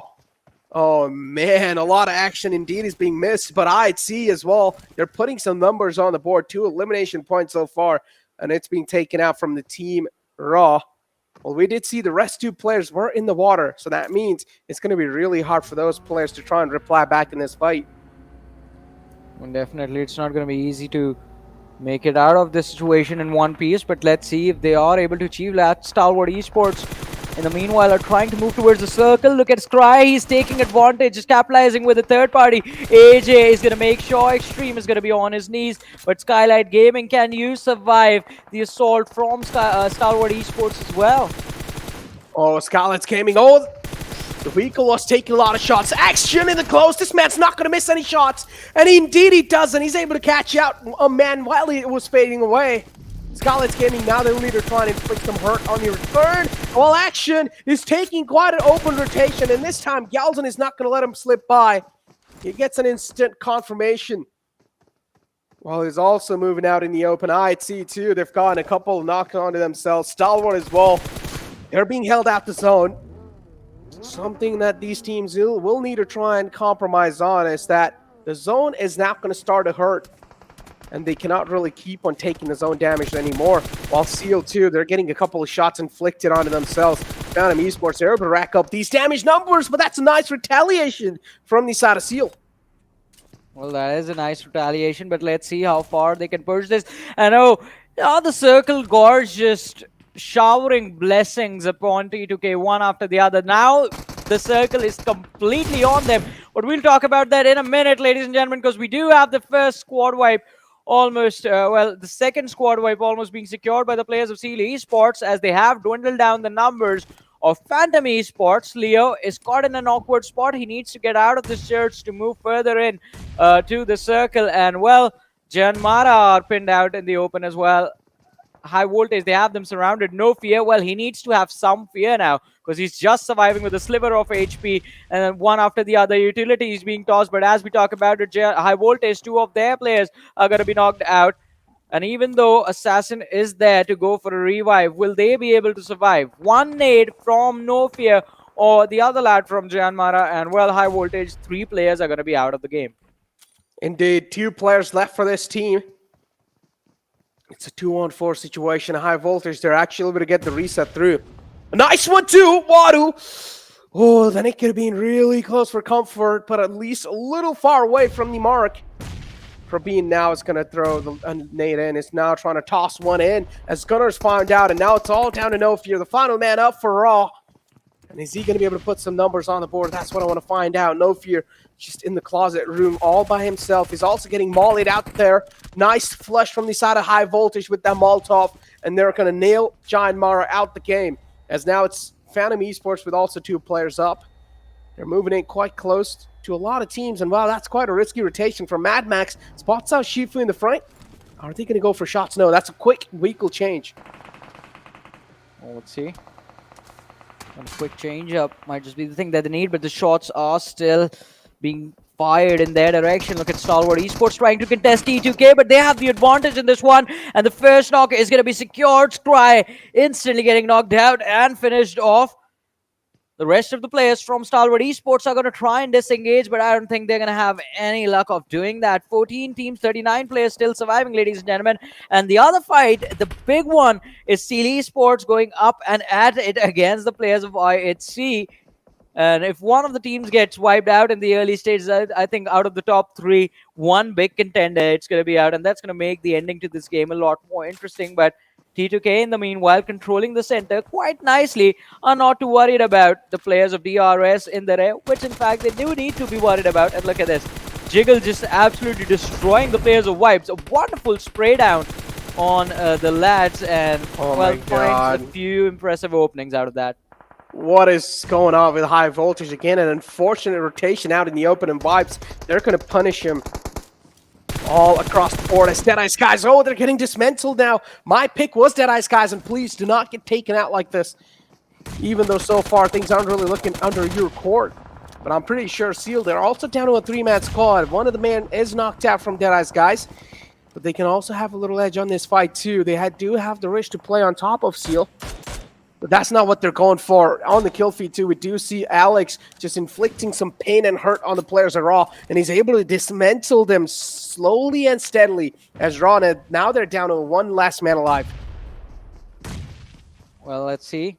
And the lads are trying their level best to push forward, but Seal Demo just showering hurt and pain on the players of Deadeyes Guys. Here, Leo is going to be able to secure True Love's elimination point for his team. And Seal Esports are also looking very strong. 5 elimination points secured by them. But Chari, the final player surviving, can he at least find a trade, as IHC are going to be helping him out? Baron from the side of Seal Esports is going to be taken out. And Eisenberg with this bold action does know where the players of Atrax are, but still quite resilient on just pulling the trigger and taking a shot. Oh man, Dax, Stalwart Esports too. They're quite hurt in this lobby. Top, he's knocked out. And Nifo, why is he not going for the confirmation right there? He could have actually tried and get the confirmation in the front, but then Savage Esports now diverting their attention towards the DRS. And Nifo knows that there is a team in the front. Top now is finally being confirmed. DRS, they're trying to rain down hell fire on the teams in the front, and it's Savage who are crossing their pathways. All 4 players of our DRS, so far, so good. Savage as well, having all their players up, and this is something that really needs to be taken into consideration, because all the teams like DRS and Savage, they still need to make their presence inside the zone. And what, Jane was he able to slip a knock through? Well, let's see. I mean, we're gonna find out. I see with smoke being lobbed so that he can close in the distance. The next one is going to be a frag grenade being tossed towards the players of Phantom. 20 minutes in, still 11 teams, 28 players surviving, and Raw Esports are going to be showing the exit. Alex! Oh, just a second earlier, and DRS would have felt the hurt because of that spray. Look at Mad Max, he has been spotted out, and Icy using the vehicle to close in the distance. Now they have them surrounded. Phantom Esports, can you survive this aggression of IHC? And I don't think so.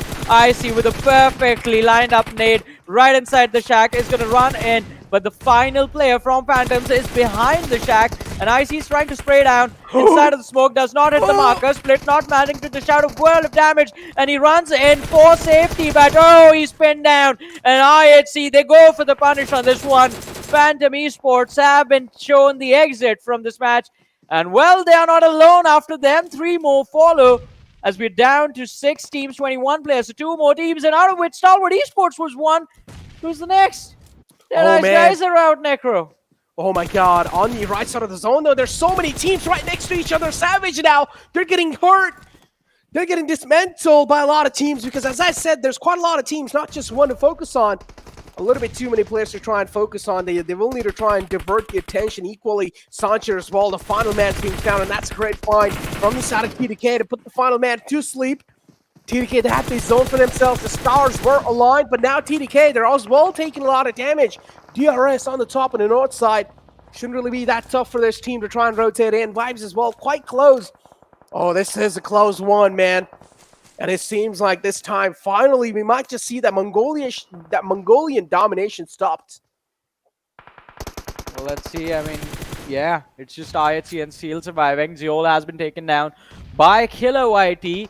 Icy and Alex, they're trying to push forward for the circle, but they are completely pinned down by DRS. DRS and T2K in a very wonderful position. I think either of these two teams will be walking away with the chicken dinner win in this match. Vibes Malik is going to be taken out on the other side by Demo from Esports, and those two teams are in a little bit of a scuffle of their own. Bishal trying to see if he can spray down the aggressors from the side of Seal and protect his teammate. DRS managed to secure finish on Zola, I believe. Last two players from IHC still present. Vibes, they are trying to find their way up the slope, but it's not looking easy for them. Oh man, look at Sandesh though, right in the smack center of the zone. Kind of separated out from the rest of the pack. It's a 9-3-1 split. Sandesh just being kind of like the ticket booked inside the zone. But oh, unfortunately, he got sniffed out, and that's going to be him taking out the game as well. Big man taken out. That was like a future insurance for the side of TDK. And now Sandesh out the equation. They're down to a 3-man squad too. It's going to be hard for them to try and move out in the open and also secure a spot in the zone. Alex spots out the players of DRS. A nice spotting too. Nade knock found from the side of Sanhok. Alex tried to fight back, but unfortunately, it's going to be DRS who's going to take him out the game. Rules OG. 2 players off for that squad as well. Vibes too. They're in a world of hurt as Joker is going to be knocked out. Well, Joker is out. Bishal and Malik still left standing for the side of Vibes. Bishal, he's trying to go for a... well, Malik, I believe, is going for a revive on his teammate, but Jane from the side of T2K does not want to stop at it. He wants to push forward, and it's a 1v3 situation now in front of him. Goes for the spray, finds the 2 knocks as he lines them up.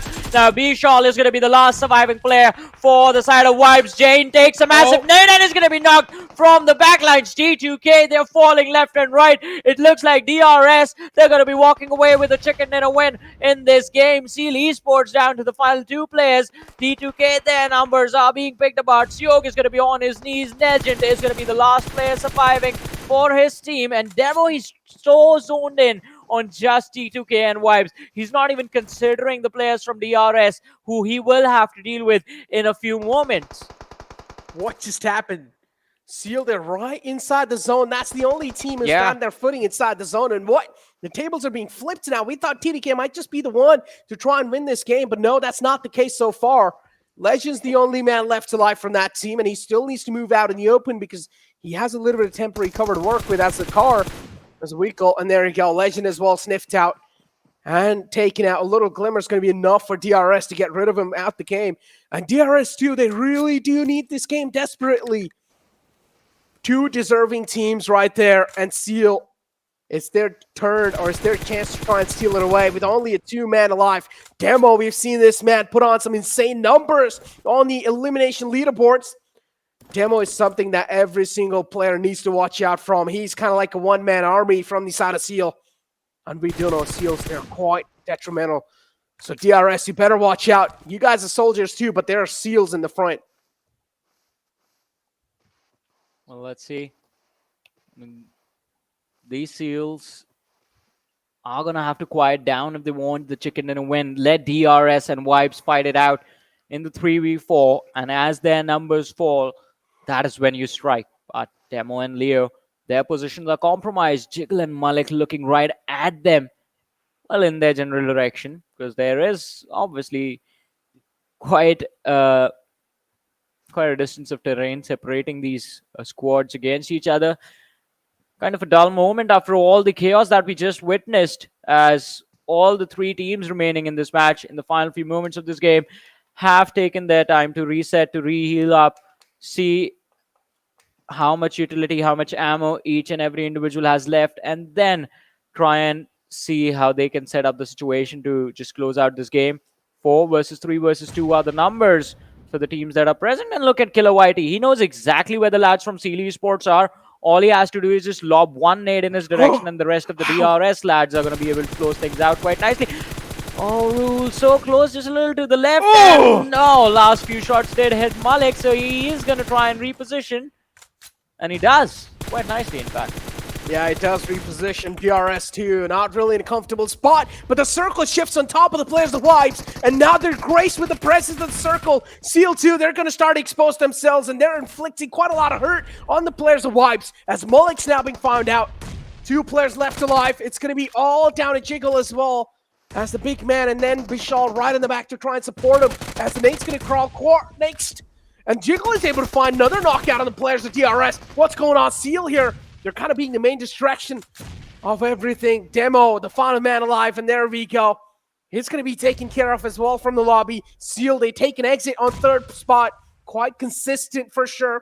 As Vibes now, Jiggle's going to spot out the rotation right there. Delta being taken out. Delta had a lot of pressure to try and get Rebel back on his feet, but that's not going to be the case. As the final man, Killer YT spotted out as well. Bishal right in the front. Killer goes for the confirmation. Bishal as well has the Molotov in the hand. It's a one-on-one situation. Molotov's out there too. He can try and flush him out the spot, but no, he doesn't do that. Killer YT, he's barely surviving on a sliver of health. Molotov lobbed in now. Killer YT is going to have a lot of pressure, and a little Jiggle peeks, that's going to be enough as they take the win right there. And what a play from these side of Vibes. They finally get a chicken dinner on their name. Yeah. And they really needed this one too. If I'm not wrong, this is their first chicken dinner in the entire Super Weekend, right? Exactly. 2 weeks it took them. They have been very consistent again and again, finishing in the top 3. But ladies and gentlemen, this is the first Super Weekend chicken dinner for Vibes Esports and the first $1,000 that they've managed to secure for themselves. And what a finish as well. Just 2 players surviving. 3 versus 4 versus 2 versus situation. The game coming down to a final 1v1. And Killer making the mistake of thinking that he was safe, just sticking towards his right, exposing his shoulder to the ladder Vibes and him just gunning him down. Just 1 HP was what Killer was surviving. So, I mean, the lad from Vibes did not even have to peek that tree, peek that final angle. All he had to do was just pre-fire it, just move the analog stick a little bit and you're done. Just 1 bullet connecting. It's all over. The chicken dinner, which I thought was clearly laid out for DRS, they just miss out on. Man, not just DRS at the start. We thought TDK might just be able to dominate the entire final zone, but that was not the case. Then Savage came from the back. They started spoiling a lot of games right there. Seal 2 in the front. I mean, in the end moment, when there was top 3 teams, Seal, they tried to spoil both of those teams' games while they were able to get knockouts on both the sides. DRS as well was taking a lot of hurt. Then on the other hand, Vibes too, they were taking a lot of pain as well right there. And Seal, they did a good job. I would say that was a nice try from the side of Seal. But overall, finally, I'm seeing a stop. I'm seeing a full stop being put to the Mongolian domination. I mean, definitely. Deadeyes Guys started and Vibes, they are ending it, I guess. But we're going to see what the rest of the stats are going to look like, because I think, Necro, you agree with me, right? Overall rankings? Exactly. Overall rankings indeed are going to be really fun to see. And we'll need to find out how the rankings are looking like. But first, now it's time for us to push a short break. Don't go anywhere. We'll be right back.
Welcome back, ladies and gentlemen, to PUBG Mobile Pro League South Asia. And so far, we're finally seeing a full stop being put to the Mongolian domination as Vibe. They secure a chicken dinner for themselves in the final game of the day right here on V2 day 1. Oh my God, a little stumble right there, but it's okay. You know, we're finally able to get back on track. And so far, Vibes as well, they're able to secure their first ever chicken dinner. They have been really consistent throughout the entire Super Weekend so far, but still, that was their first ever chicken dinner, and that boosted them up to a 4th spot. I mean, definitely. And I think they're going to be happy with the fact that they are back to where they started from. Because when the day started, Vibes was fourth. Then Deadeyes Guys went on to win a chicken dinner. And we saw Vibes tumble down to the fifth position. They were there for quite a while, up until before this game. But hey, MVP of the match, it's going to be Leo from Stalwart Esports, who, well, even though he has 5 eliminations secured, that's it. He did dish out 1142 damage and the 26-minute survival time as well. I mean, quite an impressive performance from Stalwart Esports. And Nekro, you were talking about them quite a lot during the match as well.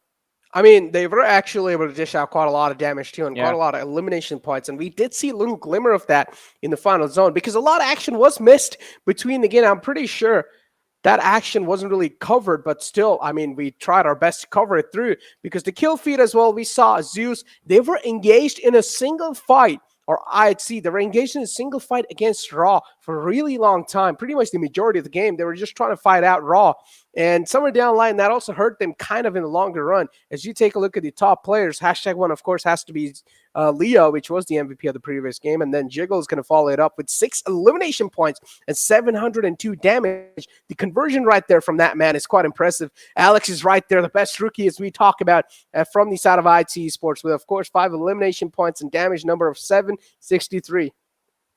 Well, I mean, it was kind of an awkward, a lot of awkward moments for IHC, as well, as we did see them struggle quite a lot once they decided to drop down from Everest. And I think it was Stalwart Esports that had their number as soon as they were on the ground level trying to cross the river.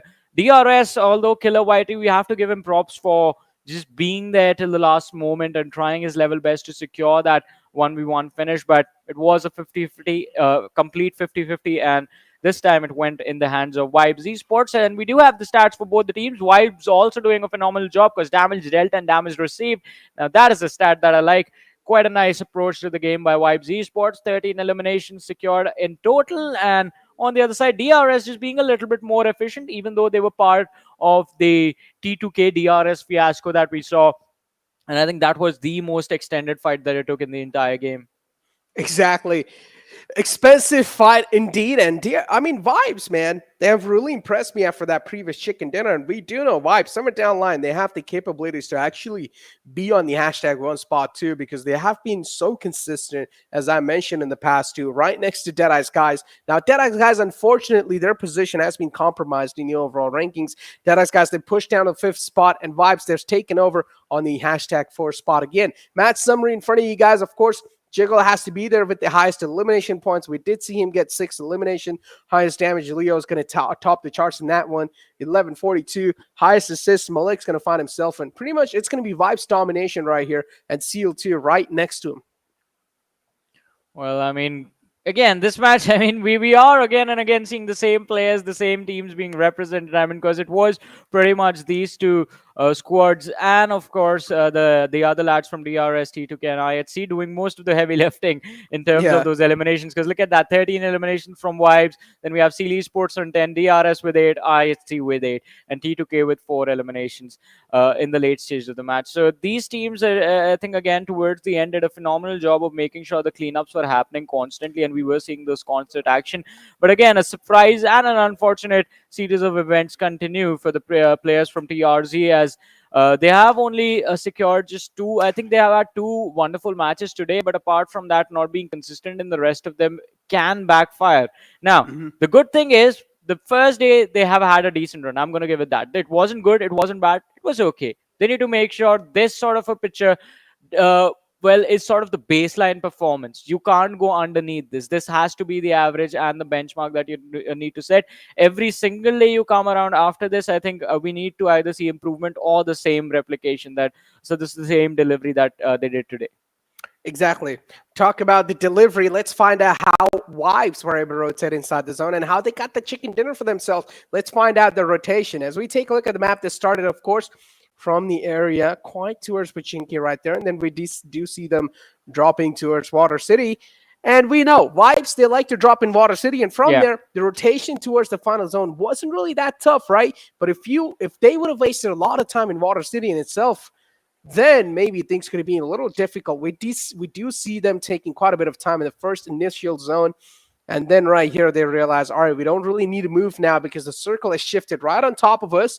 And then that's when they instantly rotate inside the zone. As you see, next circle shift, Vibes already 2 players in the front, 2 players in the back. That's a great split. Well, that was definitely a great split right there. And I think that is what sort of gave them the advantage in the fact majority of the teams, they thought, all right, these two are going to be isolated lads. They would try to take them down, and then the backup would arrive from the rear. Vibes, I think, just sticking to the bridge for a longer time, just letting everyone pass them by also did help them in the fact that in these later stages, when this final southern shift happened, we saw a huge cluster towards the eastern edge that had basically overshot this southern shift because they were expecting the circle to have a little bit more of a centralized approach in the next few moments, which did not happen. And over here, Vibes, I think, again, since all 4 players were surviving, were looking quite strong. A few moments later, we did see them lose out on one of the players, which was Joker getting picked off. And then it was just Bishal, Jiggle, and Malik till the very end, just holding together and making sure that the chicken dinner did in fact go towards their team. And Bishal, I mean, has always been an incredible player. Talk about the final winner, chicken dinner, being secured by him, and before that as well, just making sure that the front lines team coming in from the shorelines towards his team were taken care of and weren't allowed to have a free push towards the other players of Vibes. Exactly, and the final one-on-one execution was pretty well too from the side of Bishal, because he had the Molotov in the hand, lobbed in or tossed in right behind that tree, flushed the player out of the cover. Killer YT was out and exposed, and then pretty much it was an easy task for Bishal to take him down right there. So exactly, this is what we talk about, right? In the final pressured moments, in the final moments where it matters the most, even these pro players, and that's why they are called the pro players for the reason. They're able to keep their calm and think through how they're going to use their utilities or how they're going to approach a one-on-one duel or a clutch. And this is why they're actually there and playing in the PMPL, and we're just sitting here and casting. I mean, as you mentioned, that final play with the Molotov, that was the guaranteed win play right there. I mean, another option for him could have been, with the way he lowered down the HP of his opposition killer Whitey, he could have just ran towards him, guns blazing, shouting Leroy Jenkins to the loudest he can, and it would have still worked out for him because, I mean, literally killer was on 1 HP. So I think the main important part was the fact that he started shooting as soon as he saw a player. Had he held on for a few extra seconds, you never know. Killer could have spotted him out and just shot him in the face. Because when you are lying on a slope facing up, it's quite easy to hit headshots for the team on the higher ground right there. But again, we do have the Oppo F21 moments now in front of us. Exactly. As you take a look at the moments here, this is how things really started to kick off. This fight between Raw and IHC, we're finally able to take a look at it in the highlights perspective. And this is what I really wanted to see since a long time in the game too. Seal as well, just taking a dig on the players of TRZ. Unfortunately, TRZ weren't really able to make it quite far in that previous game, but their run on day 1 has been pretty phenomenal. All they need to do is just carry the momentum on the week 2, or on the day 2 as well of week 2 Super Weekend, and that's going to be more than enough for them to try and secure. Unfortunately, high voltage right here. The first vehicle got blown off. The second man got taken out the vehicle, and Jiggle was just being an absolute laser beam. Well, definitely, and I mean, we are going to see those the 1 spray 2 knock lineup also. I mean, again and again in those highlight clips. But I think, again, so the Atrax, we did talk about them a little bit earlier as well when we were inside of the match. And, I mean, it looked like they had quite a decent position. But, again, a little bit late with their rotation. And it did backfire as Vibes had their number. And this is where I think T2K Jane, in fact, took down Joker and Malik in the same spray. But then the flank from Stalwart Esports completely foiled his plan of securing those 2 extra points, allowing Vibes to regroup, bring their numbers back, and in the end walk away with the chicken dinner win. So I think Vibes, they should be grateful to Leo and Stalwart Esports for just stopping T2K in their tracks. Exactly, and you do see clearly, right, in the end, how happy the players are. Makes a lot of sense, too. A lot of blood, sweat, and tears have been put in. Hours and hours of grind just for this moment right here in Vibes. They're able to get the chicken dinner and also 1,000 names on there, or also $1,000 on their name right there. And let's take a look at the damage graph and let's find out how things looked like. Of course, Vibes is going to be top in the charts with 2158, but Seal is right behind him with 10 elimination points in 2024 or 2044. Well, 2044. Quite a nice number for Stalwart Esports. I mean, they were doing a phenomenal job just taking those fights quite nicely as well. But after that, I think the top 5 teams, I mean, even as soon as the game ended, we were talking about these top 5 teams were the ones that delivered the most action. IHC and Seal Esports, because they were protecting the river quite nicely. Vibes, their rotation was quite flawless, and T2K and DRS, because they were present towards the northern side. But we don't see a lot of changes. So Vibes, they find the 4th position for themselves after this winner chicken dinner, and also $1,000. DRS bring themselves on the 8th position in the overall rankings, but Skylightz Gaming, they take a tumble down to the 9th now. Exactly, they indeed do take a tumble down to the 9th spot, as you can see. And that's something I'm pretty sure Skylightz Gaming is not going to be happy to see. So maybe on day 2, we're probably going to see Skylightz Gaming make a huge comeback. As you can see, DRS right on the 8th spot as well, kind of overtaking Skylightz Gaming right there. Week 2 has been the week of surprises, because in week 1 we saw DRS struggle quite a bit. In week 2, so far they have been pretty consistent. And again, we talk about moving on forward, the momentum, all the teams, how they performed in day 1. All they need to do is just carry on the momentum on day 2. While on the other hand, the teams on the latter half of the board, something needs to be taken into consideration is that you guys will need to try and step things up as quick as possible. Even though some of the teams have been doing pretty good, but hey, you don't really have a lot of time left anymore. 2 more days to go for Super Weekend 2, and that means on week 3 you're going to have a lot of pressure. I mean, definitely. 2/3 of the journey is going to be done, and week 3 is going to be all about survival, all about just the final few 16 teams being nailed down, the top 16 teams being nailed down, and from there on out, ladies and gentlemen, the finals. I mean, you want to talk about pressure. I mean, finals are just a few days event. Right now, these teams are playing 3 weeks, and after that, all fates are going to be decided with just a few days of consistent matches. So I think it's going to be quite important that teams, the individuals, do prepare themselves up for that as well. ElementriX right now, I mean, they are going to keep on climbing. It would have been better for ElementriX had they secured the 14th position right now at the end of the game. And for TRZ, I mean, the same thing being said, they were able only to secure just 1 point from this game. I think coming back tomorrow, both these teams need to make sure that the first Erangel that they play, they secure those points. ElementriX are 14th and TRZ are 16th. Otherwise, tomorrow they're going to be struggling to do the same thing. But ladies and gentlemen, today's day has been dominated by IHC Esports. Wow, I mean, even though they only got 1 chicken dinner, something that we talk about, consistency, and IHC, they have showed themselves up in that mark right there. On 2nd spot in the overall rankings, right underneath Stalwart Esports. IHC, they've been doing a phenomenal job just to keep that 2nd spot for themselves. And at this point, they have their flag just down on the ground right there. They've nailed it right there on the 2nd spot, and they're not going to let it go away that easily. IHC Esports are well deserving of that 2nd spot. But again, we talk about the top 3, and I want to see the Mongolians, at least one of the team from top 3, being kicked out, and some of the other teams from the South Asia region taking him over. Well, let's see. I mean, elimination leaders right now, and Action is the man leading the charge. A 6 elimination advantage against his own teammates, and look at that. The top 3 teams are being represented here by their best players. Action followed by Top on the 2nd. Then we have IHC. Wow. Alex is going to be there on the 3rd, Zeol on the 4th, and then Demo is going to be there on the 5th spot with 15 eliminations. And Top, I mean, even he has been phenomenal because 16,000 damage by just one lad in the 16 or 20 games that he has played in the Super Weekends, and plus the matches for the league stages. I mean, yeah, impressive seems like an understatement, I guess.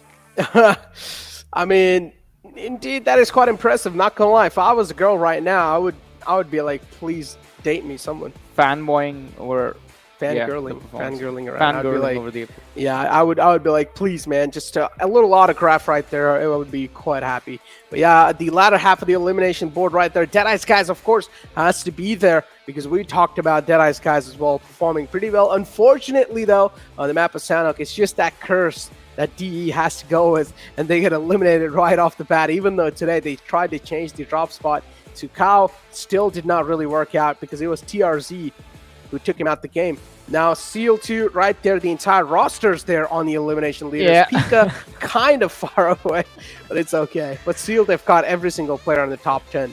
Yeah, somehow the entire team is just doing the heavy lifting together, and that is how it's supposed to be. But ladies and gentlemen, again, I mean, even though we saw the stats of IHC Esports, really, Stalwart Esports are the team that walked away with 2 chicken dinners in this game. IHC Esports overall being a little more consistent with the results they've put in throughout almost all of the matches, specifically the third Erangel and also the first and the last one. I mean, they did quite a decent job being a part of the top 5 every single time. So I think IHC do deserve dominating the day's performance. But talking about individual high stats that were laid out, Deadeyes Guys with the most heals and eliminations in today's matches. 18 eliminations secured in the first game. Most damage dished out in the single match goes to IHC Esports for 2567 damage in the third Erangel, which, of course, they secured a chicken dinner in.